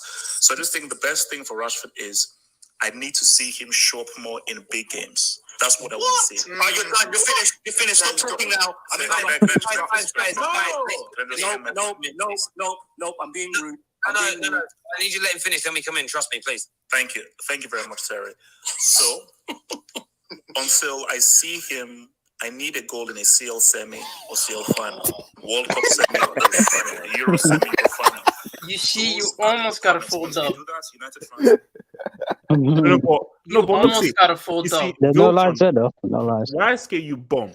Suleiman, you bomb. I'm talking. Hold up. Wait, let me land. You, Labdo, you bomb. Wanske, you bomb. Suleiman, I used to be my friend. You bomb as well. Why didn't you play that receipt that Wilton plays? Why didn't you play receipt that actually makes me look good? It doesn't suit that. No, because we all know. No. Let me land. No. You tarnish my name. You tarnish my name. We all know. We all know. We all know. We all know.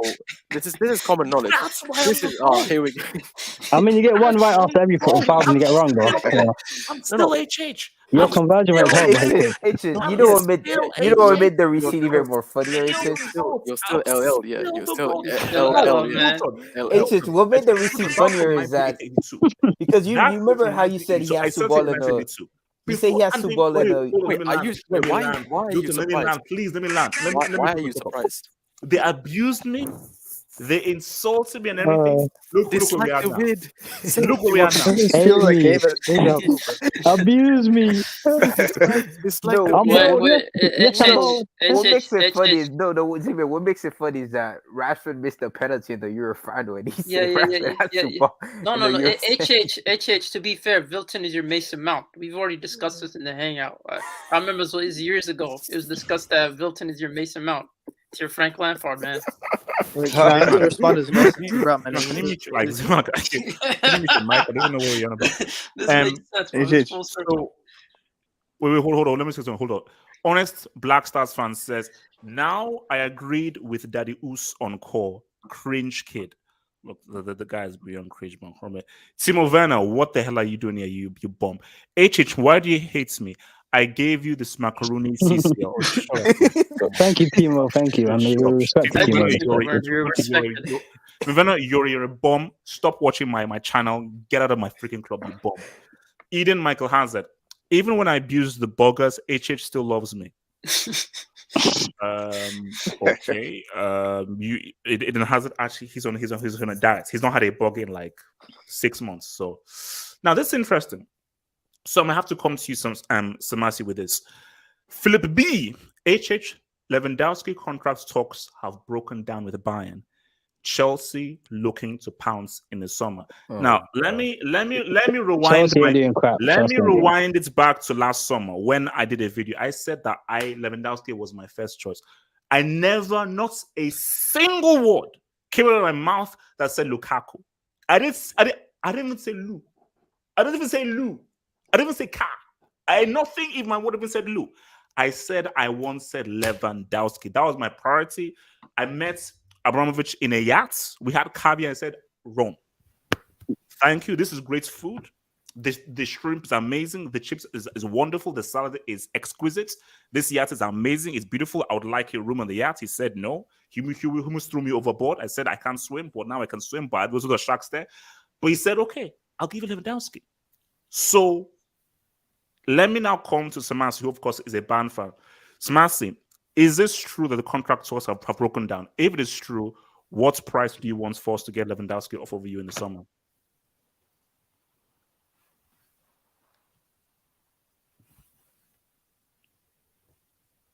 I mean, here comes the receipt. Can you hear me? Oh. Yes, can hear you. If I don't know if it's true, but it's when it's true, then I think 70 or 80 million. 80. He's the best striker in the world. So okay, wait. You get 2 to 3 years out of him and can win a UCL. I would take it. If you would. I know why they do that. Bayern do that. They have lost Alaba for free last summer, and this summer they will lose Sula for free, and they want to do that anymore. So if you don't sign the contract 1 year in advance, they will sell you for higher market value. So just to be clear here, we can get Lewandowski for 80 million in the summer, guys. I think so. Are we saying treble incoming? Yeah, where's Lukaku? I didn't want to do this and so forth. But guys, what I'm saying is this, man. Lukaku, as a fellow black brother and everything, I love you. And I feel that we always have to protect our black brothers and everything. But come this summer, Lukaku, I don't care where you go. 80 mil is the price. Come next season, we'll have a front of Lewandowski. Perhaps the Us and so forth. Yep. Lewandowski is coming to Chelsea. 80 mil. Zeman, are you worried about what Chelsea could do next season with Lewandowski? Oh, I'm already. Wait, hold on. Zeman, how worried are you? On a scale of 1 to 10, how worried are you with Chelsea with Lewandowski? How worried are you? Yeah, I'm worried that they're gonna finally win a treble, man. This is scary times for Chelsea. This is scary times for every single football team, man. Especially you guys could win the Champions League this season, so you guys could go, 3 in a row.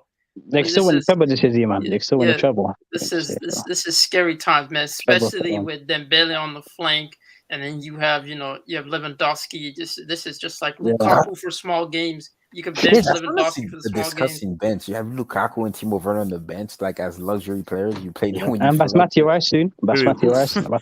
Wait, who says Lukaku will be on the bench? He'll be on the bench. He'll be on the bench. Who says Lukaku and Anvena will be at Chelsea? You can't play with two. They will. They will. Because I don't see Lukaku leaving this summer. No, who's gonna buy him? No, but you got according to who? No, but you got to think smart, right? For Lewandowski, you can't play him week in, week out. So you want to rest him for certain games, and that's where Lukaku comes in for the small games. He'll just eat them up, and then straight up, man. Lewandowski will be built for the big games. We're forgetting about Lukaku contract, bro. What other club's gonna pay him that much money that Chelsea's paying him? Wilson will figure it out. Okay. Wilson will figure it out. His contract is insane, bro. Wilson will figure it out. YSK Jackson, how worried are you? And I'll come to Abe's as well. How worried are you that United have made no significant signatures in this window? YSK Jackson, coming to YSK Jackson, YSK. Let him load up the receipt, bro. Let him load up. Ibs. Oh, yeah. Well, I'll just Yeah, just come back. I'm cooking up a receipt. Just Yeah. relax. Lukaku, bro. I bet she's gonna be. He's got the receipts ready. Man, you're sad, man. Ibs, how worried are you that that your boys have not been able to say what's up in this window? And Ibs, I need that Division 4 flex come Friday. Okay, It's coming. Don't worry, it's coming. It's coming. We need that Division 4 on Friday. I need it. Are we gonna change the kits for Division 5? Or are we gonna roll with the same kits? Well, it depends if the sponsors give us money and everything like this. They've been very stingy with Yeah, it's coming. It's coming. Don't worry. Now, United. I'm not shocked. We've literally sold Van der Beek, sold Martial on loan, obviously. They're saying Phil Jones now. We've literally bought no one to replace them. Oh no! As a squad. Phil Jones rejected the Bordeaux move. He rejected it. Yeah, but he wasn't going to play anyway. Oh, yeah, he's not going to play, so it's no difference. But yeah, we've got rid of some of these players. Lingard apparently is in prison as well at United. What? Oh, whoa. No. You can't say that casually, man. Oh, you're saying okay, chill, done, bro.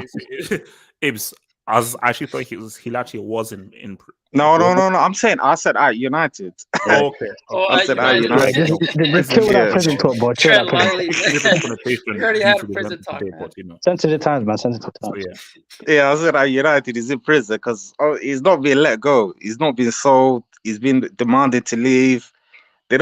United is the most stupid club I've ever seen. HH, like the guy's going for free in 6 months, and clubs are offering 10 mil, 6 mil, and they don't want to get rid of him. They don't want to get rid of him, and he's going to go for free in 6 months. It's the most stupid club. No. The Lingard thing I generally find truly weird. You're not going to play him, and I think Lingard, he's so fed up that he is not signing a new contract. He's not signing a new contract. So why hold him prisoner at United when you know that he's not, that the bridge has so been broken and so been ruptured, and I believe he's management that no, I'm out. Bro, just freaking cash in. Just cash in. But it's his own fault though. It's his own fault. Why did he come back, bro? He could have went to West Ham, but he saw the Ronaldo hype. He's like, oh my God, it's coming. You know, he got gas. And no, but Hassan. He had to come back because it was just a loan to West Ham. No, but Hassan, United literally offered. They're getting offers right now in January, and they're still refusing. So you can't blame Lingard. It's on United. This whole situation, it's on United. They've literally been offered money. He's gone for free in 6 months. This club is the most backwards club I've ever seen. Literally, man, no sense whatsoever, man. This is why I say we're not going to win a CL. Maybe we might do a Liverpool 30 years, man. A league, man. CR7. Inshallah, bro. You're beating Atletico. You know that you're going to beat Atletico. Relax. That's going to be a terrorist game, man. It shouldn't be on TV, bro. That game shouldn't be on TV. Come on, bro. No, you guys are sleeping on it. It might be entertaining, bro. They might nah, be a lot of goals. That's going to be one of the worst games ever, man. It's going to be what? It could be entertaining, bro. They both don't have defense, so it's just like it's gonna be back and forth. Wait.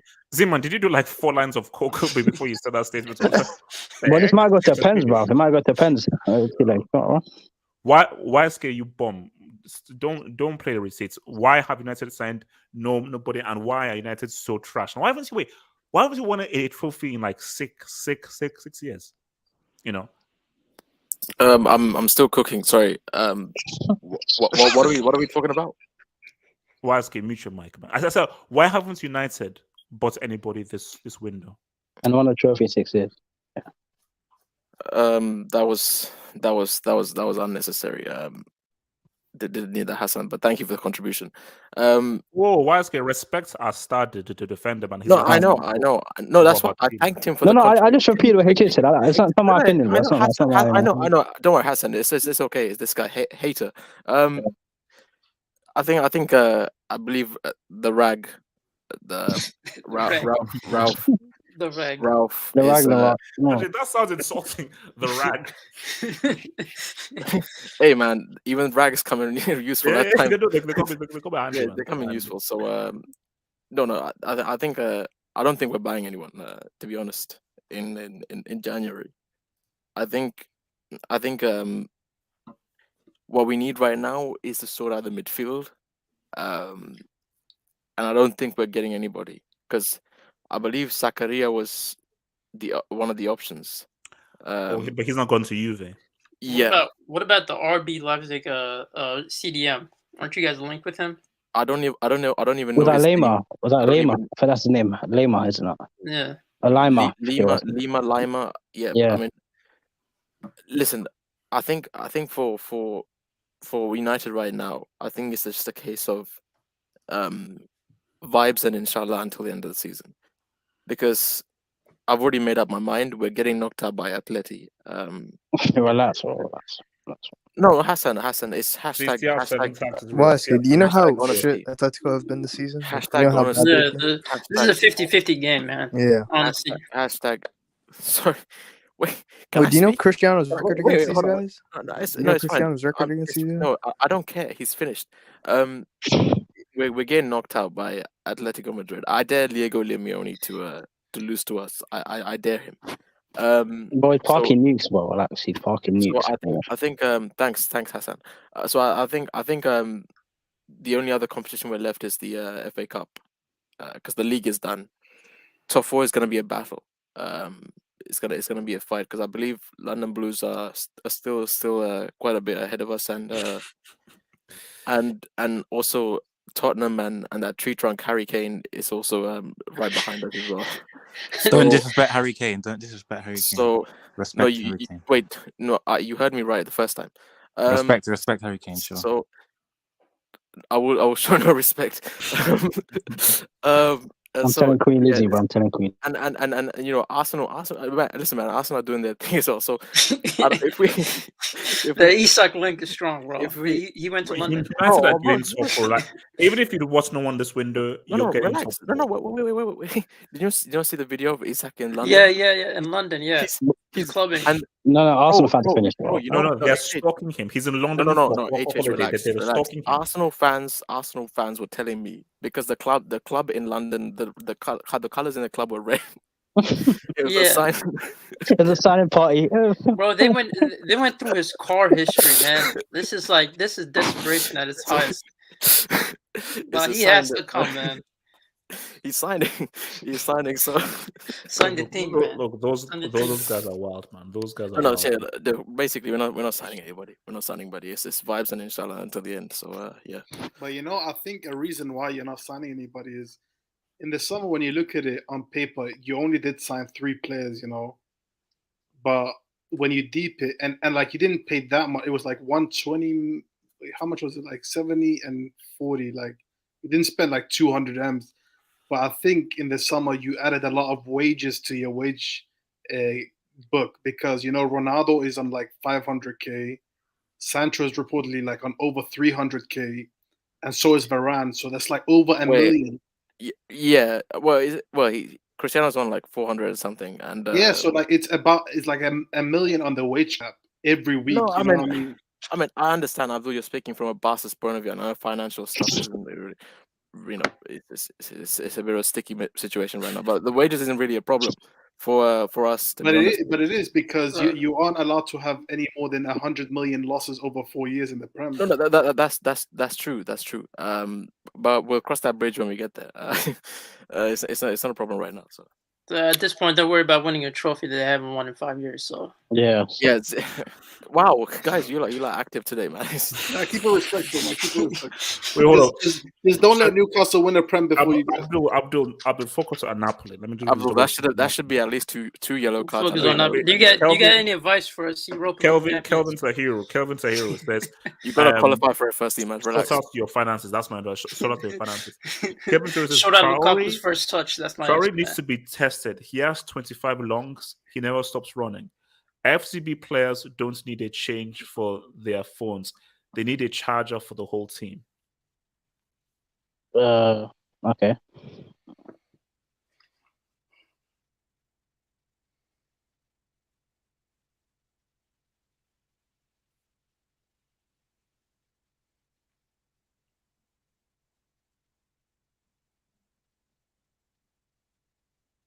What's going on? Yeah, what's going on? I thought it was frozen for a moment.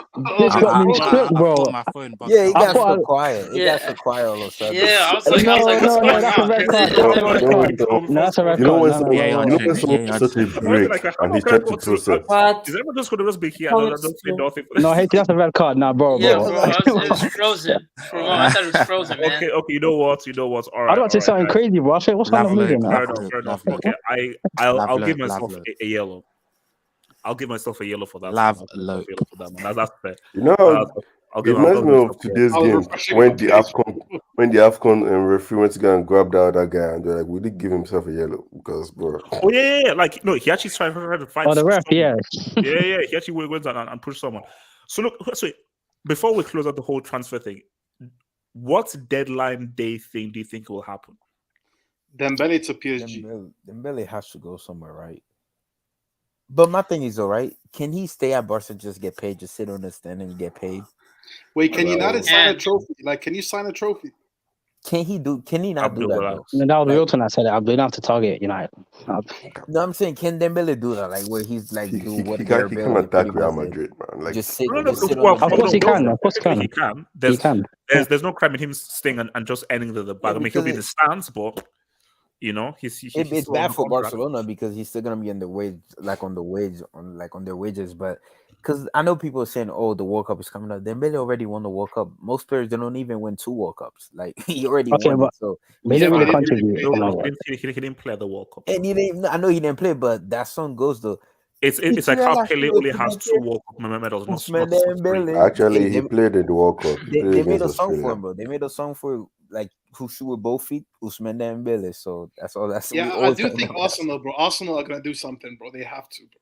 Yeah, because Arsenal taking L's left and right, man. And so they Tottenham too. They need a midfielder. They need a midfielder. Spend the most money in the summer. Ultimate vibes team. That's why we love them and we appreciate them. What about Tottenham? It's just like these guys took so many L's in this January transfer. No, but they got someone. Kulusevski, yeah. Yeah. 2 pretty good signings, especially Kulusevski. Did they actually get him, or was that? Yeah, no, they got him. Well, I think it's confirmed. Bentancur is definitely both confirmed. is confirmed. I'm not sure Kulusevski is confirmed. Kulusevski is confirmed. Yeah, confirmed. They're confirmed. Dragon, are you a sports fan? No. Then why are you defending Harry Kane? And if you're not a sports fan, because you disrespect him. You have agendas against him. And wait, are you English fanboy? Are you English? Green Lizzie guy. No. Please tell me you're not English Talent FC, please. No. Phew, thank God. Wait, hold on. Let me say, so, because Dragon, who do you support? I'm anonymous. No, he might be an Arsenal fan. Everyone has a team, and he might be an Arsenal fan. Dragon, it don't work like that. If you don't say your team, we say Arsenal. If it's when it tells and they say Arsenal, you know that it's going to be the worst. No, Dragon. I do not support Arsenal Football Club. Relax, chill. No, Dragon. Ask Gatlock. Gatlock don't tell us his team, so we say he's Arsenal fan. So you're Arsenal fan now. No, Gatlock is actually an Arsenal fan. Unless you don't tell us, we assume. We will assume. Just say it, bro. Enter the Dragon. What football club do you support? Why you guys pressuring me? I told you I support football. No, bro. Everyone gets stick for the club they support, I don't man. understand why they're so desperate. They're so desperate. This is look Gatlock though. When we lose, we get banter because everybody know who we are. But if we don't know your team, you could just talk trash about it. And I'm like, thank you. That's not cool. Yeah, I want to talk we're all about trash. it. Even platform, man. I'm not the one who told you guys to come here and tell us who you support. I mean, just Gatlock, tell them. Look, see, Dragon. If it's what's the name of that team that Atletico lost to in the Copa del Rey last season? Was it like? Are you talking about the 3rd division team? Yeah. It starts with an A something. El Cañon or something. I don't remember. Yeah. Alcyon. Dragon. Do you support Alcyon? Lugo. Lugo, okay. Hey, relax. That's already taken, bro. That's already taken. Well, we have an identity crisis. So Dragon, what? I don't even understand. You have other people. People jumping from club to club. Yeah. All us were no time. Yeah. Cornelia. Oh my. Oh Jesus. Club to club. I mean, why do Spanish teams have the funniest names? Bro, Tapas FC. Okay, so Dragon, what's deadline day deal do you think is going to get done? Not many because it's not like the summer, but I was just gonna say probably Dembele or Aubameyang because both clubs want to ship off the player. Like, or maybe Aubameyang to Barcelona. I would say maybe, yeah. Like, I'll be real with you, I doubt that the Aubameyang thing is going to happen, man. No, but Arteta doesn't like him, so. Wait, HH, did you see Xavi's quotes on Aubameyang? No, bro. Apparently, a couple of years ago, if they're saying it's fake, but a couple of years ago, Xavi came out and said Aubameyang can never play for Barca or something like that. I don't know. So you said something about Aubameyang and stuff, but it's hilarious, man. But is it real? How real is it? How real is it? I think Morata's going to Spurs, bro. Well, that's yeah. Let me take some of these dubs. Rejuvenated half hope skincare. Feels good, feels white, feels like hashtag new me, hashtag awesome. Now, that's AVI. Let me just get my card out here, man. Everything like that, man. You get a yellow card for that. Oh my god! A bright yellow card. If anybody has for that AVI, wow. Do you know how to see this guy? A Caucasian card. First of all, I'm frowning on the left pick and I'm smiling on the right pick. Now, no, you get Abdul. This guy might have a case, HH. Come on, man. How would I look at it, bro? You have to enlighten, bro. Bro. I'll throw you out of this thing. So let me just explain this thing right now that this clown did. Michael Jackson First off, did it. they picked to the right. Do you know how shiny that light was? That's the first thing. Second thing, do you know how long, bro? Thanks to the dubs and thank you for your support and so forth. I got studio lights. I have, bro. I think that's when I was using like 360 as my webcam. That was like freaking 6-7 years ago. Where HH, we don't judge. I use natural lighting. So my skin tone is the one on the left, not the one on the right. It's okay, HH. We don't judge. We don't judge. It's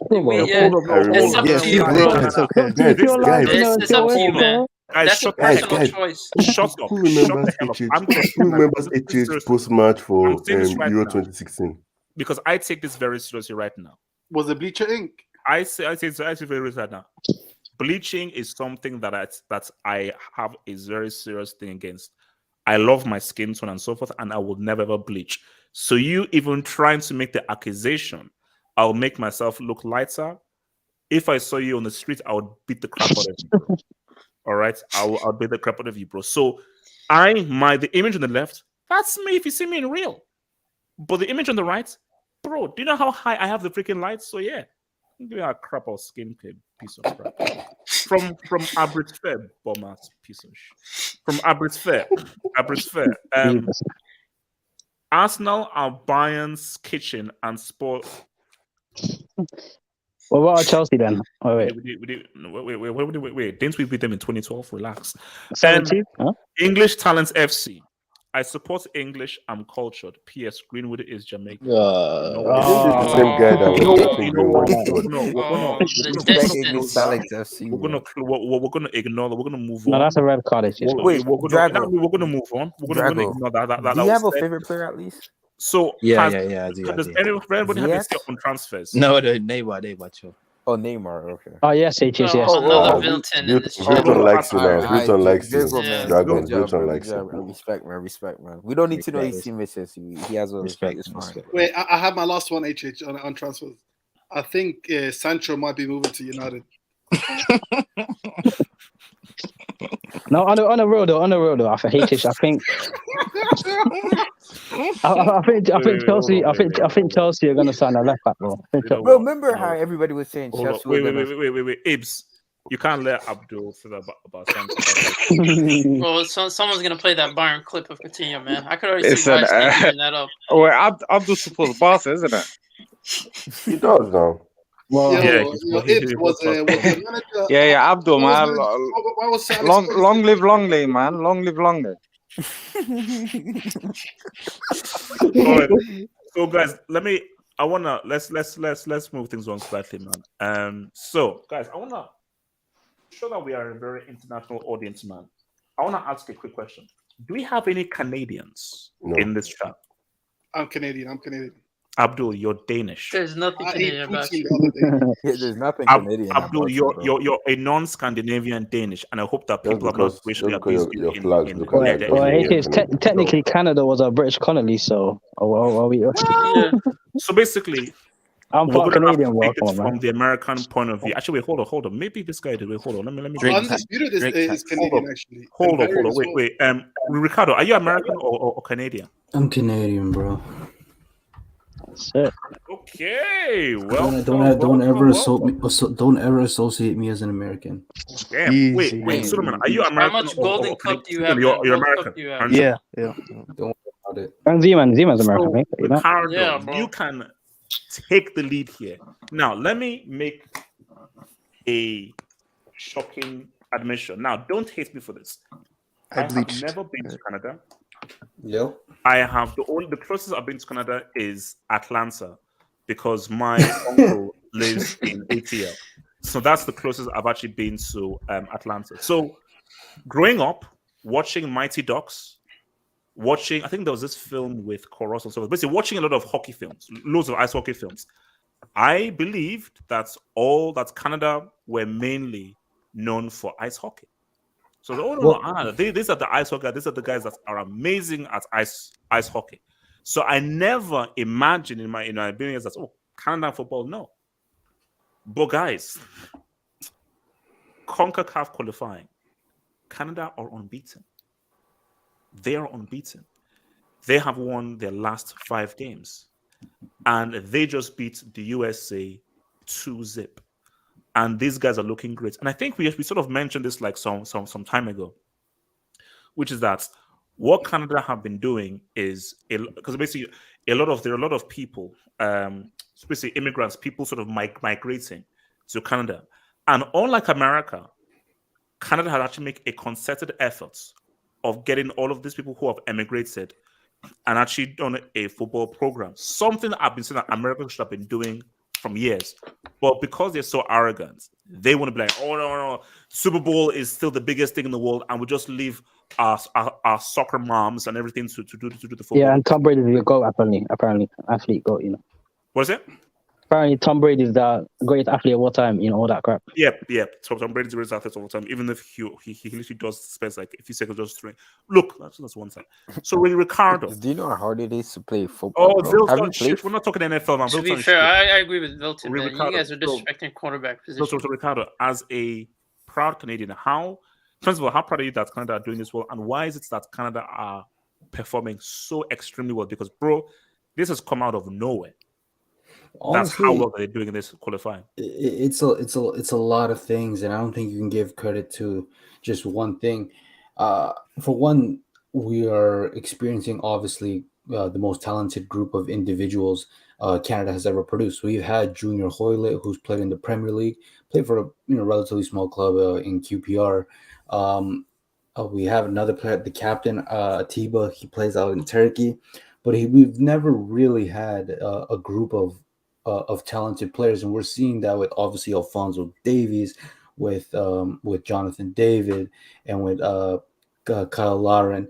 Like it's just coming together. I mean, we finally have a coach that can actually play defensive football. Where is the coach from? I believe he's English. Okay.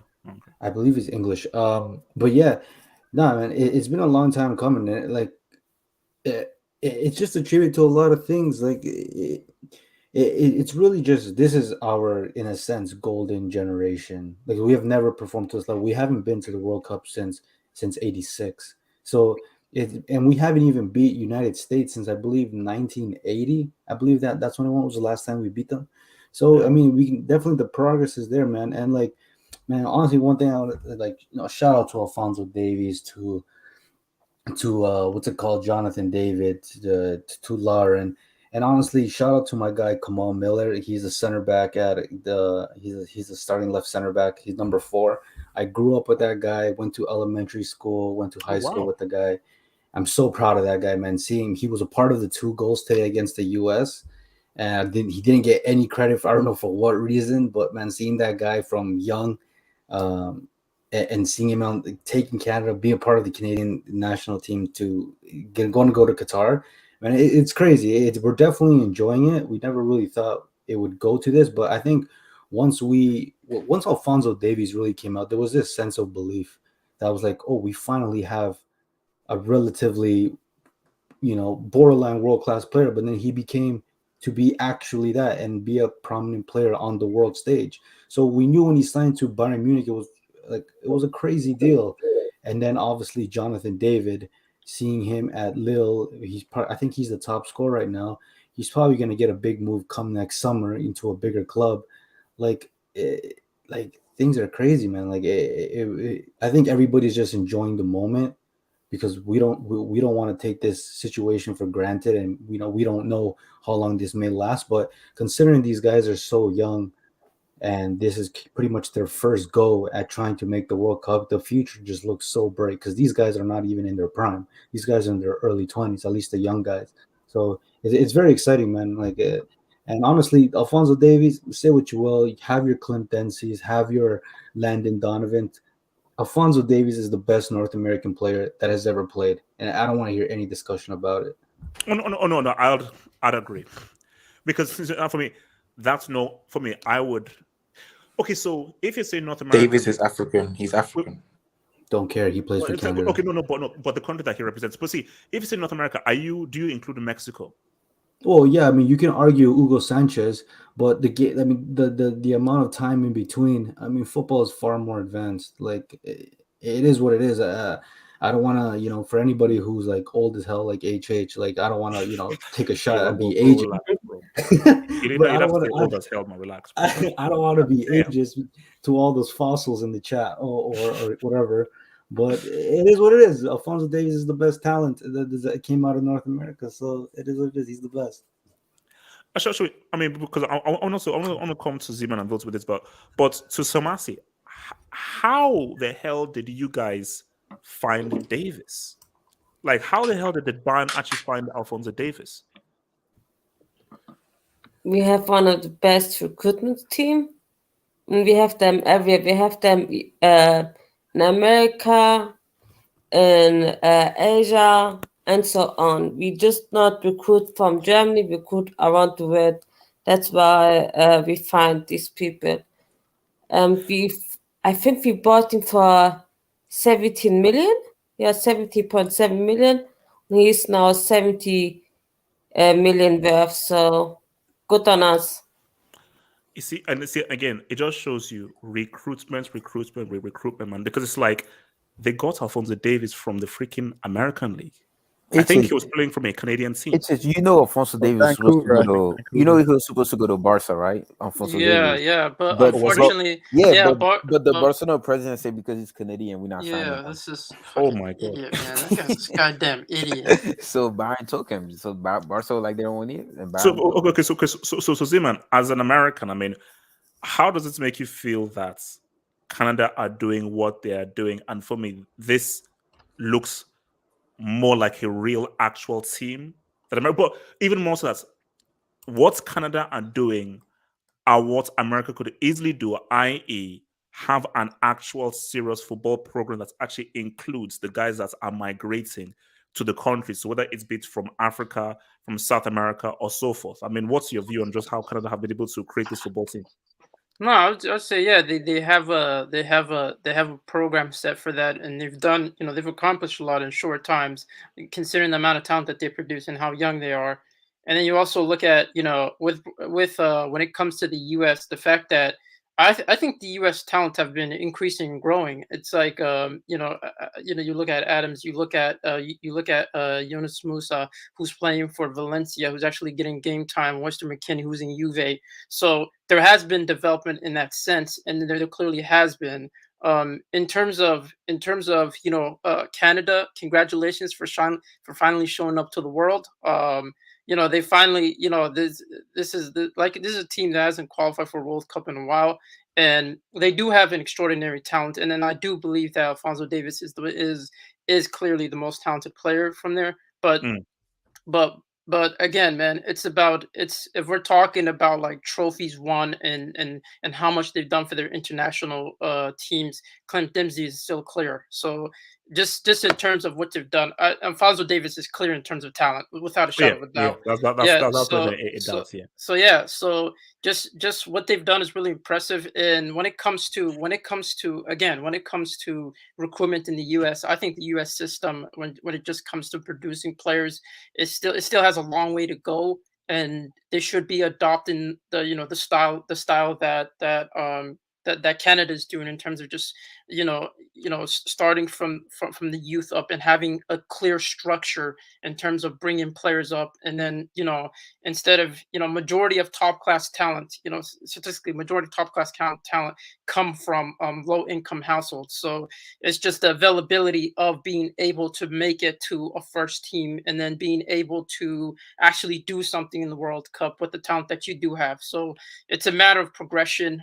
It's not only about the talent level that US has right now, it's also the talent level that they can produce in the near future. It's about having consistency in terms of talent level.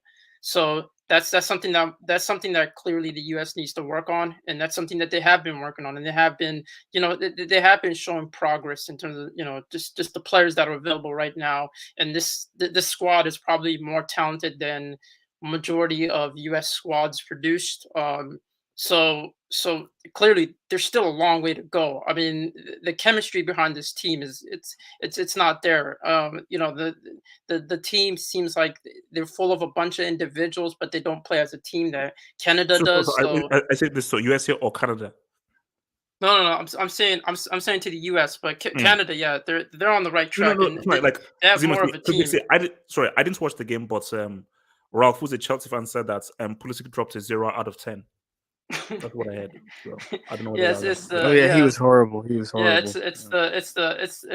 This guy has like low self confidence in himself on the ball, man.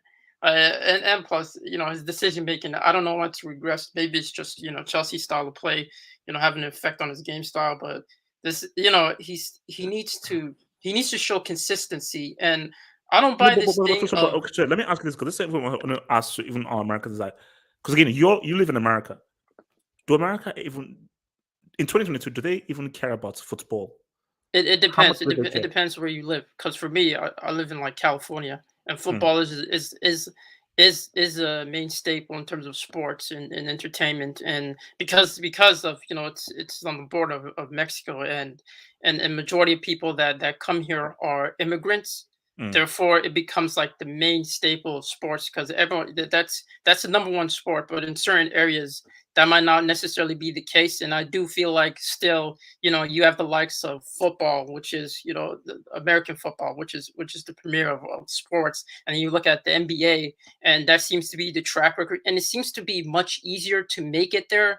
To make it to there's a clear path compared to football, which is like you have to pay like thousands. Some people have to travel like miles and miles just to get to the training ground of a club that can give them chances. Because my older brother, like he used to live in LA and so forth, and said that, man, to organize a football game in America was hard. To find people, to find the pitch, because again, I'm sure for guys who live in England, man, it is super easy to find a football club, because like we have so many, there's so many all-weather pitches here and everything. But so like in America, first of all, LA is so spaced out. It's hard to really find the group of people to regularly down play football. Now in New York, again, New York, it's about basketball. Like I think in LA, as I said, because it's near to the border, there's maybe more football as opposed to if you now go into New York on the East Coast, where basketball is the main staple there, basketball, and then maybe NFL, and football is like maybe third or fourth or fifth there. So yeah, no, that's the thing, man. This is why 2026 is important, that the US at least show that they've made progress. So this next World Cup, it's most likely going to be it's going to be to prepare for that World Cup that they're hosting along with Canada and Mexico. So it's a matter of actually showing progress, because people, let's be honest, man, like particularly the fans I know that aren't necessarily interested in football as much, they would say that it's about being associated with winners more so than anything. So like you look at, you even look at the women's football team, the fact that they've progressed and they've dominated their sport. You even look at the NBA, the NFL. It's about being associated with winners and associated with people that have elite mentality, just in terms of teams. And that's where the U.S. has to really focus on, just in terms of delivering their goals, of like making it to the quarterfinals or semis. I'm sorry, before I come to Suleiman, man, let me just take some of these Dubes, man. So from your boy, Women's Goal Thought, man, thank you from the dog, man. Kyle Larin from the ghetto of Toronto has 12 goals in World Cup qualifiers. Canada have not lost a single game in the qualifiers. We the North, alright, so that's from the Toronto Raptors, the Blanca. France won the World Cup that boasts a milieu of players from African ancestry. Is because of immigration. Canada, repeat the history, Canada is basically an immigrant country. Again, that was the point I was making, is that because I just look at the makeup of the team, I was like, yeah, these are all guys who've emigrated there. And so because I had the discussion with my brother, because my brother like goes back and forth between America and England. And he said that, bro, like, do you know how amazing America would be if they integrated all of the guys from South America, all of the guys from Africa, because there's such a, he says like New York is like London because there's such a mix of cultures. Yeah. But because there's not a concerted effort to get all of these guys that have come from South America and Africa into football, then they're never going to. But if America actually make a concerted effort, they'd have an amazing team. But Canada have realized the benefits of doing that. Like, bro, all these guys who naturally have this footballing talent, let's actually get them, put everything into football, and that's how you produce a team who are just what Canada are doing now in CONCACAF, America could have easily been doing this. And look at how they even managed to find their way to like a quarters. They'd have done even better if they actually, because America have like a slight cheat code. Do you know how many Brazilians are in America, or Argentines, or Spanish, or Nigerians, or so forth? But because NFL basketball is just bled out, and football, oh no, that's for girls. HH, you know what it is that the truth is that America, the country of America, like they have the most athletic athletes by far any other country. Like the level of athleticism they have, basketball players and NFL players, like it's actually ridiculous how athletic these players are. I think one, for example, Odell Beckham, he's a prominent name within the NFL. He actually grew up playing soccer or football, really. Grew up playing football, but because of the way America loses their talent to other sports, he went into football. And I don't blame him, because there's more emphasis on football and there's more money to be made in football in America. So, and then he's just one example you can take. There's so many athletes in America that if they were to hypothetically be a football nation, it would be one of the top nations, because they have such their population is massive. So the pool they have to work with can rival to that of Brazil or in some of the big nations. Not saying that the culture is the same and they won't be the same, but they should be theoretically by far the best team in North America. And I know football is a technical sport more than an athletic sport, but like the level of talent that America produces and the level of athleticism, it's second to none. These guys are ridiculous. And let me just take a few things that I want to come to Solomon on this one. Your boy Chris says Mexico is part of North America. Ricardo, I never said Mexico wasn't. I'm just saying what Mexican player is more talented than Alfonso Davies? Like, I'm waiting. As of right now, no, there isn't. There we go. Sorry, your boy Vinesh Unithan says, HH, when are you coming to ATL next? Let's go for drinks. Oh, I mean, because I've not seen my uncle and my cousins in a while, so I may be there. Maybe later this year, or maybe next year. So yeah, when I'm down at ATL, I'll let you know. I'll let you know when I'm next to an ATL. So Suleiman, man, as an American man, your view on this whole CONCACAF qualifier, what Canada are doing, and how America took an L to your Canadian bros. Have hope, HH. I don't care, HH. Like, as an American that loves football, I'm just used to the U.S. men's national team just disappointing me. So it's nothing new. It's happened before. And you can't hate on Canada because they deserve the win. Not only today, but their whole qualifying form as well. The structure of the team, how well organized they are, the talent, whether it be Alphonso Davies, Jonathan David, all these players. And one point I want to mention is Christian Pulisic. People are saying it was a 2 out of 10, bro. It was a 0 out of 10. This guy is just like, what did Tuchel do like to this man, bro? I blame it at Chelsea, bro. Like, look at what you're doing to Lukaku. Look at what you're doing to Pulisic. I think Tuchel needs to go, man. I think Tuchel needs to go. We need Hudson-Odoi as well, man. yeah, man. We need Lampard back, bro. Like under Lampard, this guy was after the lockdown. This guy was incredible. So, yeah, man. Congrats to Canada, and yeah, I mean, disappointment as usual for the American national team. So Jamal, your thoughts on what Canada are sort of doing around your neck of the woods in qualifying and them beating on USA? You know, I'm so angry. Why? Because in the 90s and early 2000s, you know, we used to beat Canada for fun, and America as well. We used to beat the living daylight of these teams, and it's so sad how these guys have surpassed us, man. Yeah, now I will like HH. If we play Canada now, we're gonna get touched. We're gonna get touched 4 or 5 or 6-0, man. It's sad, man. And it just shows you, if you spend your money in the right way and you just understand and take care of your footballers, this is what you can do, man. You can reach this. So I'm angry, man. I'm angry. But at the same time, congrats to Canada, man. And I hope they make their first World Cup.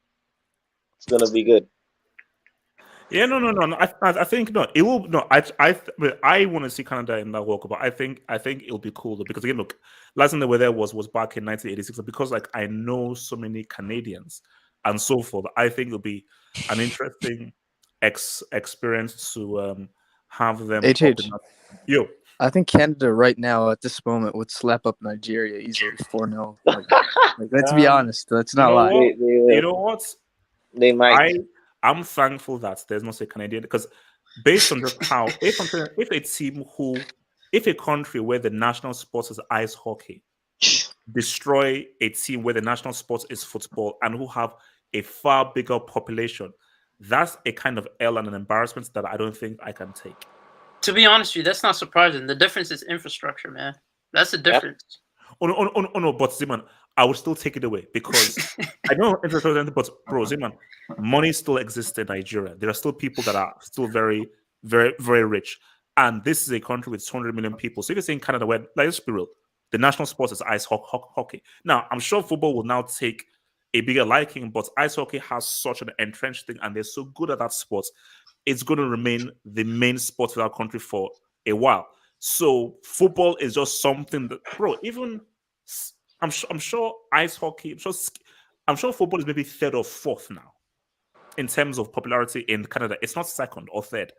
So I think that with how this team are doing, I think people are, oh wow, okay. Then it will slowly rise. So I think it's going to be very interesting to see how they do at the World Cup. And I think if they now have a really good World Cup, because see, here's my thing: if Canada have like when there was that whole fever, I think when America got knocked by Belgium, I think it was in the quarters. Was that the quarters or second round? But basically, when there was, I think it was against Belgium, but there was a massive fever in America. I think if Canada do well in the World Cup, rather than what America did, Canada will actually put even more money and a greater efforts into doing it. Because see, the difference between Canada and America is that I think America has a certain arrogance that Canada don't have.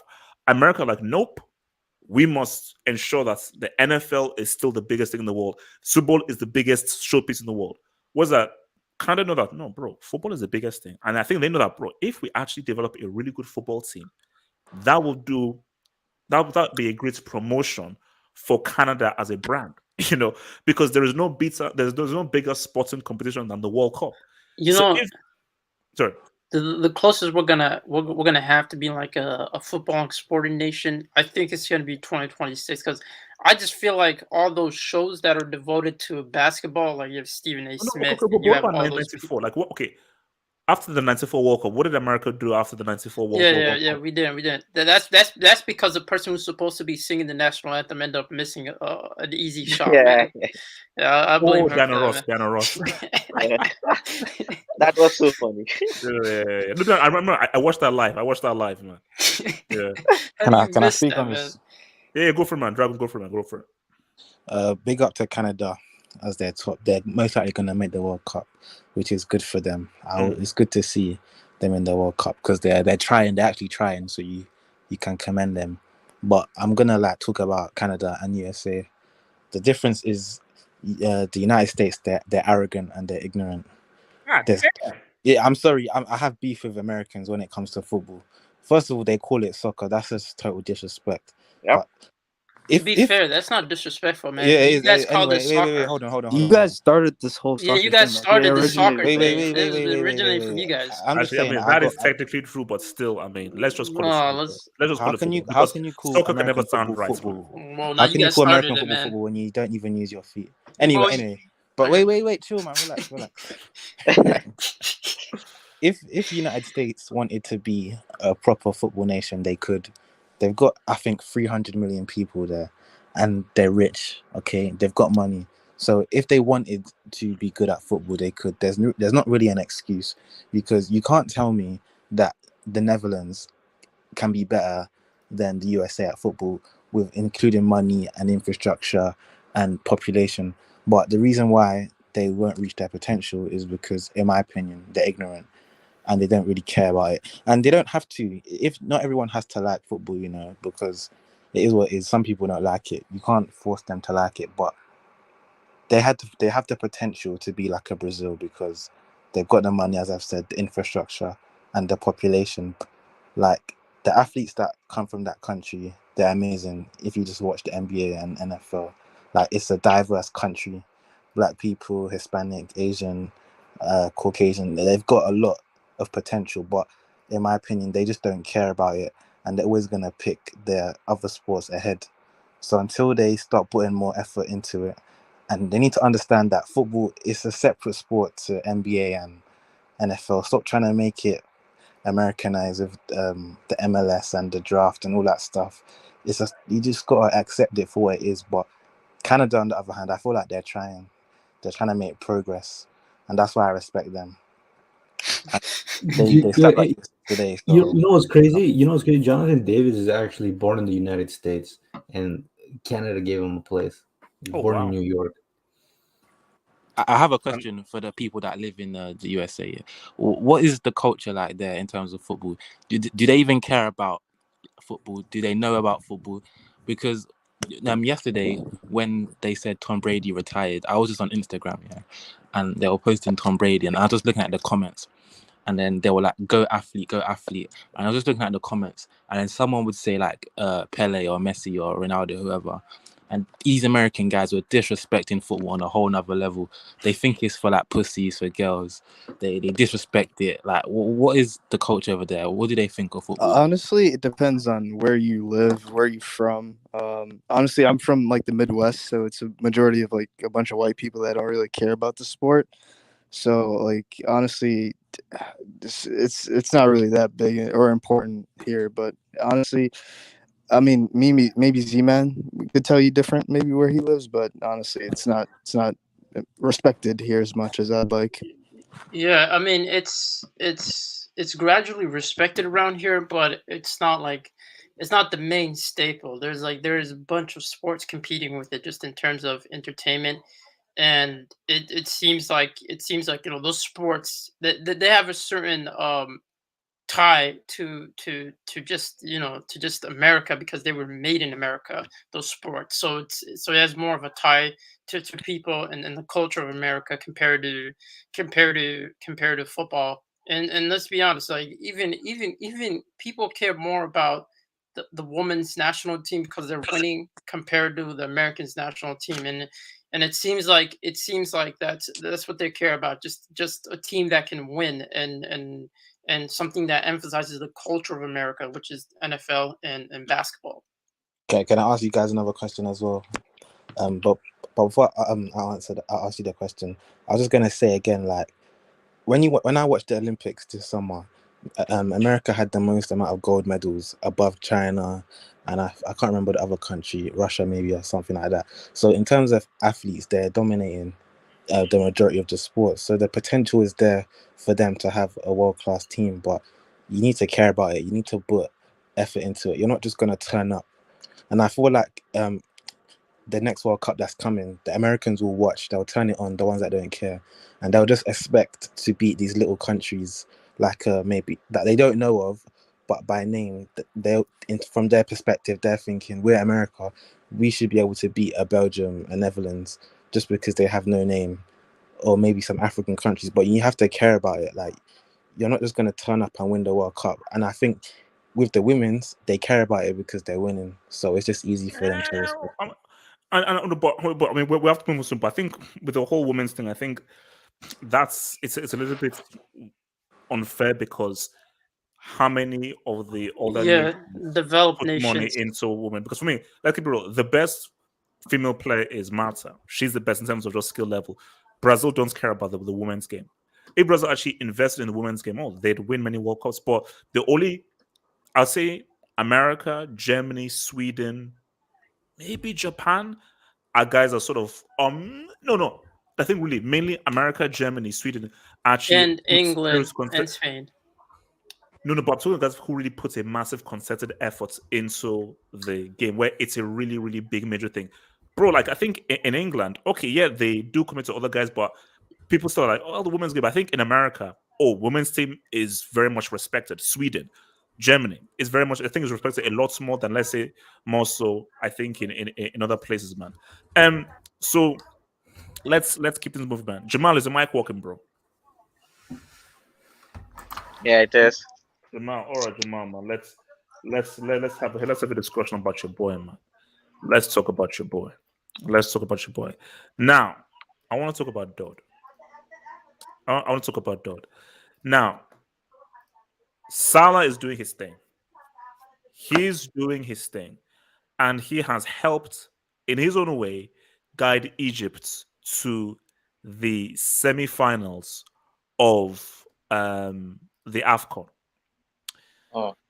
If Salah, because let's keep it real, man. See, people have to watch the games. This Egypt team, these guys are not good. These guys sell fruits. Yeah, I watched the game. Yeah, they are trash. These guys sell fruits, man. So if Salah leads these guys to an AFCON, how high of an achievement would you rate this? And let me even make it even much more interesting. If Salah leads Egypt to AFCON, is it a greater achievement than Messi leading Argentina to the Copa America? I think it will be on the same level, but I don't think it will be better. But bro, I watched this Egypt team. I watched the Ivory Coast game with Egypt, and I watched the Morocco game. Bro, these guys are trash, man. They're trash. I mean, the kind of service they're trash. Even a simple pass to Salah, these guys are hitting it heavy, man. Simple 2-yard pass, man. So, bro, the guy's working with scraps. He's working with scraps. Yeah. I don't think he's gonna win it. I think they're gonna lose Cameroon in the next round. Jamal, I don't know. Jamal, you see, the way things are going, man, these games are close. Yeah. And I think that there isn't that one outstanding team.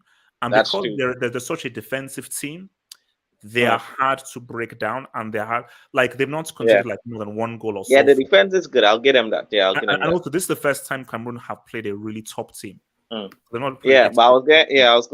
was gonna say, but I hope the guys who disrespect Salah, because I remember after the Nigeria game, Salah was trending. Bro, these guys absolutely trashed him on social media. So I hope he gains some respect. Let me even ask you, like, why is there so much animosity towards Salah? Now, Hazem went to a very large extreme, because Hazem is half Polish, half Egyptian. And Hazem said it's Islamophobia. I said, okay, Hazem, come on, relax, bro. I don't think it's anything to do with anti-Muslim. But why do you think that there's so much animosity towards Salah? And guys like, he's failed, he's a system, he's crap, bro.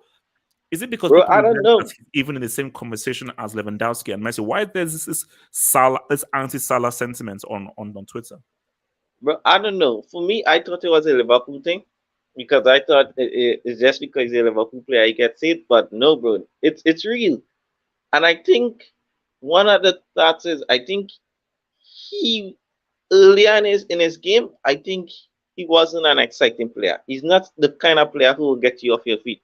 But the thing what I don't understand is this season he has changed. He has improved his game. His dribbling has get better. He was just a finisher a long time, but I feel his game has improved technically.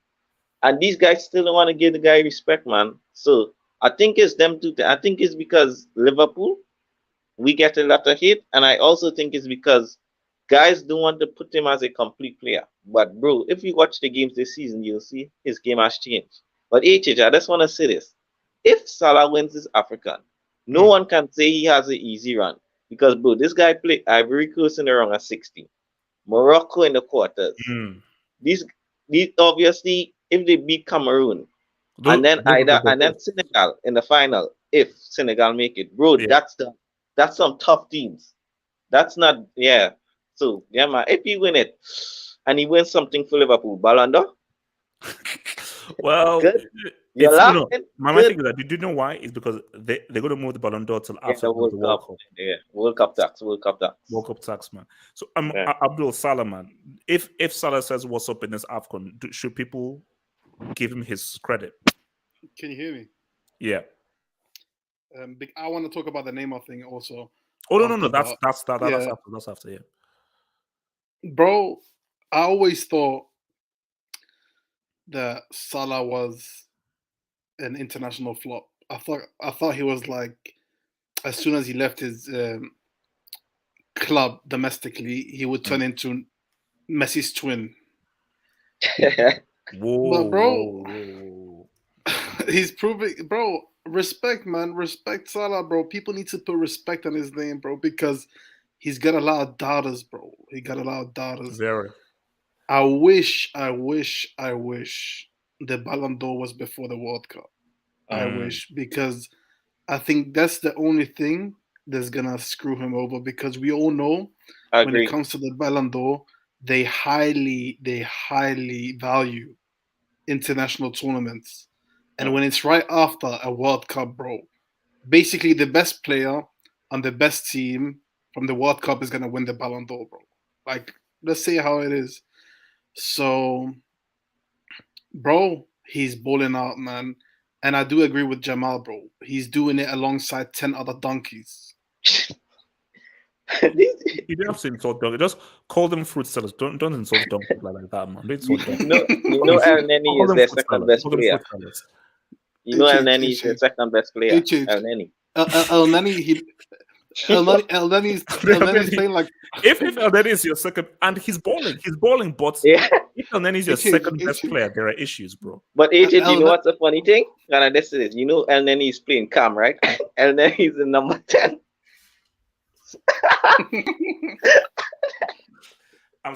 Guys, I'm sorry, man. If Salah wins this with El Neni playing calm, this is dud. It's a dud.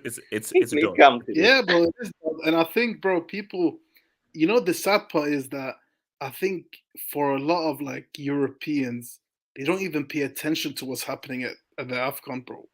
It's sad because, bro, he's not gonna get the credit that he deserves. And even if you try to bring it up, they're gonna try to discredit it. Like, wait, hold on, Abdul. Then I will fight them. Don't, especially Messi fans, don't you prop up Messi's Copa America win and play down Salah's AFCON win. Yeah, because if Salah wins AFCON with Egypt, it is a far more difficult achievement than what Stingy did with Argentina. Because if he scores in the final and everything, but let's keep it real.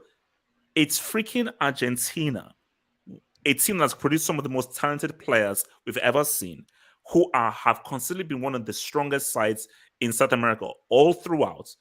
And the competition in that South America thing was trash. Respect Chile. Oh, you mean the same team who had the same team since the 1700s? Yeah. But it's you can say the same thing about Egypt, bro. They have the same players from Christopher Columbus times, bro. Abdul from the 17th. When God created the earth, you know Genesis. You know Genesis. The Chile players who were in Genesis, they're still playing right now. Those are still playing right now. Wait, HH, you could Wait, say the same thing Adam about took Egypt, from the free. HH. Alexis Sanchez was trying to get the biscuits. HH, you could say the same thing about. I'm not hating on Salah or anything, but HH, what if people say that Egypt has won the most AFCON, like they have AFCON heritage? That's a good point. No. But the team, though. It's a good point, but then I look at the team. Yeah. You see, that's where you have to do the work. You know how people say, "Oh, look at," when you Yeah, look at the team, context. you know, this team is bad. Yeah. This team is bad. So you see, Salah is having to use every ounce of little opportunity and energy to say something.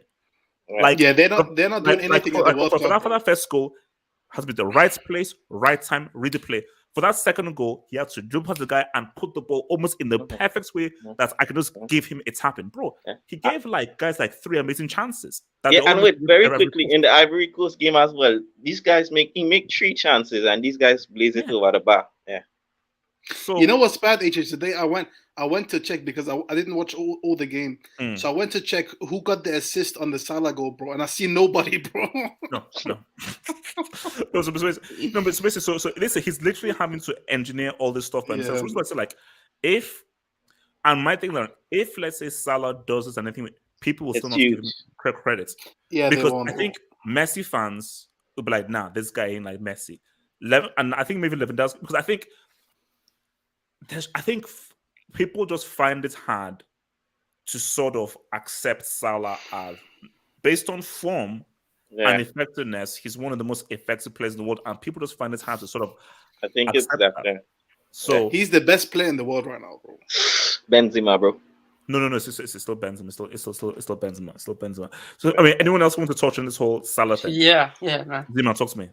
Bro, Salah's such a weird player. I don't understand this. So he was rejected at Chelsea. I believe he went to Fiorentina and then Roma or something like that. And then he went to Liverpool. Nobody hyped him up. Nobody said. Everyone was like, "This is a quality signing," but nobody said this was gonna be the Salah they were gonna get. And for him just to carry on, first season, everyone doubted. They were like, "It's just one season," hashtag 15 maximum. And then who said 15 max? And then he comes on to the next season and he does the same thing.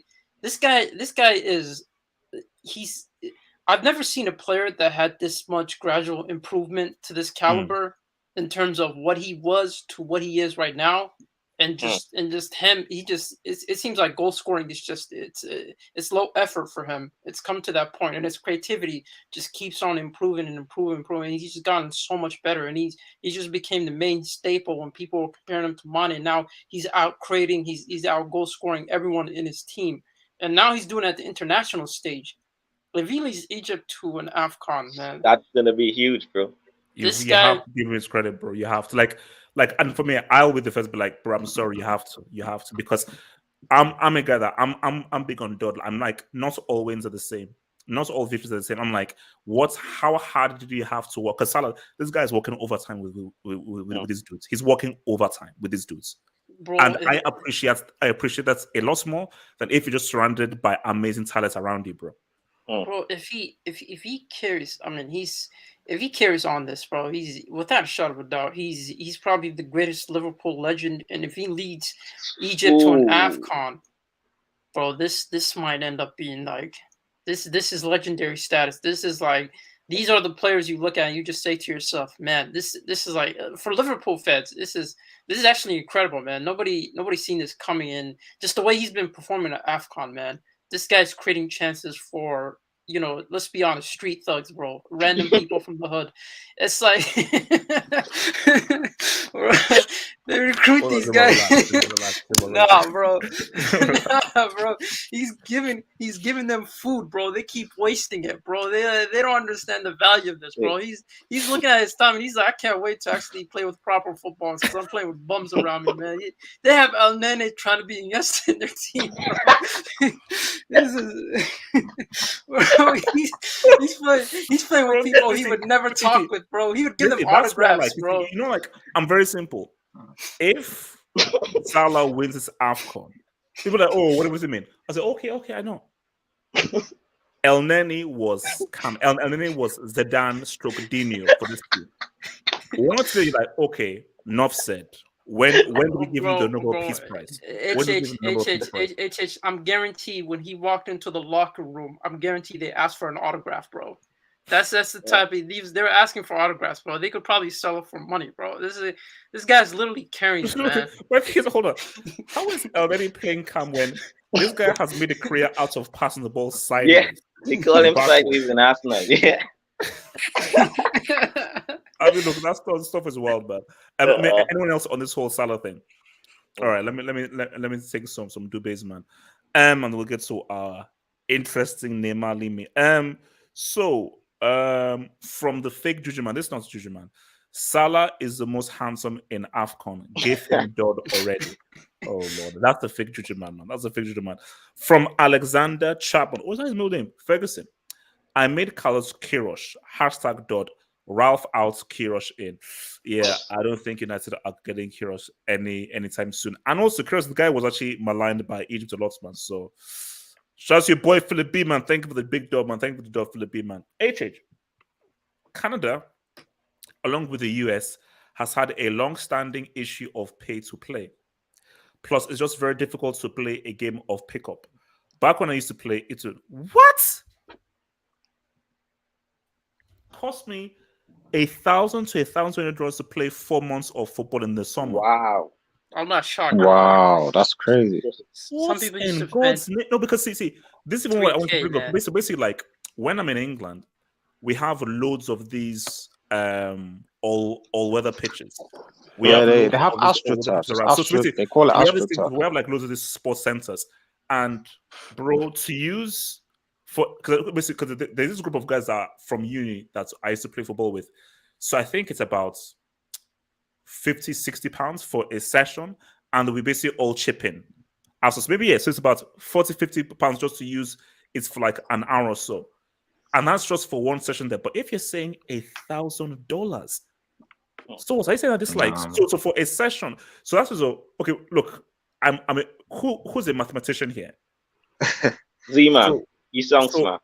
Z-Man, you can do so 4 months of football. So for a session, how much is that a session?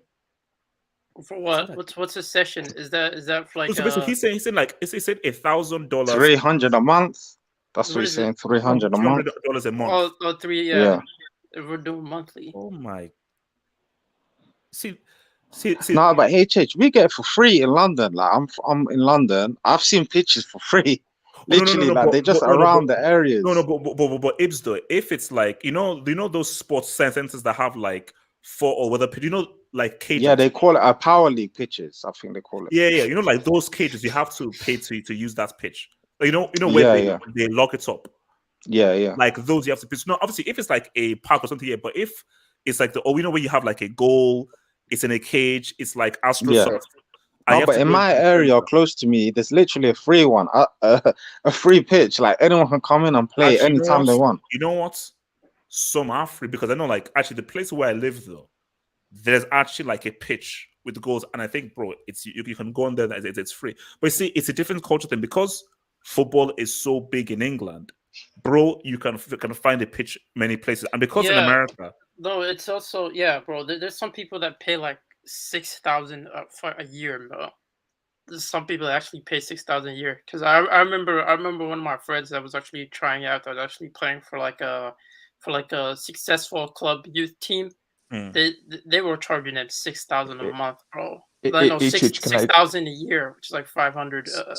Sorry, I'm Canadian, so I can actually explain to you guys how much I pay for this stuff, right? For 90-minute session, it's $200. You want to play twice a week, you end up paying $400. 6 months of the year, this country is covered in ice and snow 6 months of the year. In total, you're looking at a month, you're probably looking at close to 1,000 a year. You're probably looking at close to 6,000. Actually, it's actually a bit more than that, actually. Hold on, let me do the math here. But is it as much as this? Because he's saying 1,000 for 4 months. Here in Canada, it's more. It's more expensive than the US. It's even more so because 6 months a year, we're looking at indoor. And then, 50 sessions. You're looking at 50 sessions, $200 per session. You're looking at 10,000. You have that divided into like 10. Yeah, it's really really for bad. one. So a session was like, it's like an hour, or for us as long as you want. No, it's not for as long as you want. It's 85 minutes. Jesus My Christ, God. man. And it's impossible to play that is outside, even at a disgusting. park, right? Because it's like minus 20 degrees. That is disgusting. Because I know that the group I go with, man, because it's maybe 60 pounds. Maybe 60 pounds. So what's that? Maybe that's $80-$90, and that's for like an hour and a half. So maybe that's about 50 pounds for a session. No, there's and plus some people try to rip you off, bro. Like we used to go to this YMCA field, right? It was like this huge field, right? It had everything, but they would charge us like 500. What is it? Like 600 a month? No, 600 a month, depending, give or take. But then you find out the actual price. You actually do like the calculation in terms of minutes, and then you find out that it's actually worth less, and that they've been highballing us this whole time. And So in Canada or America, do you have any places? Because basically, near where I used to live, there was this kind of like gravel ground that has this railing, and then you have like so on one hand you have like a tennis thingy there, then you have like a basketball hoop and 2 goals, and anybody can use it. Yes, so you do have that, but the problem is where I live, that's covered by ice and snow 6 months a year. So it has to be indoors for you to play. You have to. It has to be indoors, and the indoor, like the people who run these indoor facilities, they really, really rip you off. Yeah, you're looking at eyeballs. Yeah. For a team, like just a group of 10 friends playing amongst each other, relatively small indoor ground, you're looking at 10,000 for 6 months. So you're paying at least, plus taxes, you're probably paying close to 1,100, 1,200 per person. I imagine for Canada, it's because is there a scarcity in like indoor football arenas, or is there a lot? There's few people that play, and there's a bit of a scarcity, and they keep the prices high as well. It's really bad. It's really bad. This is why global warming is actually a good thing, in my opinion. You give it another 30 years, we're gonna be a rainforest, and everyone's gonna be playing here. It's gonna be awesome. Just you guys just wait. Oh my God! All right, guys, man. Let's. Before you said, I just want to say shout out to Senegal and Sadio as well, man. But if it's an Egypt Senegal final, I don't know what I'm doing, man. Oh no, Jamal, who are you supporting? If it's Egypt against Senegal, who you for? And Jamal, I know what your complexion is. But seriously, who would you vote if it's Egypt to Senegal, man, against? Because that may be how the story is, man. Mane against Salah. Like, so if it is Egypt against the game, what would you do? But you know what I want? I want Salah to win this, and then so Egypt to beat Senegal in the African, and then Senegal to beat Egypt for the World Cup. Okay. Jamal, you know what the thing is? If Salah wins this, he has a legitimate chance at the Ballon d'Or. Mane that's why I want Salah. But they're gonna move it till after the World Cup tax. They're gonna move it till after the World Cup, 100%. But if he can win the Champions League and African, I think that could outweigh the World Cup tax. Who knows? No. This Salah's chance is this: if he wins the AFCON, wins the Champions League, and there is not an outstanding performer in the World Cup, I think he wins the thing. I think because, for instance, like when France won the World Cup, there wasn't that one outstanding guy there. Now, Modric was put, for instance, let's say, I believe, perfect example. If, let's say, the AFCON was in 2018 and Salah won the AFCON 2018 and he won the Champions League, he'd win the Ballon d'Or, because Modric won the Ballon d'Or because he won the Champions League and how well he performed for Croatia. So they never give it to anybody for France, because France, it was much more of like a team thing. So if it's like a team that wins the World Cup and so forth, and Salah gives you the Champions League and things like that, then be like, there's no one that we can really give, because no one really fully shone in that World Cup. I think Salah can get it. Apart from Argentina, does any team, like if any team wins it, they would automatically have one individual that would automatically win the Ballon d'Or? I don't think so. Well, no, Benzema. Well, no, Brazil? No, I don't fair, think so. Bro, if Brazil win it, Neymar has to. Neymar. Yeah. So if Brazil wins, Neymar will have to ball, and then Neymar gets it. So for me, Brazil, obviously Argentina, bro. England. Portugal. Yeah. Well, Portugal did qualify, man. That's the thing. Yeah, okay, you could argue if Cristiano with Portugal. For me, I'll say France, because see, remember Benzema wasn't there in 2018. If Benzema is for France and France win it, I'm sure Benzema is going to shine. Iheanacho as well, they would pick Mbappe over Benzema. By the way, they would pick Mbappe over Benzema. But what about performances? Like, let's say Benzema reaches the semis and then he loses in the semis of the World Cup and Champions League, but he was one of the best performers in those two tournaments. I feel like they would give it to Benzema over Salah in those type of situations. It's a case. But do you think they'll hold the sex tape against him still? Depends if it's still available. No. Actually, you might be right, because for me, if you put the sex tape team to one side, I do feel that Benzema, because he plays for Real Madrid, I think his PR thing is stronger than Salah. No. If he ends up balling up for France and he actually ends up delivering for them, I feel like the French people will let that slide, because they'll be like, you were one of the few people that actually performed for us. You were the best player in the World Cup, so they'll be on his side. Yeah, I mean, for me, I think that let's just see how it goes, man, because I still feel that your boy Salah has a very, very good opportunity, man. So, guys, let's now get to our good old friend here, man. Our good old friend, man. That name, I think, was quality, man. Was quality. Bro, now let's talk about it, man. Let's talk about it. Our good old friend Neymar, man. The good. I know Vilton was crying while watching that. Mr. Batman and the Joker, man. Now, here's the thing. You know what? Let me just generally speaking, I actually thought this was actually a pretty good documentary in a sense of it wasn't biased. Yeah. My fear was this was going to be a biased thing that was controlled by Neymar and just make him to look in a good thing. Because the bit about this is that my view on Neymar is actually exactly the same. So it's not as if, this is not changed my view. No, it's literally exactly the same. And all the things I criticized him for makes it true. But there's one thing that did, my most shocking thing was the Zuniga tackle. I didn't think it was that serious. Like, for me, I thought, it said like an inch to the right, he could have been fully paralyzed. I didn't think it was that serious, which is insane. But look, man, I think, my biggest takeaway, this was the biggest takeaway, and I think, and I'll ask everyone what their biggest takeaway from this, but my biggest takeaway easily was the move to PSG and how his father said that I didn't want Neymar to leave. And because he knows him better than anyone because he's his father, he said that Neymar was in his comfort zone at Barcelona and he advised him to stay. But he said, look, I'm your father, but also I'm employed by you because I am the manager of your brand. And I, in a sense, it's weird. I'm your father, but also I also work for you as well. So you have final say. I can't force you to do anything because this brand is for you. So anything you want, I'll give my advice, but your final decision is you. So that move to PSG was all Neymar. But I think what was key was his father said, no, this is a bad move.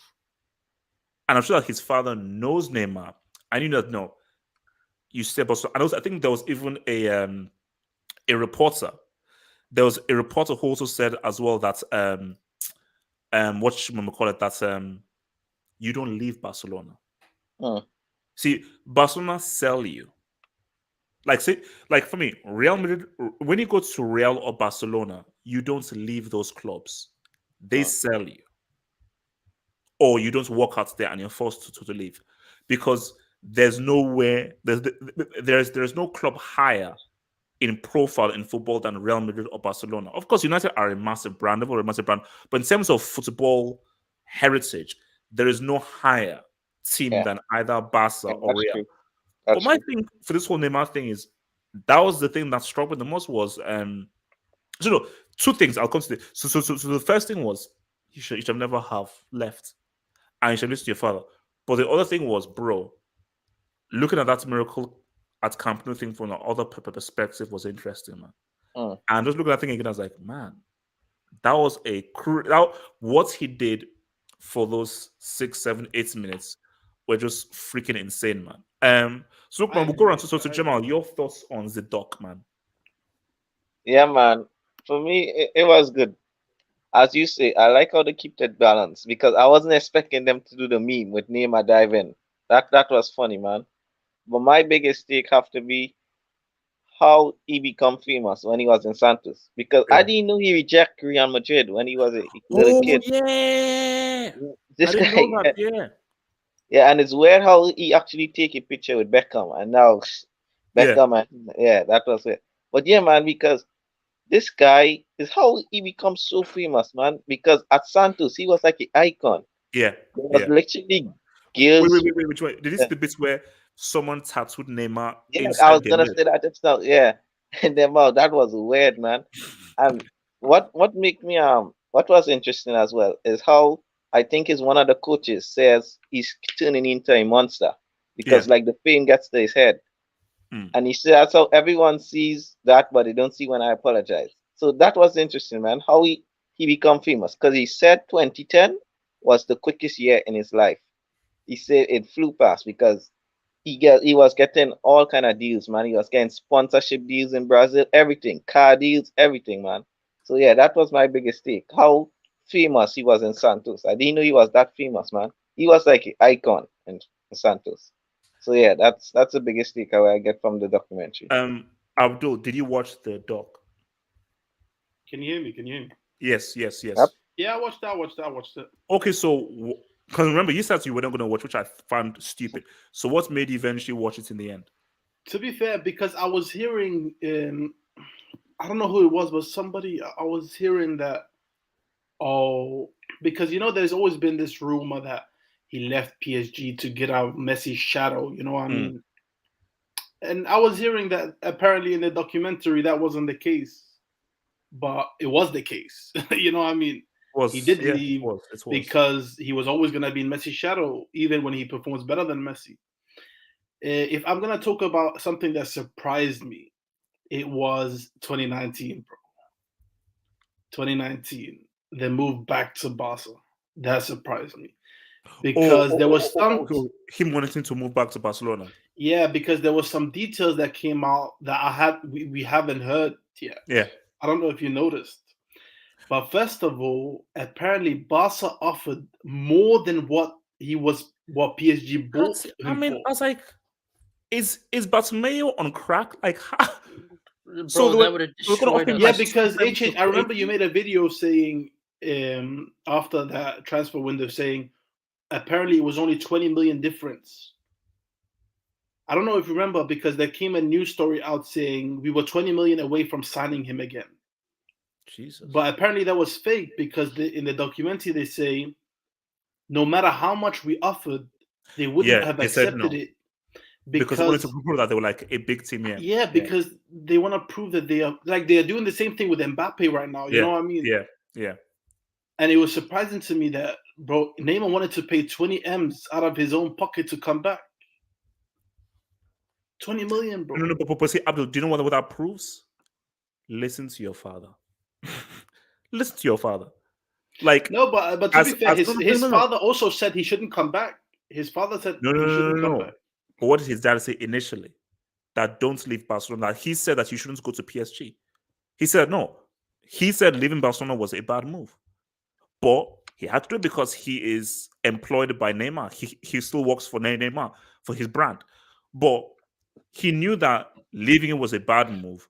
And once he now left there and went to PSG and so forth, he's like, oh, wow. Because his father, if a father knows their child, he knows that no, I know you need to be in a responsible institution. PSG, that's madness. Yeah. And he also saw his son was happy, you know what I mean? Yeah. And I think as well for Neymar, like the one thing I respect him for seeing this is despite not getting the move, bro, he struggled after because PSG fans hated him after that summer. Yeah. And bro, and like he stuck to his guns, you know, and he kept performing, and they almost went on to win the Champions League that season. So respect to him for that. But all in all, like that Real Madrid thing surprised me as well because, bro, like Real Madrid.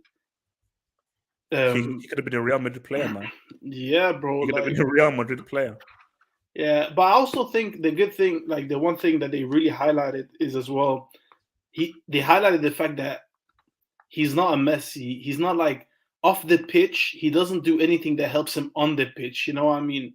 Like he's not like a Messi that goes home, family, keeps care of himself, like on holiday. Bro, this guy is a party, and he's very Brazilian. You know what I mean? Yeah. To the core.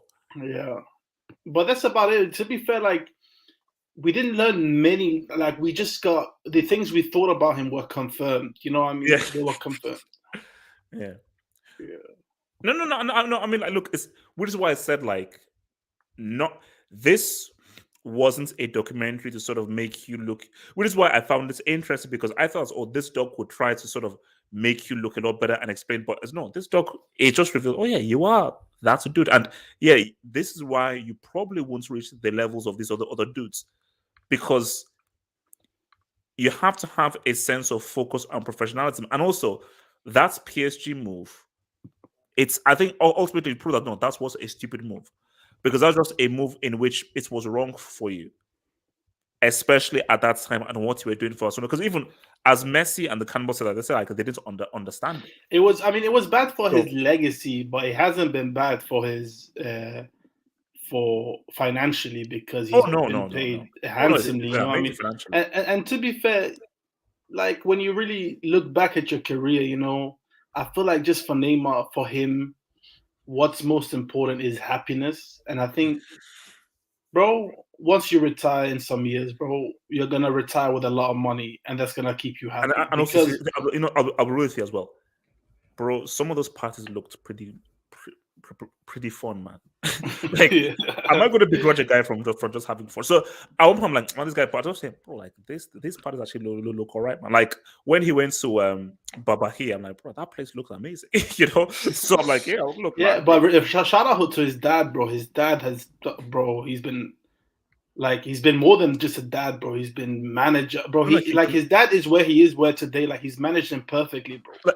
Like I basically, that's what his dad said. That no matter what, once this is all done, you have a career. Look, all these guys who struggle after football and so forth. I don't know what to do because he's like, I don't want you to be like a pundit and a commentator. So once you finish your career, we've built this amazing brand. So therefore, you can eat off of this easy. So you don't have to work again afterwards. So there is definitely much money that can still be sustained afterwards. You don't. So it's like what he's done is amazing. You know what he's done is amazing.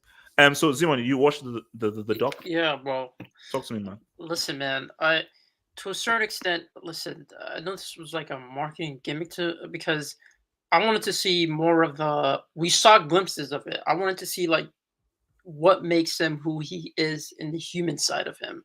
And I felt like those moments were more insightful. Like the moment where he was talking about the PSG fans booing him and how he was kind of happy.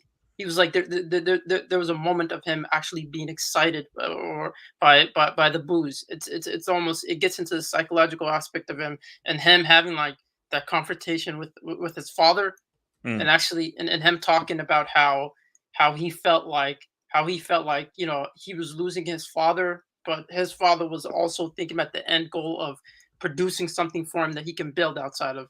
And I felt like, you know, those moments were insightful. And you know, the best moment was probably it's hard because there were some good lines and there were some good moments, like the former agent talking about Bartomeu and what he was willing to offer him, and how this guy wanted to leave, and how basically that Champions League run, I think that convinced him to stay more so than anything, and how PSG to them, it's not about selling a player, it's about selling an image, somebody that represents them. So to them, they weren't willing to let him go regardless of the amount of money that Barcelona was willing to give them. Because their end goal, like they said, PSG's end goal was to win the Champions League. They even said that before the comeback against, you know, Barcelona when they got delivered.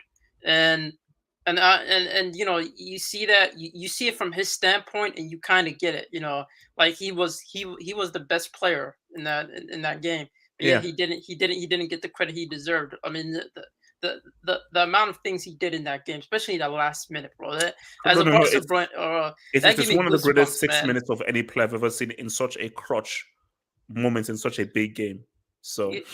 Yeah, bro. You know, to a certain extent, that's you know, it felt like that was the end of him, and I get it, man. It's like you want to be the main man of a club. You want to be that type of guy. And his father did warn him. He did say that playing along with Messi is like it's not that bad, because they saw it as Messi's a footballer at the end of the day. And I think one of the people that are part of the documentary said that Messi was a footballer at the end of the day. And what Neymar is, he's more than that. He is a part of the social media, sphere. That's when he really came out. That's when people started noticing him. While Messi is more about his family, and just he's family oriented compared to Messi, who's more business, marketing, and football oriented. And you saw those different aspects of him, but this document was good. It's just I wish they would emphasize more on certain aspects, or we got to know him more, because we only saw we saw what being the number 10 meant for him with Pele, and how this dude said he's better than Pele, but I don't think I don't think he actually meant that. I think he just meant with pressure, and that kind of gives you a glimpse of like youngsters that are coming up in the game of football, because. Let's be honest, bro. This day and age is different. Maybe in the old days, having a couple of bad games, you can go home and you'll never hear about it. But in the modern game, bro, it's everywhere in social media. You have a poor touch, everyone talks about it. You have a poor game, everyone talks about it, and you can't dodge it. So it's, we kind of saw a glimpse of what the modern day footballer has to deal with. So yeah, that was interesting. Shout out to Neymar Santos Senior. Says HH, you can have Nadine. Junior is a brick. The company is mine.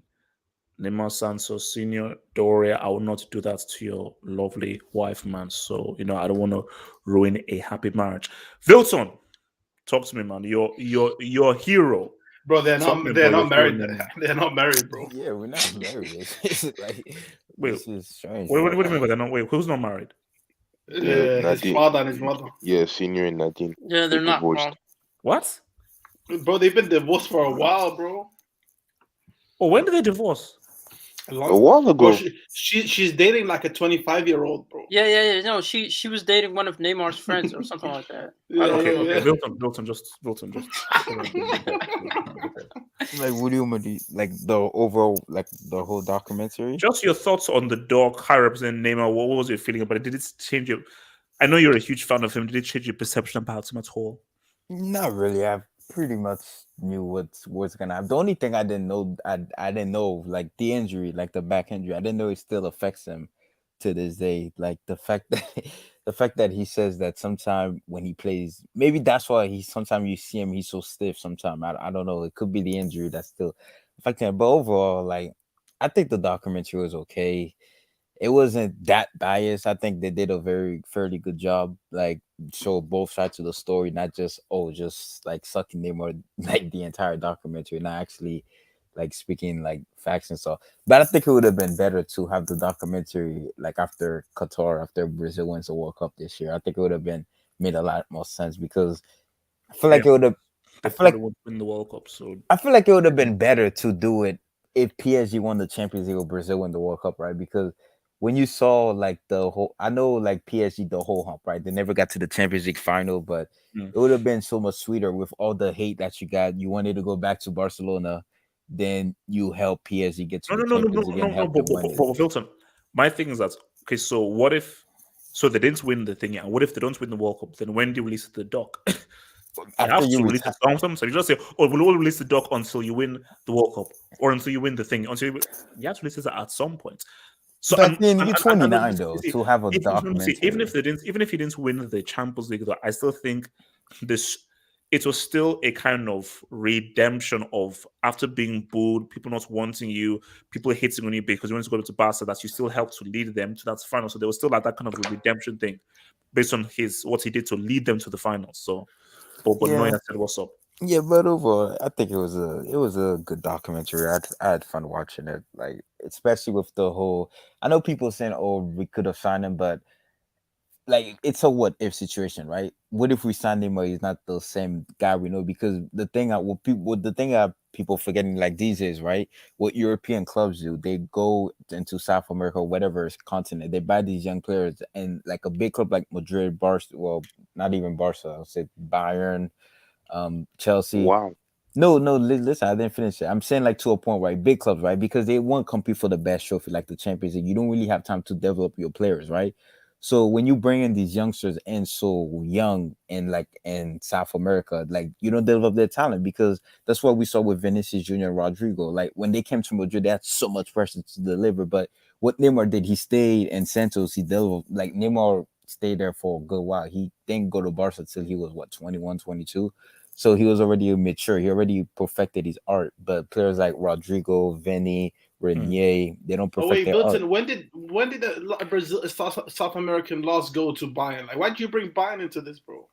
No, I was just giving an example. I'm saying like Well, big it's a clubs. bad example, bro. My bad, bro. Damn. I'm just saying that big clubs, they don't really usually buy players to develop them. Like they go to like a Dortmund or something to get play time, then they make that big move sign. But I'm saying like if Neymar went to Madrid, maybe he's not the same player. He's not. Maybe he gets loaned out to, I don't know, to Real Betis or Sevilla or something during that time. That's what I'm saying.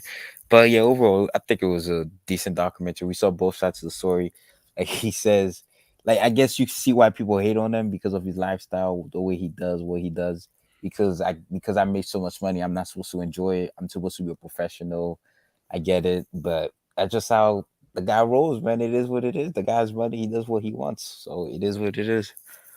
So who else watched the doc Wait, here? Can I go on this? Oh, I was gonna say something. Copy, Ricardo. Yeah, okay. No, I think with this documentary, I don't think anything really surprised anybody. I think there were some things like, I think what put into perspective, I think people forget how great Neymar was when he was younger. I think we can comfortably say since Leo Messi, Neymar by far was the best talent to come out. And I know a lot of the times I see that people want to compare Vinicius and Rodri, and even this new guy named Endrick in South America. They want to compare him to Neymar, saying, "Oh, he's better than him at this particular age." But I think what Neymar has accomplished when he was at Santos, it really opens the eyes of like the caliber of player he was. And I personally don't think since he's left Barcelona he has fulfilled his potential. Um, Perhaps maybe as a player, but in terms of what he could have accomplished, it could have been more. And but I think like the way he started off in South America, winning the Copa Libertadores, how it resembled what Pele in a sense has done. Yeah. It was such a sure lock that Neymar was definitively supposed to be that guy to dethrone or take the throne from Messi and Ronaldo, and it didn't come to that. Now, as far as the stuff with the transfer and stuff, I personally, and I cannot, I personally don't believe that Neymar left because of Messi. I think that they needed the media needed something, a reason to validate his move. So why do you think Neymar left then? I personally left. I think he left because of money, and I understand it from both sides. In the same thing, well, what the documentary said, that it said Messi really embodies what football is, right? Whereas Neymar is not. No, I'm not like criticizing Neymar for taking the money, because I'm sure he was offered so much money and so much amenities apart with the money that it's kind of like you're stupid for leaving Barcelona for that, because that's the highest of the highest at the time. But at the same time, you are stupid for not taking what PSG offer you, because what PSG offered him, honestly, it's like you'd be stupid not to take it, regardless of what team you're coming from, right? So I believe it was more about that. I think the football stuff was secondary. I personally don't buy it, because realistically, if it was, then why the hell would Neymar be so happy about Messi being back? Why would Neymar Why would the documentary end with like, oh, Messi and Neymar reunited back at PSG? I think he regretted it, bro. He regretted it. Regrets. No, of course, of course he would, of course he would, of course he would regret it. But it's still it just. No. It's very simple. Like at that time, no. It could be at that time, man. I want my own team and so forth, man. Why am I always second fiddle and so forth? You now go see how difficult it is not being in a proper football team. Now realizing the value. That's what life's about. We make mistakes. Like, if all I knew what then, but it's part of being young. For sure. But like even Messi in the documentary, he admitted like, you know, I never knew why Neymar left. So I'm like, it's pretty clear if he left because he wanted his own team. I don't think that's something that, you know, your teammates will hold against you. And the fact that was never disclosed, Ricardo. It would Neymar really say to me that I want to leave because I want to step out of your shadow, and you always get but he could. It doesn't have to come in that context. You can simply go as like, I want to go for a new challenge and start my own team and make myself. But that wasn't the case, and that was admitted. Now it's not even just Messi. It's like the fact that like I think if he's saying that, well, I don't know why this guy left. I mean, it's pretty clear that like the guy left for money, and I'm not criticizing the guy. If that's why he left. That's why he left. He had accomplished the Champions League. Like realistically, you don't need to accomplish anything else in the club level once you accomplish that, and that's just fact. But with Neymar, it's like I think I don't think it changes the perception of him. I think he just is who he is, and I kind of like that he's like that. Just he doesn't really give a fuck. He does what he wants. I think it just adds more to whatever character arc he kind of perceives himself with his Batman Joker thing with Jig. But yeah, no, I think it was good. It was very interesting, but I think it was more on the light about how special he was as a player, and I think like he just didn't really fulfill what he was destined to be. Barry, talk to me. Yeah, can you hear me? Yeah, I can hear you, bro. Can hear you. Okay, cool. I thought it was a good documentary because I always like to see the psychology and the lifestyle of a top athlete. Yeah, I thought it was pretty good because it wasn't biased. It shows both the good side and the bad side of the person. And about his career, yeah, some of the things that I thought about him, it was pretty much confirmed that like even though all the talent that he has, sometimes his lifestyle and the way he conducts himself and everything holds him back to being the greatest player in the world today. But he does what he wants, you know. It's not everybody who has the same commitment and the same pursuit of a career that a guy like Messi or Pendu has. So yeah, but I think the PSG move. Listen, like at that time, I didn't think that it was a bad move to leave Barcelona because I think he was like 24, 25 at that time, yeah, like something like that. So like especially like the remontada arc and everything, that was like a defining moment because he had pretty much one of the best moments a footballer can have, but he didn't have the credit that he thought he deserved to. So yeah, starting his own team wasn't a bad move.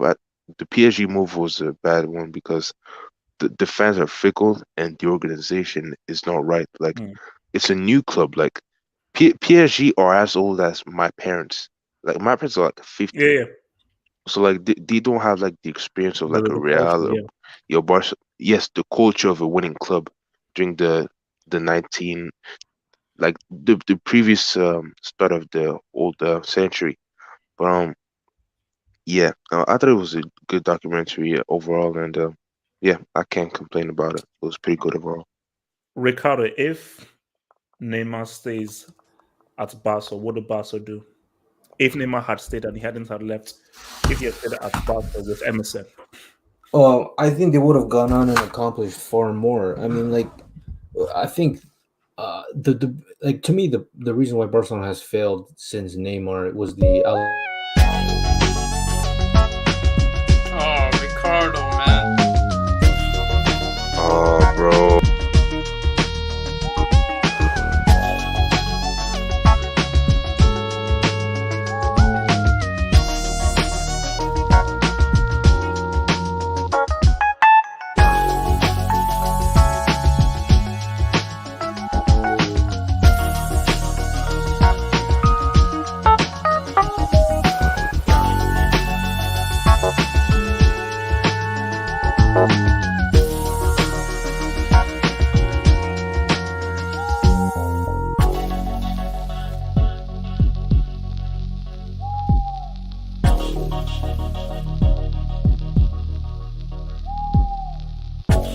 Bye.